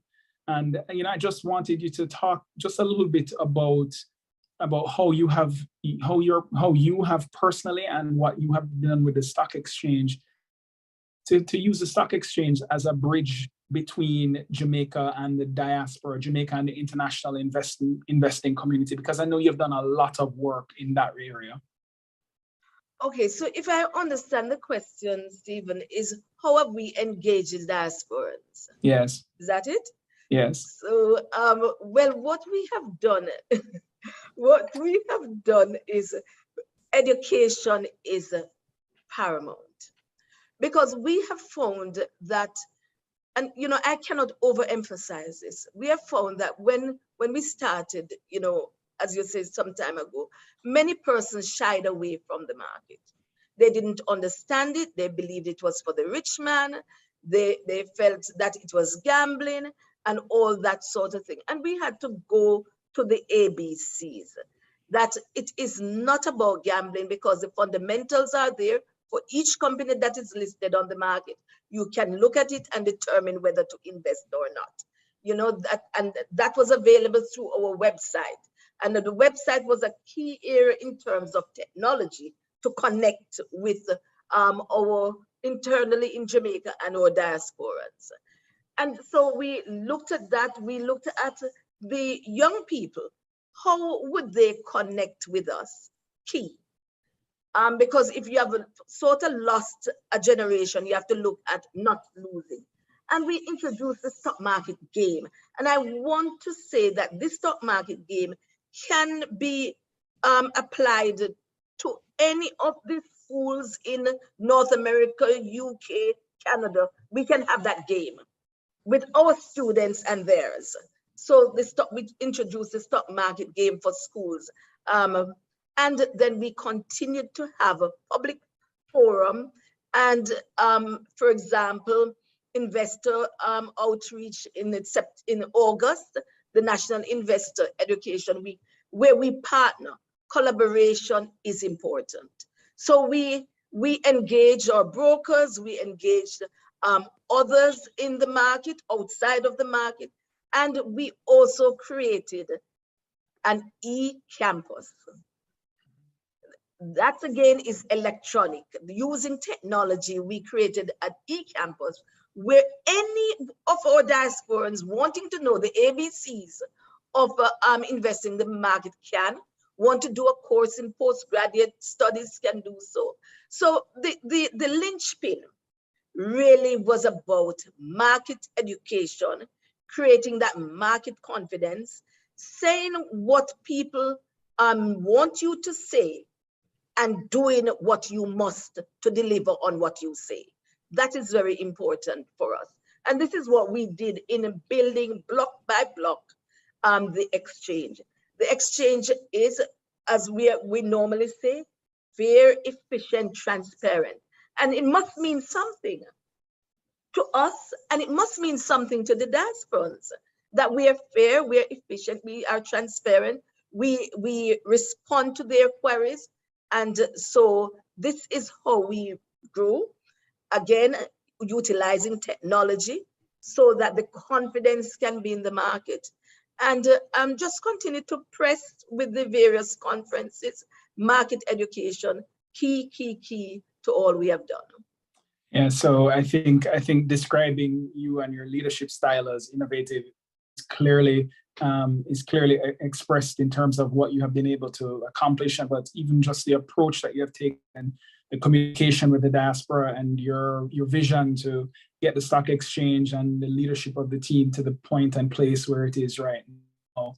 Dr. Streetford, we are nearing the end of our session, and I just wondered if you had any sort of closing remarks that you wanted to share with the diaspora.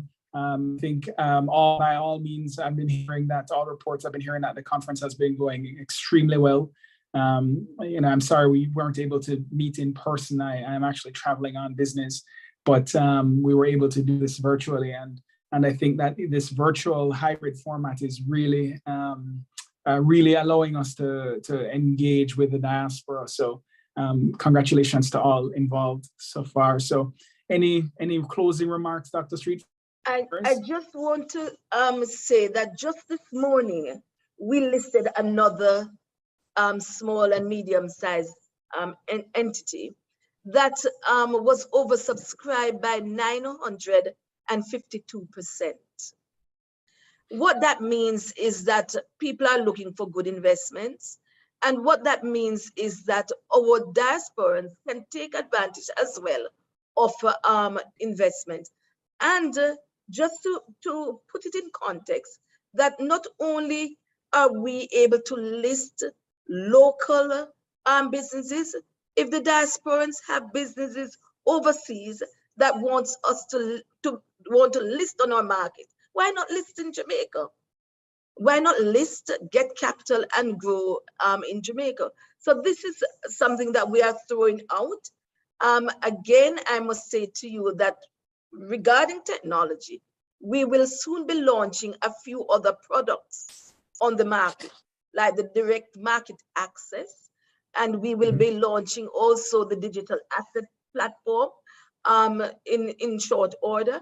And so these are some of the things that we want to say to our diasporans, that we understand that there is much more room to serve you, and we intend to do that. So socially, I want you to just go now to our website in terms of, I'm going to give you it in a minute.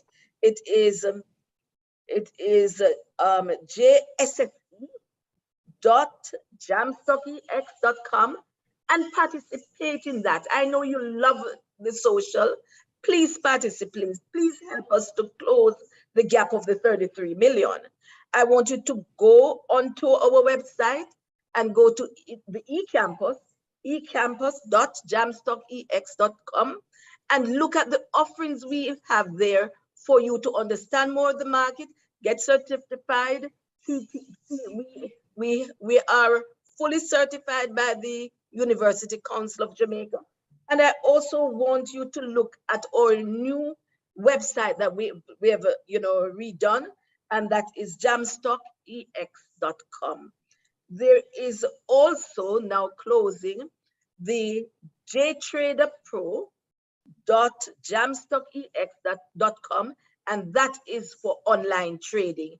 You have no excuse not to participate in the Jamaica Stock Exchange, participate in your growth and our growth and the growth overall of Jamaica.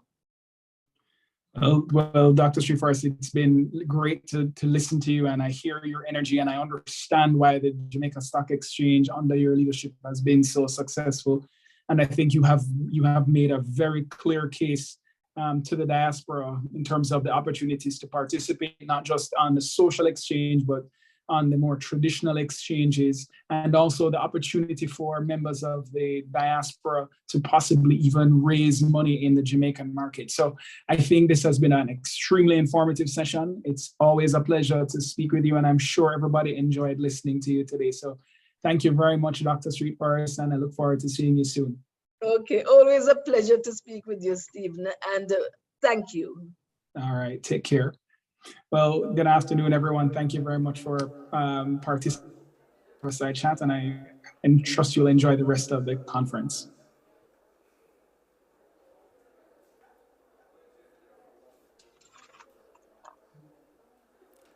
Thank you. Thank you very much, Stephen Whittingham. And before him, you heard from Dr. Marlene Street Forrest, the managing director. Quite a story, too. I believe she was a classroom teacher in the beginning. Yes, I was. There you go. From classroom teacher, from the classroom to the boardroom. And managing director of the, I just love to say it, the award-winning Jamaica Stock Exchange. We should never forget that. Yeah, we should never, ever forget that. This, I like to refer to Jamaica as the biggest little country in the world. Little Jamaica with the award-winning Jamaica Stock Exchange, 2015 and 2018. Well done to the team. Let's take a quick break. You know how it is. We have legacy partners and sponsors, and we want you to not forget them and their their role in this conference. In fact, we want to remind you, as a matter of course, that there is, here we go. So here's the thing. Once you have a break, remember to visit our sponsor booth section on the virtual platform. On the left navigation menu, which you'll see on the screen, you select the tab that says Exhibitor Hall, Exhibitor Hall. And once you have been redirected, you're then able to scroll through a view of all the sponsor booths showcased for the conference. How about that? Let's take a look.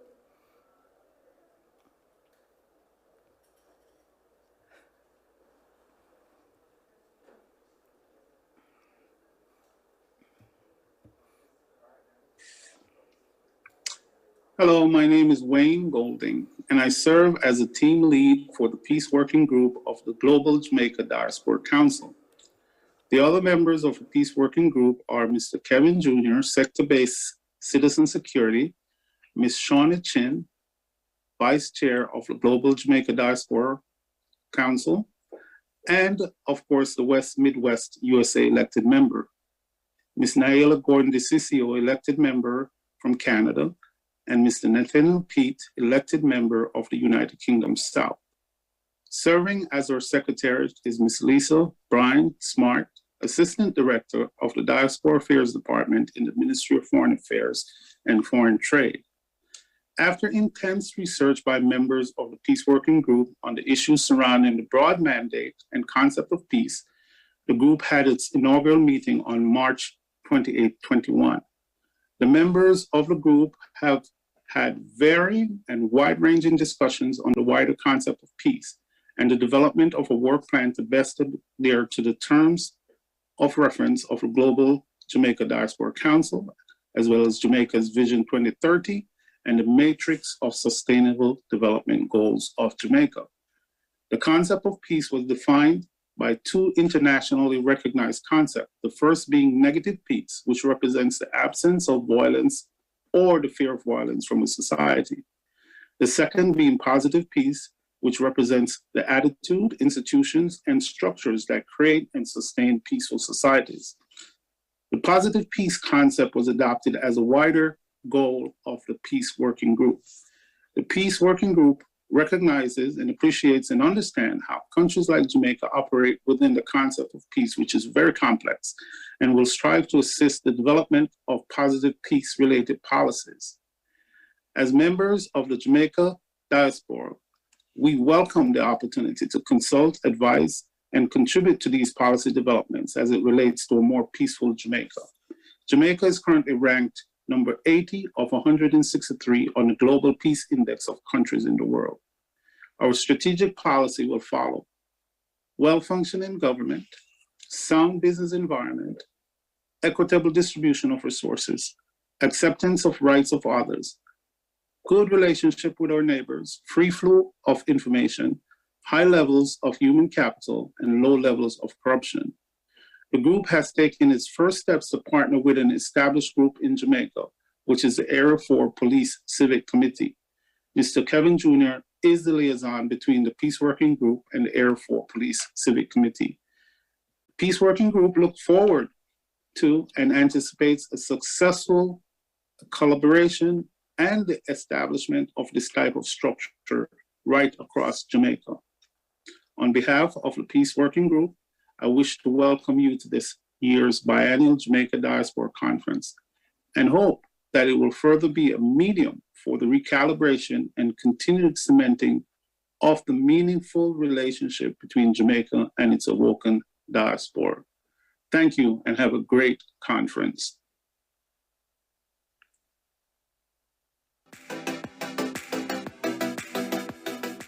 With our online record updating applications, both local and overseas customers are now able to apply for the following record updating products online: late entry of name, addition of father's particulars, and correction of errors for birth, death, and marriages.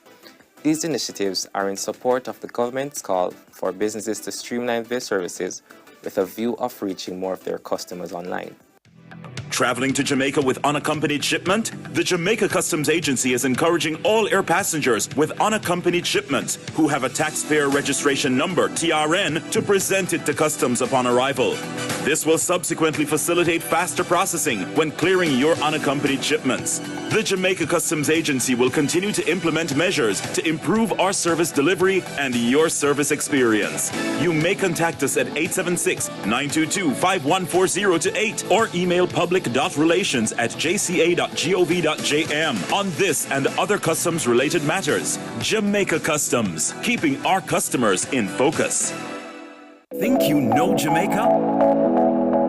We are manufacturing.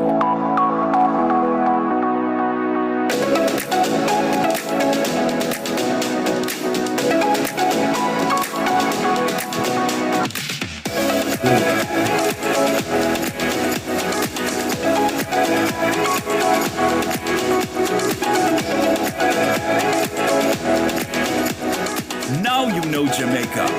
Do business Jamaica. Fine, you know, it's a minute.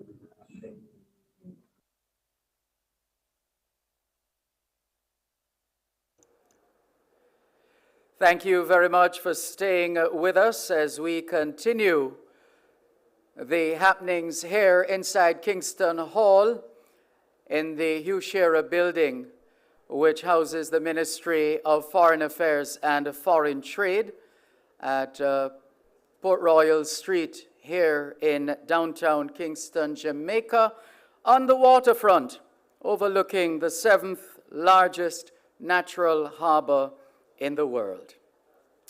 Conference participants, Jamaica is ranked out of 190 countries in the category Ease of Doing Business in the World Bank 2020 Doing Business Report.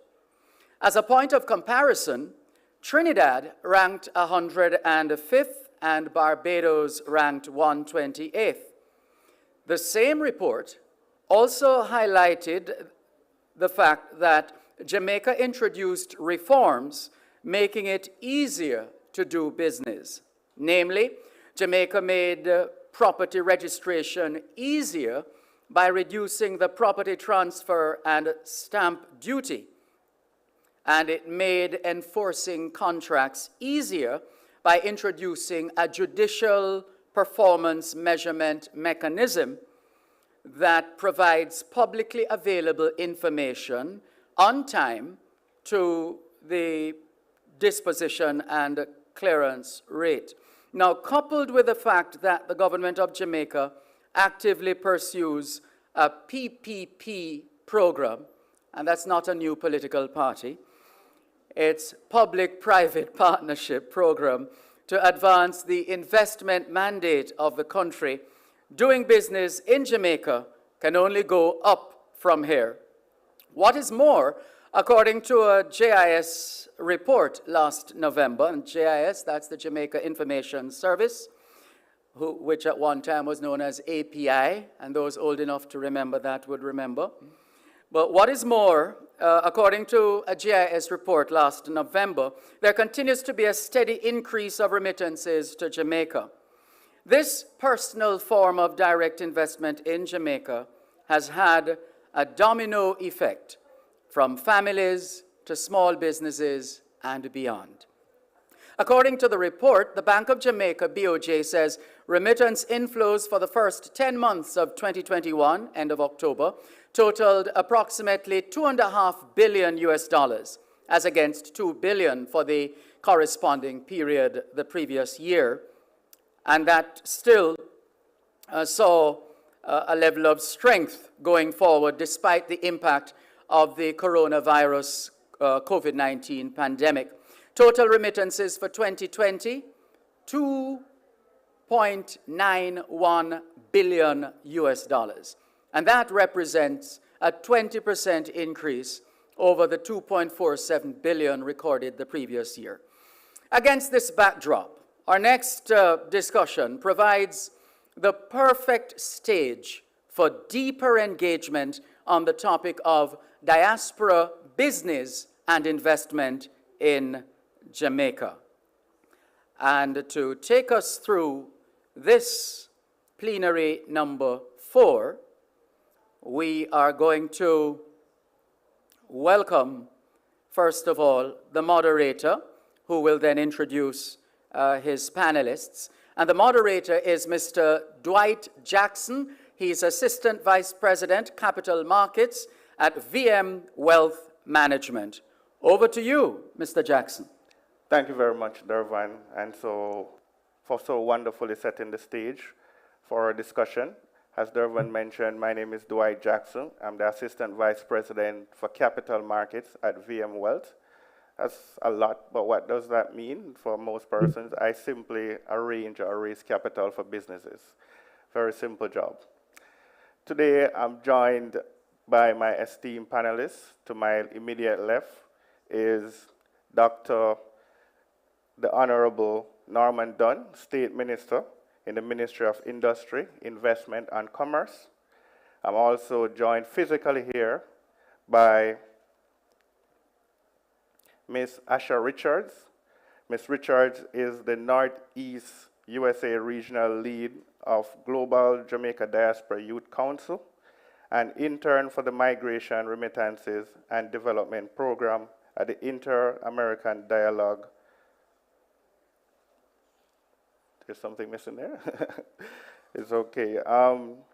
Ms. Richards, in addition to her current work, she pursues her master's degree she had pursued her master's degree at Columbia University School of International and Public Affairs in the Development Practice Program with a prospective concentration in the international organizations and United Nations studies and regional specialization in Latin America. Also with us are panelists that are online. So today we have online Ms. Valerie Vera. She is the CEO at the Jamaica Business Development Center. I'm also joined online by Mr. Andre Gooden, who is the Manager Group Business Development of the Jamaica Stock Exchange, and Mr. Gabriel Heron, who is the VP Marketing for Jampro. Good afternoon and welcome again, panelists. So before I jump into it, I'm going to hand the privilege over to my very esteemed panelists again, Dr. the Honorable Norman Dunn, to set the stage for what Dervan aptly described as diaspora business and investments in Jamaica. Thank you very much, Dwight, and good evening, ladies and gentlemen, my panelists, Asha, Ms. Valerie Vieira, and other members who are online. I'd like to recognize also members of the Diplomatic Corps, members of the Jamaican Diaspora, fellow panelists, of course, distinguished ladies and gentlemen. I think I see in the midst here our CEO of Jampro, Dan Edwards, members of staff of the Ministry of Foreign Affairs and Trade. Good afternoon.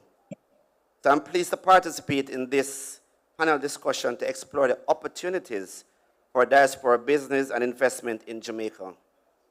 As the Ministry of Foreign Affairs and Trade convenes its biennial diaspora conference, the Ministry of Industry, Investment and Commerce is aware of a sustained interest and feasibility, innovative ideas for commercial activities that are abound amongst Jamaicans abroad, and we continue to develop and implement strategies that will create an environment that will make it easy to do business in Jamaica.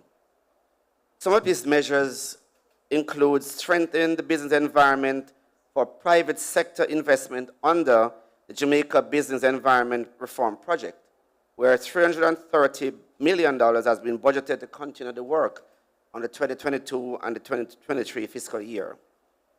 Putting in place a national investment policy to better manage the development of Jamaica's investment climate in line with international best practices and norms. Of course, making it easier for persons to invest in projects that are sustainable, innovative, and can contribute meaningfully to Jamaica's economic and social development through our Priority Investment Project Initiative.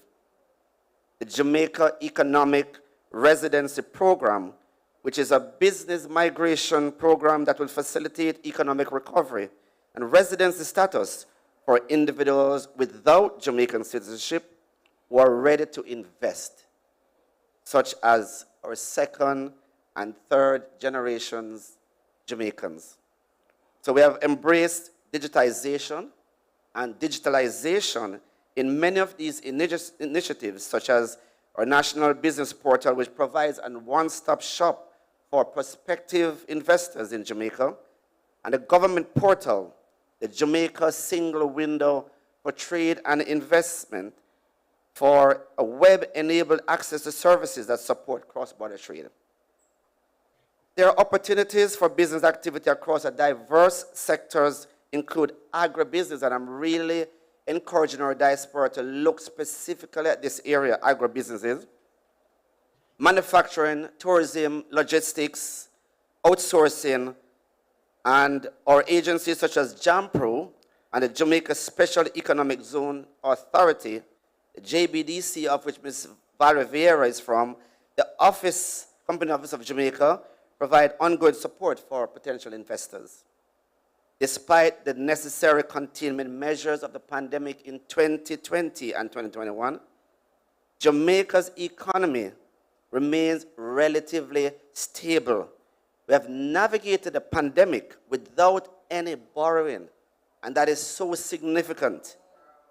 Our banking system is strong, and we are maintaining a path for fiscal prudence. According to the Planning Institute of Jamaica, we have recorded 4 consecutive quarters of growth in the last fiscal year. And again, remember, this is in the pandemic. And in November 2021, rating agency Moody's Investment Services affirmed our outlook is stable. And you'd have seen over the years, I mean, we have always had an issue where it's almost boom and bust. 1 minute we're up, 1 minute we're down. But we have maintained that stability over the years, and Moody's has affirmed that positive and stable outlook for Jamaica. This shows that there is international confidence in our fiscal program. And I'm imploring the diaspora that when you look at Jamaica, you sometimes have to look at it through the eyes of others who are looking at us using different empirical evidences, not just what you see that is happening, but a person or agency such as Moody's who takes a different approach in looking at Jamaica and countries like Jamaica and compares it with the rest of the world. And when they affirm a stable outlook for Jamaica, it means that we are in good stead and that confidence is necessary for investors to invest in Jamaica. What it shows is our resilience as an economy, and of course, an economy that supports entrepreneurship. So Jamaica is ready for business. And in my presentation in Parliament, in a sectoral debate, it was entitled, Jamaica, Ready and Open for Business. This is one moment in time, and I'm really encouraging my families and friends in the diaspora because we are all Jamaicans, and you have done so much for us, albeit that you are not physically here, but we value you and we value the work that you do, and we're encouraging you.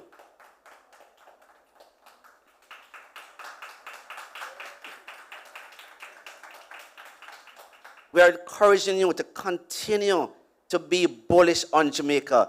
Let me tell you, when I look at the statistics, moderator, I think I'm in the best time in the history of this country. The best time in the history of this country. And I'm hoping the diaspora is seeing the same. I mean, there are so much things that is going right for Jamaica. And for persons who are here and who have traveled to Jamaica in recent times, in the last, say, 2 years, there was an anecdote evidence that somebody said that, if they come to Jamaica now and go to Hagley Park Road, I think they're in foreign. And it shows the depth of the development that is taking place here in Jamaica. I mean, the buildings, the infrastructure, the investment in various different places. What it's doing is creating that avenue for Jamaica to leapfrog forward. And you'd have seen and heard just a while ago the information on the remittances. I mean, Jamaicans abroad, you are away, but your heart is at home, and you have invested in this country. And we're saying to you, Jamaica is ready and open for business. This is your chance, your opportunity. Seize the moment, please, because we're here. We're here as Jamaicans. Thank you very much for setting the tone. As I said at the start, Minister Dunn would have also very recently contributed to the sectoral debate. And in his contribution, he made mention, which is my takeaway, the fact that they're on a digital thrust. And the hope is that through this very initiative, we will see more participation from the diaspora. But I want Minister Dunn to expound on some of these activities that are actually being undertaken under his ministry. Right. One of the things, I just want to do a few definitions. One is digitization, as was mentioned. It's actually to transform MSMEs from paper-based to electronic. Digitalization is a transformation of MSE business processes from manual to electronic. And of course, digital transformations allow MSME to leverage technologies and to build new businesses. So what is happening, we believe, and you'd have heard the Prime Minister in a number of his speaking engagements, speaks, and I know you're very much in tune with the fourth industrial revolution. We believe that the digital transformation and the digitalization is important in this fourth industrial revolution. We cannot let this slip by. So one of the things, and a number of things that has been done, especially during the pandemic, and the pandemic brought to fore the importance of this transformation. You'd have seen that the pandemic came out of nowhere. Nobody predicted the pandemic. And one of the things that Jamaica had to do quickly is how we could engage our businesses, our agencies, our departments of government in adjusting to this new reality. And in the presentation in Parliament 2 years ago, Minister Clark spoke about the SURF program and the $60 billion SURF program. And out of that, there was an aspect for MSME dealing specifically with digitization, because we wanted MSMEs to be able to quickly adjust to these new realities, and by doing so provided not only loans at low interest rate for digitization, but grants to allow these small businesses to access these grants so they can transform their business, whether it's in the purchase of new equipment, computer-related equipment, or softwares that relates to the transformation, moving from manual to from paper-based and manual to digital platform to engage business activity. But not only that too, through JBDC, and I know Ms. Valerie will speak about it, we engage a number of our small and MSME businesses to join JBDC and the ministry looking at how they can trade online. I mean, so that is something I'm sure Ms. Valerie will speak about. But these are a few of the things. I mean, we are working with the Company Office of Jamaica to basically revolutionize how persons search, how persons engages the Company Office of Jamaica to register their business. You'd have heard the statistics on doing business. Jamaica wants to be one of the #1 place of doing businesses. And therefore, we're setting the stage using this digital transformation to ensure that we can, in fact, leapfrog into this new era. Thank you, thank you. So as Dr. Dunn mentioned, the JBDC, that's the Jamaica Business Development Center, being led by Ms. Val Rivera, is actually in the process of starting an incubator program. And under that incubator program, they will be setting up a program that will facilitate the business of essential oils. And I want the opportunity now to bring Ms. Val Rivera on for her to speak some more about the incubator program and how it will facilitate further investments in Jamaica. All right, thank you very much, Mr. Jackson. And And welcome to all our family and friends in the diaspora, and certainly my fellow panelists. But most of all, our minister, who obviously understands the work that and the mission of a JBDC, because we are the lead agency for the government in developing the MSMEs, the micro, small and medium-sized enterprise sector. And in fact, we are a corporation, Mr. Jackson. We left that center 20 years ago and we evolved to be the JBDC, Jamaica Business Development Corporation. And that sounds more big and bright, right? And that is how we think. And the fact is that when we talk about incubator, yes, you just spoke of one of the latest ones that we're establishing, but our process of assisting the enterprises, the companies within our programs is about incubating them from concept to market and all the in between. So we start with working through their concept to make sure that it is a viable proposition. And we end up in the marketplace, which we'll share with you later on. But certainly our main role is to assist our, we say small business sector, but the MSMEs, in constantly and continuously transforming themselves and developing so that they're keeping abreast of all the new tools, digitalization being the more current one that we're talking about, but other tools and machinery as well, and concepts to ensure that they become and remain relevant in the marketplace. And I really want that they offset to make sure that people have recognized that the members of the sector have evolved over the last 20, 21 years that we have been working at it. And it's no longer, I'm sure members of the diaspora will understand, I say it's not no chaka-chaka informal people doing a thing. We're talking about people who are organized for business. That is the role of a JBDC. And we have 3 tiers of clients that we work with. And I'm explaining that because our diaspora community can understand and see where in that whole chain they might be interested in entering and working along with members of our group, our enterprises. One, we have persons who are tier 1, which is really where they're at the conceptual stage. And when we say, we don't want to say micro because there's still that concept that is, people doing some little things. It's more the stage of the business. Because we have people at tier 1, micro level, who might be PhD graduates. It's just that the stage of their business is at that entry point. So we have a group that would be at that level that we work with. And then we have tier 2, which is where people are more formalized.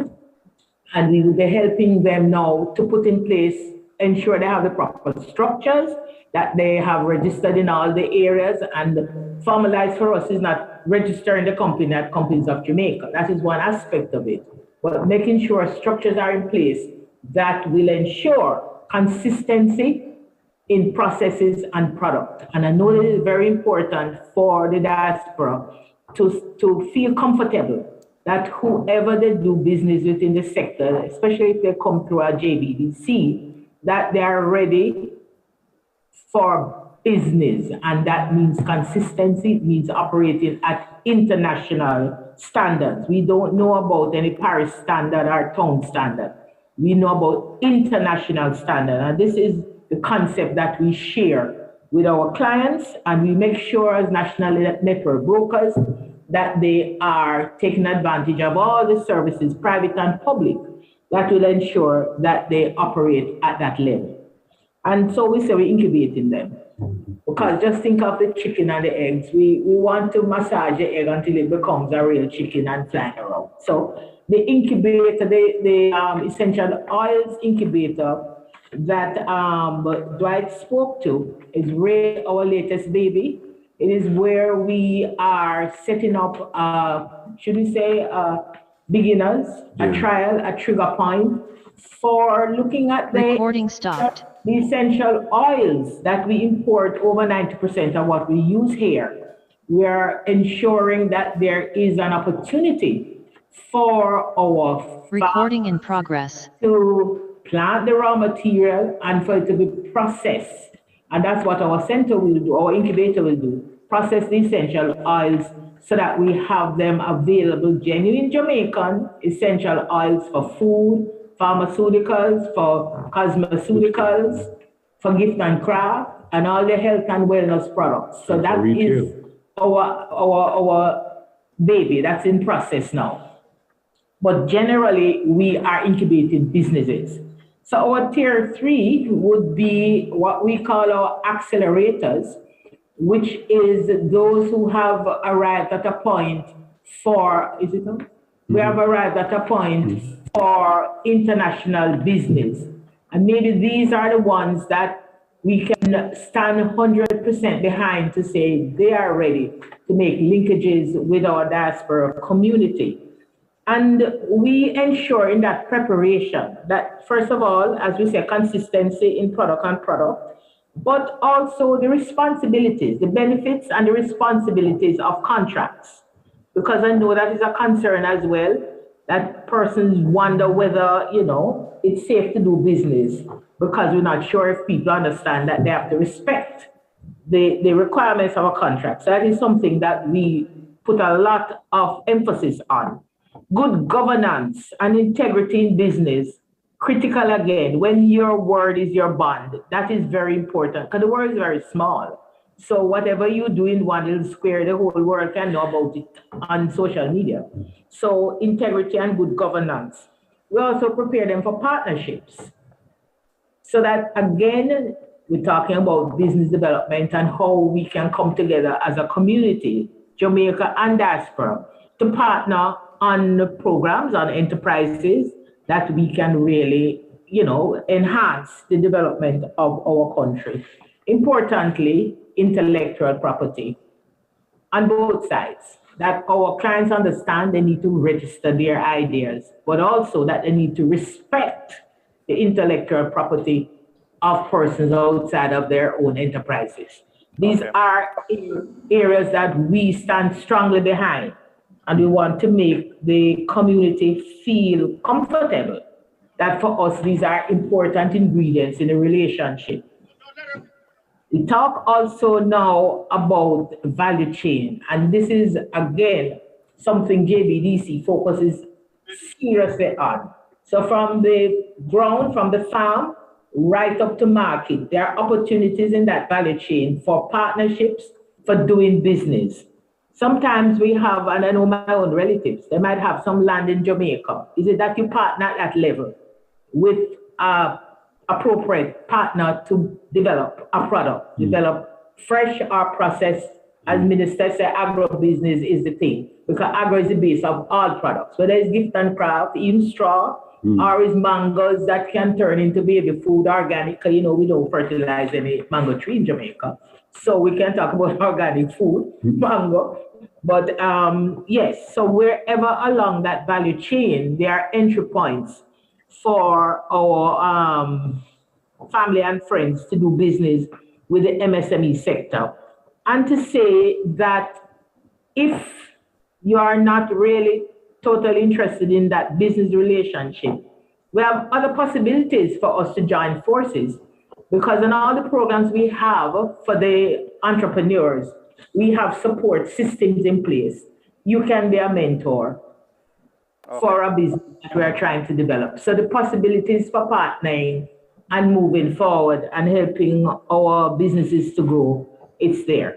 And if all of that fail, and this I'm unashamed of saying, we have Things Jamaica shopping e-commerce site, because we have at least 500 suppliers of excellent 100% Jamaican products, and I see me referring is to Mr. Harold Davis, my deputy, and we talk about gender balance here. So you have me, but Harry is always beside me. So I invite you even to partner in that way by shopping on our site, which is available, Things Jamaican Shopping, and we are at the marketplace for the Diaspora Conference, but we're also on Amazon and eBay. So what I'm really saying is that there are various entry points for us to work together as a community, as a family, to see how we can support and ensure that you get some of the nice things you want from Jamaica, but also that here we can still partner and grow the sector even further. So JBDC is here to support and ensure that when you do business with the MSMEs, we're talking about really doing business. They're ready, they're open, and certainly I can tell you, we will back you. And well, you can always contact us for any references for if you have an interest in any particular business or sector, then we can create that marriage. We can be the marriage counselor in that relation. Thank you very much, Val Rivera. So just for persons in the diaspora who want to take advantage of the incubator program or the accelerator program that you alluded to, you were going there with the contact or details that they may want to access. How would they be able to reach that? Well, first of all, we do have a website, www.jbdc.net. But I'm also putting my own email available, which is Veira, VEIRA @jbdc.net, or even Harry, hdavis@jbdc.net. We're hands-on people, you know, so we are available to speak directly and work directly. But we do have a website which outlines all the information that I shared with you and much more. And there's also info@jbdc.net if they wish to make that kind of other connections. And we're on all the platforms. So we're all over the place because we want to make sure that every opportunity is embraced and nourished and incubated. So JBDC, we are ready for business, like the sector. Absolutely. Thanks for that. So just to skip over to the VP of Marketing at Jampro, Gabriel Heron. I am hearing that, you know, agribusiness is big business, but I'm also hearing that the potential remains unfulfilled. Talk to us about how Jampro is actually, you know, helping local businesses as well as persons in the diaspora to realize on this potential. I mean, I understand agribusiness to not just be big business financially, but also from a security standpoint. And so when you combine those two things, I'm a concerned citizen looking on and want to see this potential fulfilled. Thank you very much, Mr. Jackson, and thanks for the invite. It's a pleasure to be here at Jamaica 60th Diaspora Conference. I want to jump right into it. Agribusiness, agriculture is a very pertinent topic now. Minister Dunn mentioned it earlier, and I totally concur. What I would like to do, I like to kind of present a framework, because currently agriculture, there are three main challenges within this space, and that's changing now. And that's also why the opportunities and the possibilities are actually blossoming. So we in terms of our export, you know, the Honorable Minister Hill always mentions that we can't grow rich as a country unless we don't export more to the globe. So with that consideration, the challenges that we face from an agriculture perspective is consistency, capacity, and vulnerability.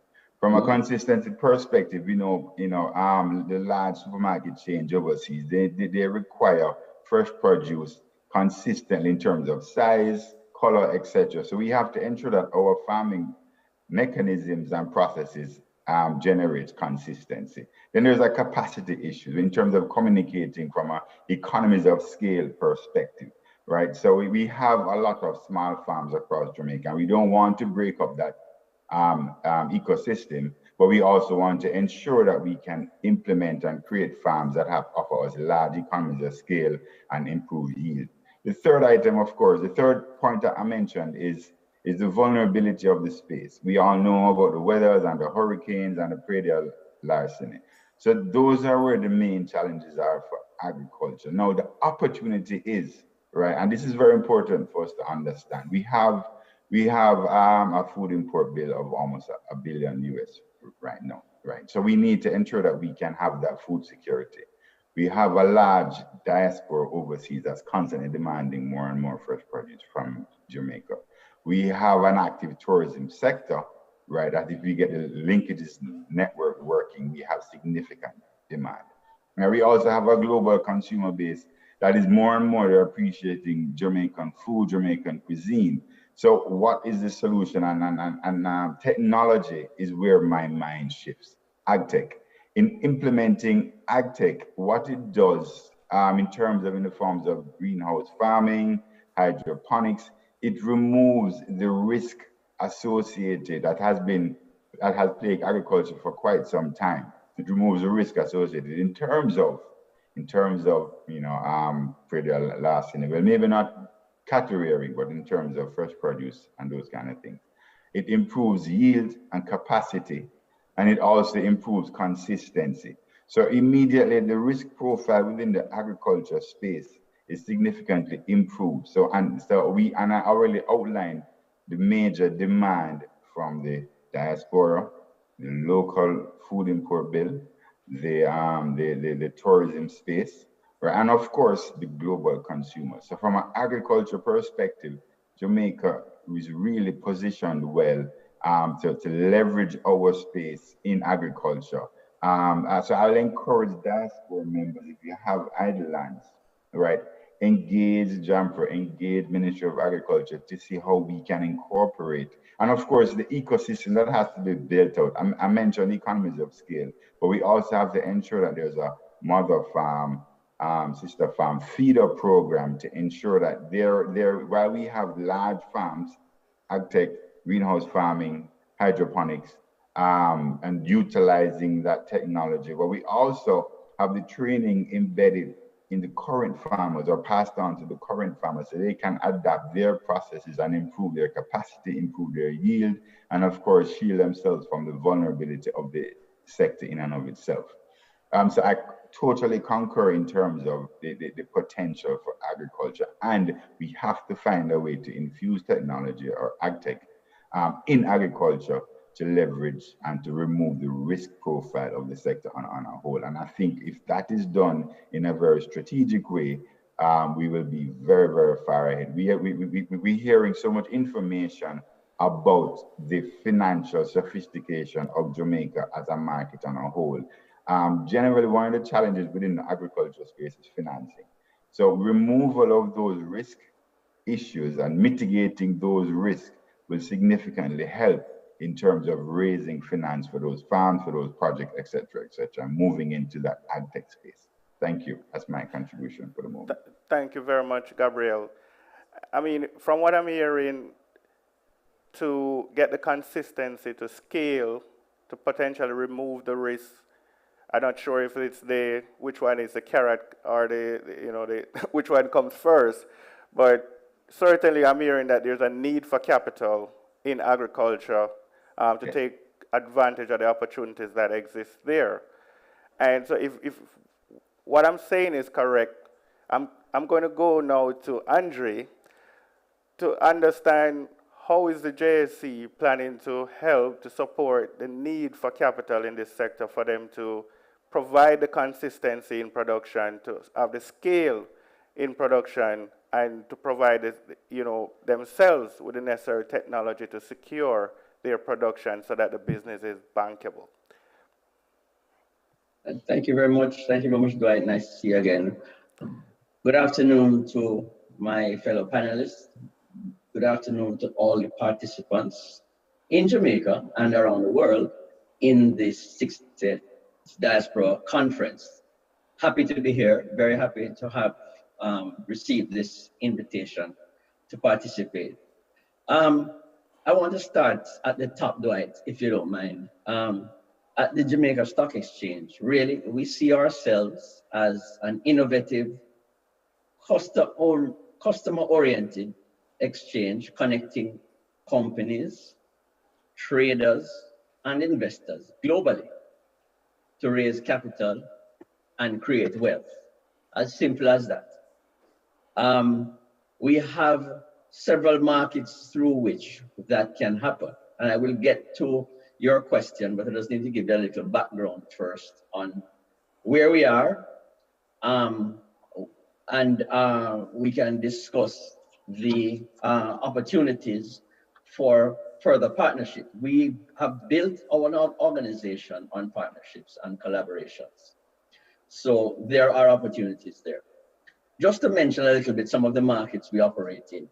If you participants missed Dr. Streetforest's presentation earlier, I'll just to mention, we have a junior market, we have a main market, we have a US dollar equities market, we have a bond market as well, and a private market. Now, the two markets everybody know about really are the junior market and the main market. What's the difference?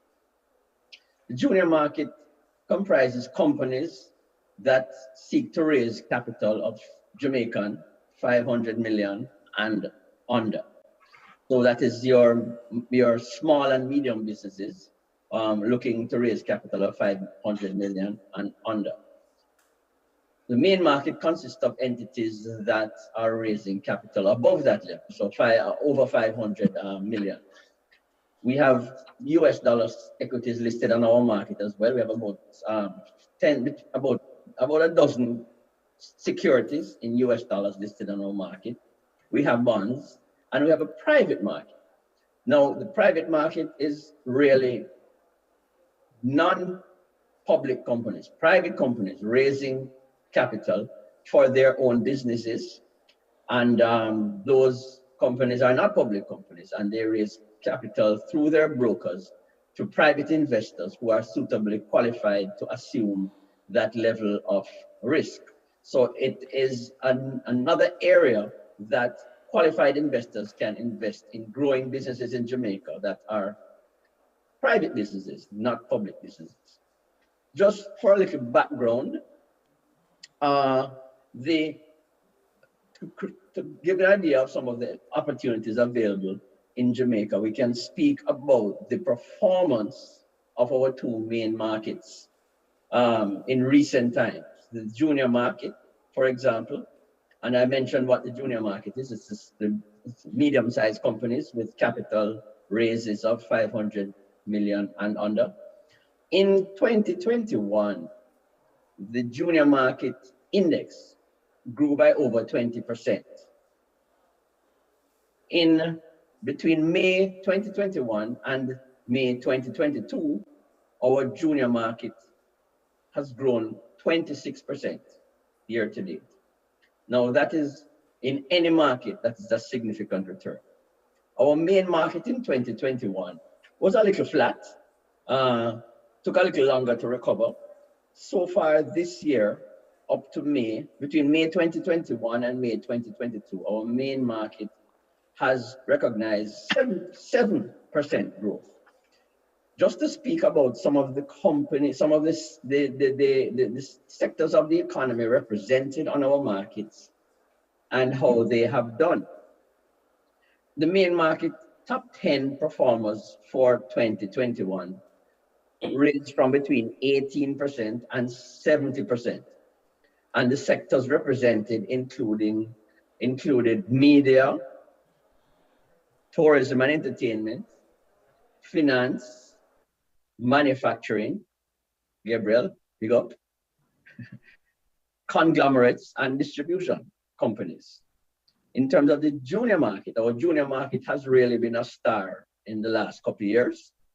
The junior market top 10 performers range from between 51% to a whopping 294% in 2021. And the industries represented, the creative industries, manufacturing, energy, tourism and entertainment, distribution again, and transportation and automotive sectors. So the growth opportunities are there. I would encourage persons in the diaspora looking to invest in Jamaica,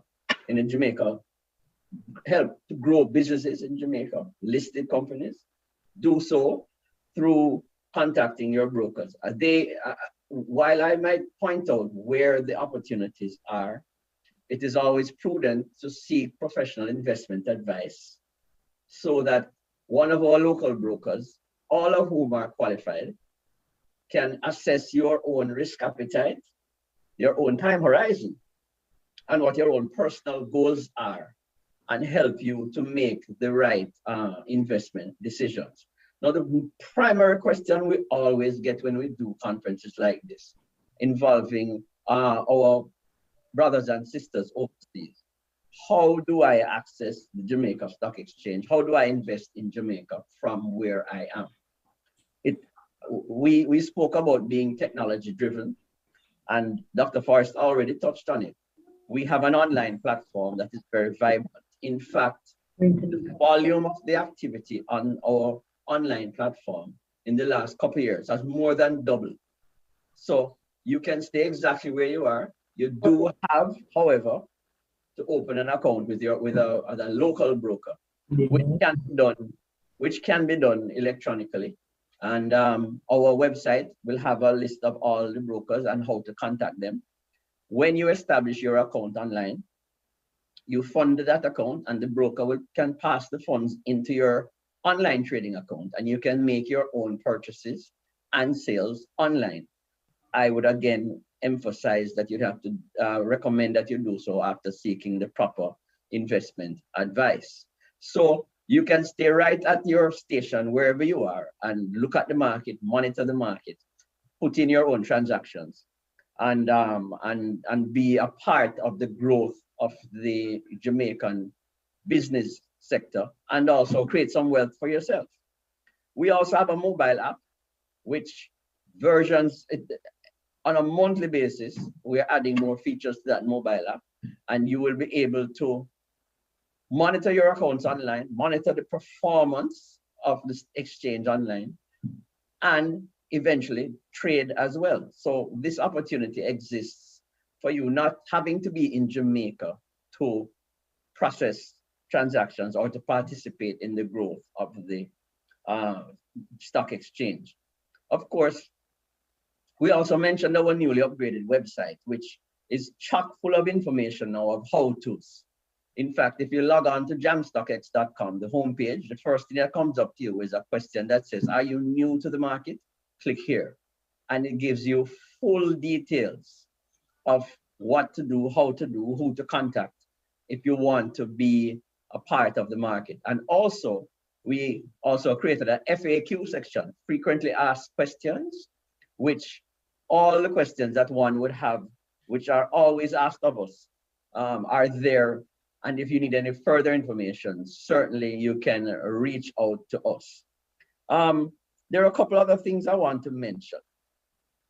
Let me get first to, however, to the question of how we upscale raising capital for the agro sector. Again, the Andre, stock exchange. 1 second. So, yeah, we're going to just throw it to a commercial break. So when we get back after this, we pick up. I know you're going to respond to the question about the Jamaica Stock Exchange helping the agricultural sector to access capital. Sure.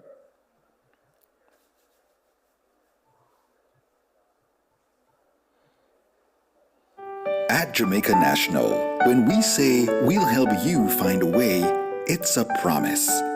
We're finding ways to package our products and services to improve your life. Ask about how JN Bank and JNGI are putting home ownership and protecting your home and contents within your reach. See how JN Money is making it so much more convenient to send and receive funds and do bill payment in Jamaica. The JN Bank offers you structured savings plans to help you save in the currency you earn towards long-term goals like owning a home in Jamaica.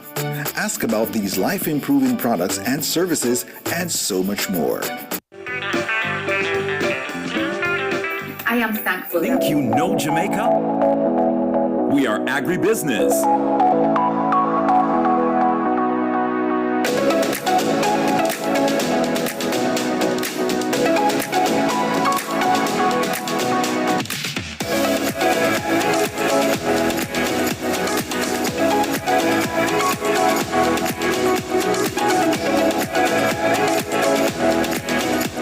Now you know Jamaica. Do business Jamaica.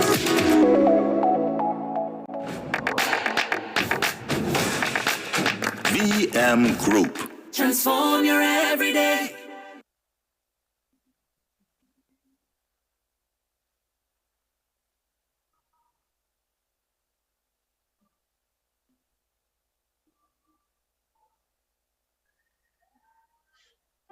At Jamaica.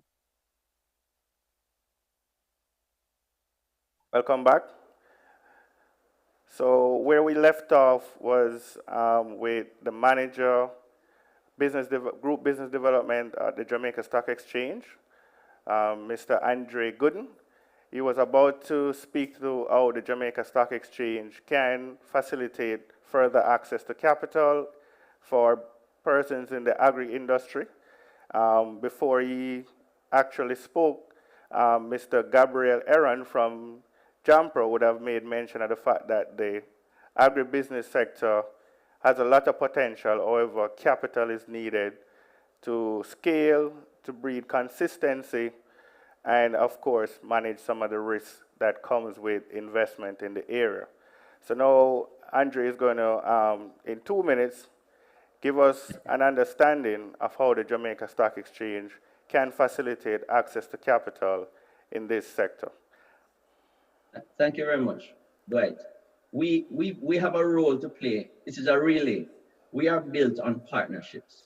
Ms. Vieira spoke about the capacity building elements that JBDC will offer.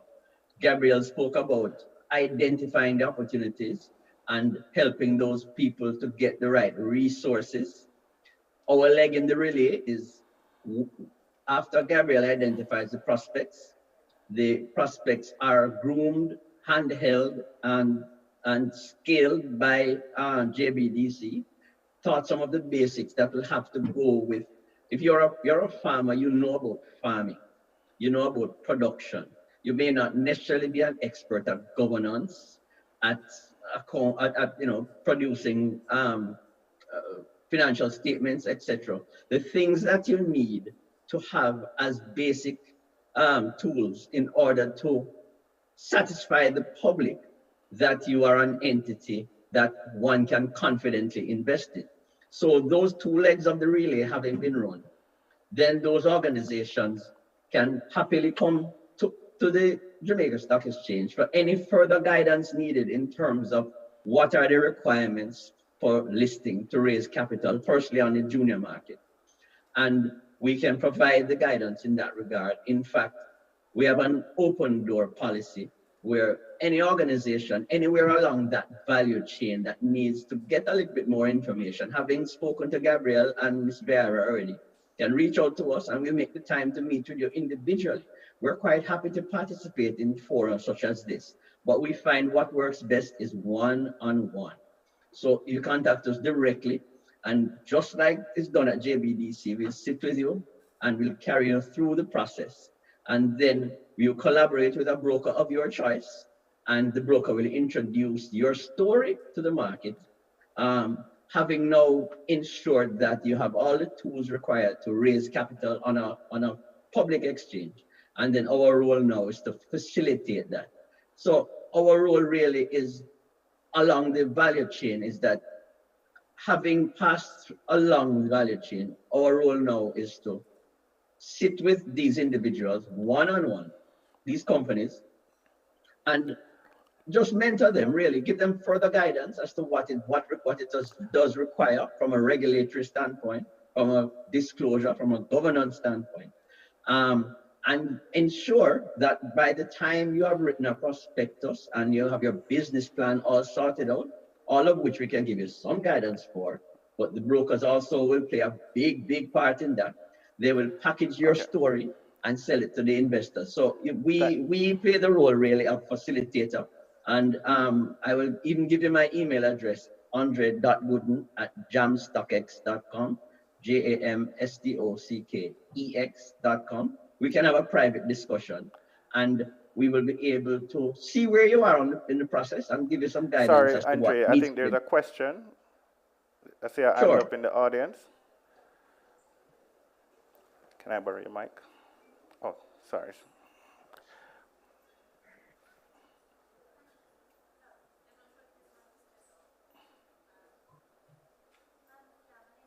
Alison Reid. I'm from the North UK on the Global Jamaica Diaspora Youth Council.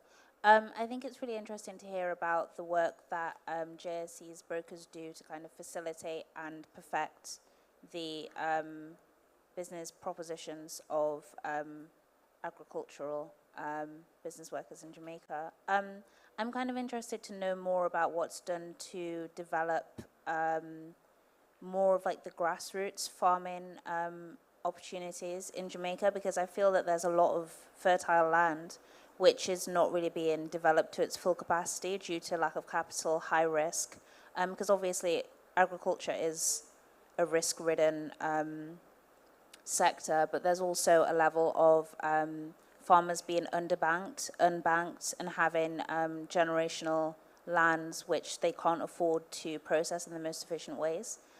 So I'm interested to know, with the with Jamdex and new kind of financial instruments coming in, what's being done to reach those farmers who haven't met the level yet where they would be able to communicate with brokers, but who have kind of unfulfilled lands for agriculture. Thank you very much for that question. I think I'm going to ask 3 persons on the panel to respond to that question, but before we go there, so I'm going to ask Gabrielle, I'm going to ask Dr. Dunn to respond, Minister Dunn, and I'm also going to ask Andre to respond. I think combined, they all have something to contribute. That's a very, very good question. But before they ask them to respond, I'm going to introduce again Asha. So Asha, is an expert in remittances, and Dr. Dunn spoke to Moody's giving Jamaica a stable outlook. But during the pandemic, this was not the case. And it was not the case for most companies and sovereign nations. But a key part of what kept Jamaica afloat, if I may say so, would have been remittances. And we are very grateful to the diaspora for that. And we continue to see the impact remittances has had on not just Jamaica as a nation state, but most developing nation state. So I want to hand the floor to Gabrielle to kind of speak to how Jamaica can better utilize remittances. So it's not just, a flow to the citizens, but, can the government, work with the citizens that are getting these receivables to put it into businesses that are going to be able to transform their lives such that we can move from a state of dependency to one where we're fully independent, having fully utilized those remittances. Thank you. As Dwight had mentioned, I am currently studying remittances, and one thing that has definitely kept Jamaica afloat is the steady flow of remittances, and in times of economic hardship, as you can see through the COVID pandemic, remittances have been stable and even increased to help support that effort. Now, the question is, what can we do to mobilize remittances and eventually get to a point, because I come from a development background, how can we utilize remittances to get to a point where remittances aren't as depended on? And one thing that I have come across is the concept of collective remittances, specifically the one that is in place in Mexico. And what that does is, while remittances as they are now done in Jamaica mostly go towards consumption and they act as supplements to people's income, how about we slightly redirect some of the money that is sent through remittances and put them towards projects? Now, one person alone, if you're sending money, might not be able to make a huge impact, but as the saying goes, one cocoa fill basket.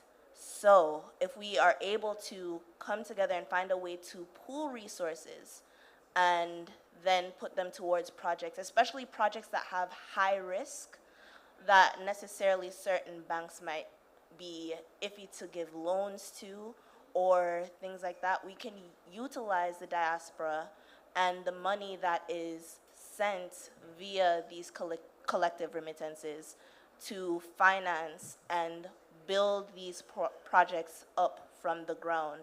And because at the end of the day, Jamaicans are Jamaicans no matter where we are in the world.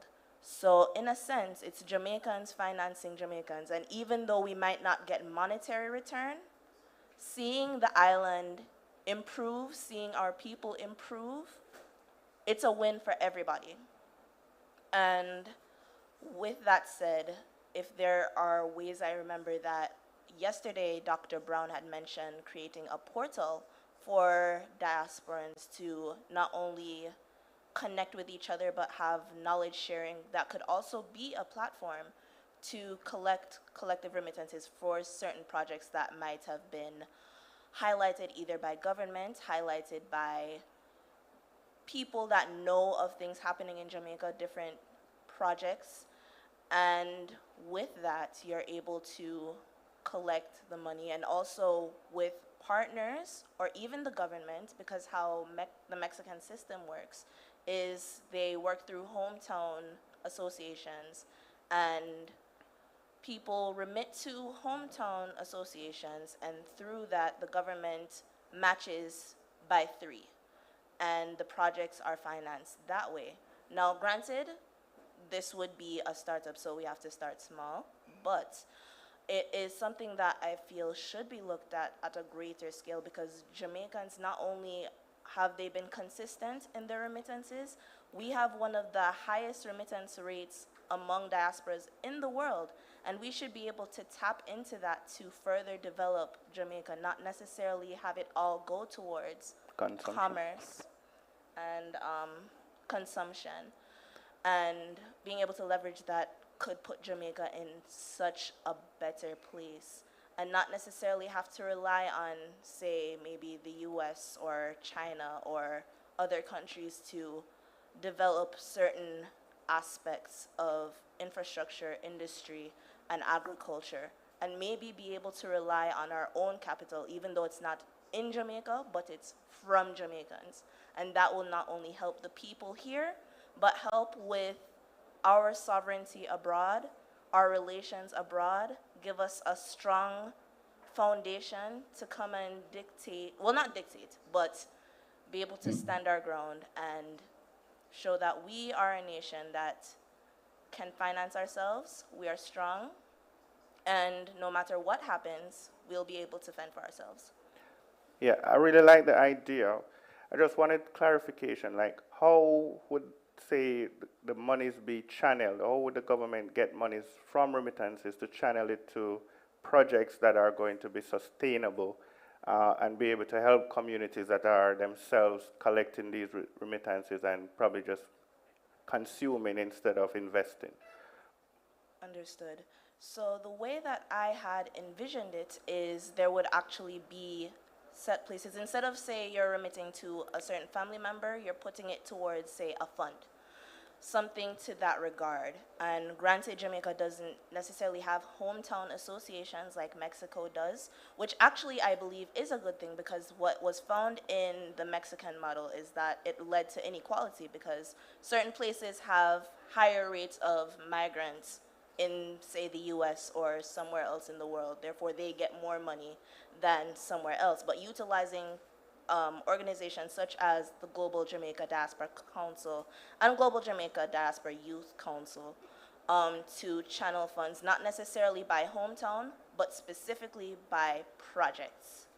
And having that go towards a fund, and whether there are partners or whether there's government to match those funds, then it is then through those funds that money will be channeled to the projects themselves, as opposed to a direct person.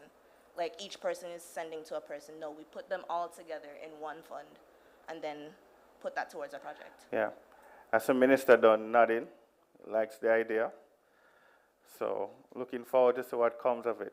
Thank you very much, Asha. So just to get back to responding to the question that was raised earlier about how, through Jamdex, farmers can get support that are currently underbanked or unbanked, as the question suggested. I'm going to turn it over to Minister Dunn to speak to how Jamdex should revolutionize access to financing for farmers, currently most of which are small farmers and are not in the banking system.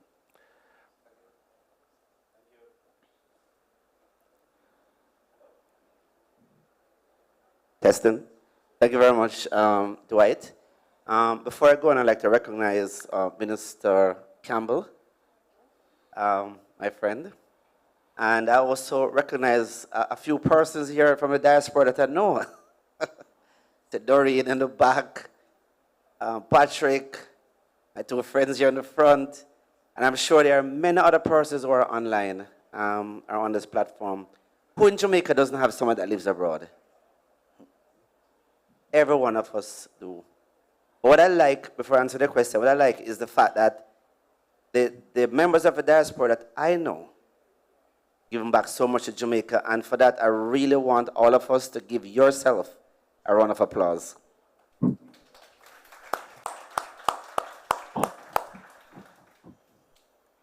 also like to mention the fact that there is a special Jamaica Special Economic Zone Conference, the World Free Zone Conference, taking place in the Montego Bay at the moment. I was there yesterday and I'm heading back there tonight. And what that conference seems to do is to highlight not only what is happening in the world in the free zone, but also to position Jamaica as one of those destinations. And I mentioned that to say, before answering the question about Jamdex, is that there's so much opportunities that are coming to the fore. And this is what I would like to be the take-home point from this Diaspora conference. We have the conference every year, and a number of persons participate twice a year? Every 2 years. Every 2 years. And persons participate in the Diaspora conference. But what is the tangible benefit? And that is a question that you must always ask. It must be measured. And one of the measurements I'd like to see is how the diaspora comes together, not just in remittances and maybe in the formation of these community groups or organizations, as mentioned by my fellow panelists, so we can direct the remittance in a targeted way. But how can you participate in some of these new and emerging areas within the Jamaican economy? There are about 4 or 5 new free zones that Jamaica is trying to create. Most of it is in the northern side of the island. But they are tremendous, and when you see the visuals of these, it shows you that Jamaica is not going to be the place that you know it has now in 5 years' time. You may have left the shores of Jamaica, but Jamaica has never left your heart. And therefore, you have to convert that into something tangible. The question I was asked by the member of the audience, and it's a great question, and it's to do with especially with the informality of the Jamaican economy, Jamaican market. And as we know, they say there are 2 markets that exist in Jamaica. One is the formal and one is the informal. But what this government has been trying to do is to formalize a number of areas, including our small farmers, so that they can access funding. So we partnered, our ministry partnered, and agriculture partnered with the EU. And we did a program called Informality to Formalization with farmers and fisher folks. Farmers and fisher folks that would not normally be a part of the formal system. And we graduated, I think it was about 100 farmers and fisher folk recently. We also partnered with the United Nations, looking at the West Project, dealing with women in business, to increase the formalization of a number of these small ideas, small business ideas that people have. So we're trying to build a healthy Jamaica that is inclusive of everyone. And we're looking at the informal side to bring them into the formal mix. Now, Jamdex is a great opportunity because what that does is that so many persons have issue with banking and bank transactions, and we call them the unbanked individuals. How can we get them to be the banked individuals? And Jamdex is a great opportunity. I see where they're offering through Link $2,500 for persons who sign up. So it's an incentive to get person, because here is it that you'll be able to get your money in a digital format, a digital wallet, where you can trade maybe on your phone, especially on your phone, the monies that you have with almost any transactions with individuals who are also a part of Jamdex. And therefore, what it does, it brings you into a formal setting where you can now leverage a number of things you have, including assisting you to formalize your own tenureship based on lands that might have been bequeathed to you or otherwise. And here again, the government is aggressively looking at titling projects to ensure that persons can in fact have their asset, this most tangible asset that you can use to leverage yourself in finding financial wherewithal to advance your business. So the government now is looking at a full suite of projects, including how do you move small-scale individuals into this formal system, because you cannot, and how the world is going, you'll be left behind if you're not brought into the formal setting. There's no longer days, the days will not come when you cannot put your money under the mattress anymore. Yeah. And therefore, you have to find a way in which you can have it in a form of currency that you can in fact utilize for your small business operations, for your large business operations, or your MSMEs generally. So am I hearing, Minister Dunn, that digital titles are coming? Well, remember I started by saying we're on a push. We believe that the fourth industrial revolution is now upon us, and Jamaica has to find its place right there if we're going to be left behind. So we're not leaving anything off the table. I mean, we see where we have J-Swift, which for persons who trade in and out of Jamaica, J-Swift is moving completely to digitize all aspects of our border regulatory agencies, so that when you conduct business with one agency, you automatically is conducting businesses with all the other agencies that impact on that particular activity that you're doing. So to answer your question, let's see. But you heard it here. I'd love to intervene right here, Mr. Jackson, to support something that the minister just spoke about. I think it's very important when we talk about agriculture. The program minister spoke about, we had 100 farmers, micro farmers, and fisher folk. And I think we have to create more groups like that. What has happened is that they are now recognizing that they're in business. And they're now qualifying for bank accounts, pension funds, and health insurance. And it's when they see that there's a benefit in formalizing that you're going to get more and more people coming onto the train. And those people we see now as triggers to bring on another 100. But as we make policy as policymakers, people have to really see that there's a benefit to formalize. And that is one of the missions that we are on. But definitely, that group was very exciting because they recognize that they are now in business. And we need to do more and more of that. And then next time around the next conference, we're going to be celebrating how many more small farmers have come on board as businesses and who can go on the stock exchange, et cetera, and all the things we have spoken about today.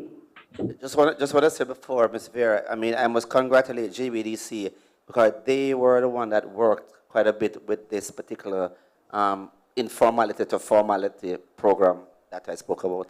Okay, thank you. So, I mean, time is almost up on us. I'm going to take the prerogative as the host to ask just one last question to Ms. Valerie Vera. Is there a target, you know, for companies that are coming out of the incubator program, the accelerator program, that should go on to list on the stock exchange for the JBDC? Well, this morning, Andrea and myself were in discussion because Accelerator, the cohort, which is the fourth cohort, we have 60 entrepreneurs, 20 at the ready stage for listing, and we're looking at other groups of 2025 that we can work with to get them ready to go on the stock exchange, junior stock. So we have our program set out, but at the moment we have 20 in the incubator working. They'll be with us for another 6 months. Okay. And we expect that many of them will graduate to join the junior stock. Awesome. All right. I want to take this opportunity to thank my fellow panelists. I mean, what you've shared today is certainly insightful, very interesting, and also shows that the future for the diaspora and investment in Jamaica, as far as agribusiness is concerned, is very, very bright. I think the potential is there. We all know that. And it's time for us now to unlock those potential and realize certainly the value that exists for Jamaica, not only financially, but for our food security. Thank you again to our viewers online, our guests online, and in the audience. Really appreciate the time spent. Enjoy the rest of your evening and the rest of the conference. I'm out.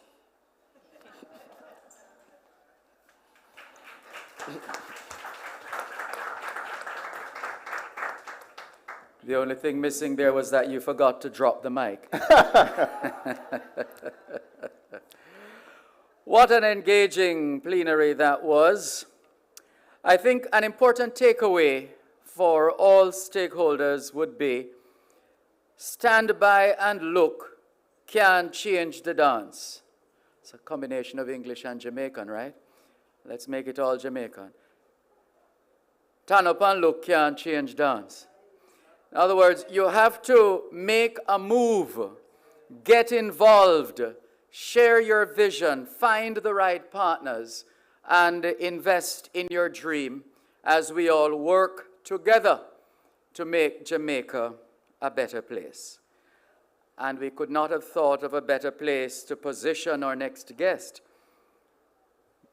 She is a former Trade Commissioner for Jamaica Promotions Corporation, JAMPRO, in New York, Brussels, and London. She has a wealth of knowledge and experience in international marketing and business development. She successfully managed product launches of Jamaican food brands into mainstream markets and conceived and negotiated substantial European Union funding for the innovative Target Europe Trade Development Program, an initiative that positioned Jamaican products in the European market and subsequently evolved into the 5-year Private Sector Development Program, PSDP. Equally adept at investment promotions, she also commenced negotiations with Spanish investors, Riu and Iberostar, which led to what are called landed investments in Jamaica, and was instrumental in the development of Jamaica's garment subcontracting and information and communications technology, ICT industries.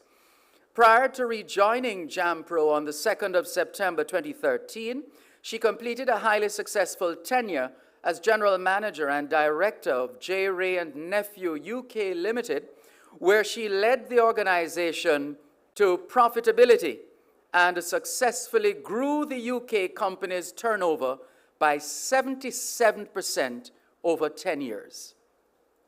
During her time at JAMPRO, since rejoining the organization, she has led its transformational development to serve as a catalyst for wealth creation through increased customer-focused and more effective marketing communications programs, and has promoted a culture of innovation to facilitate and support the development of new industries in Jamaica.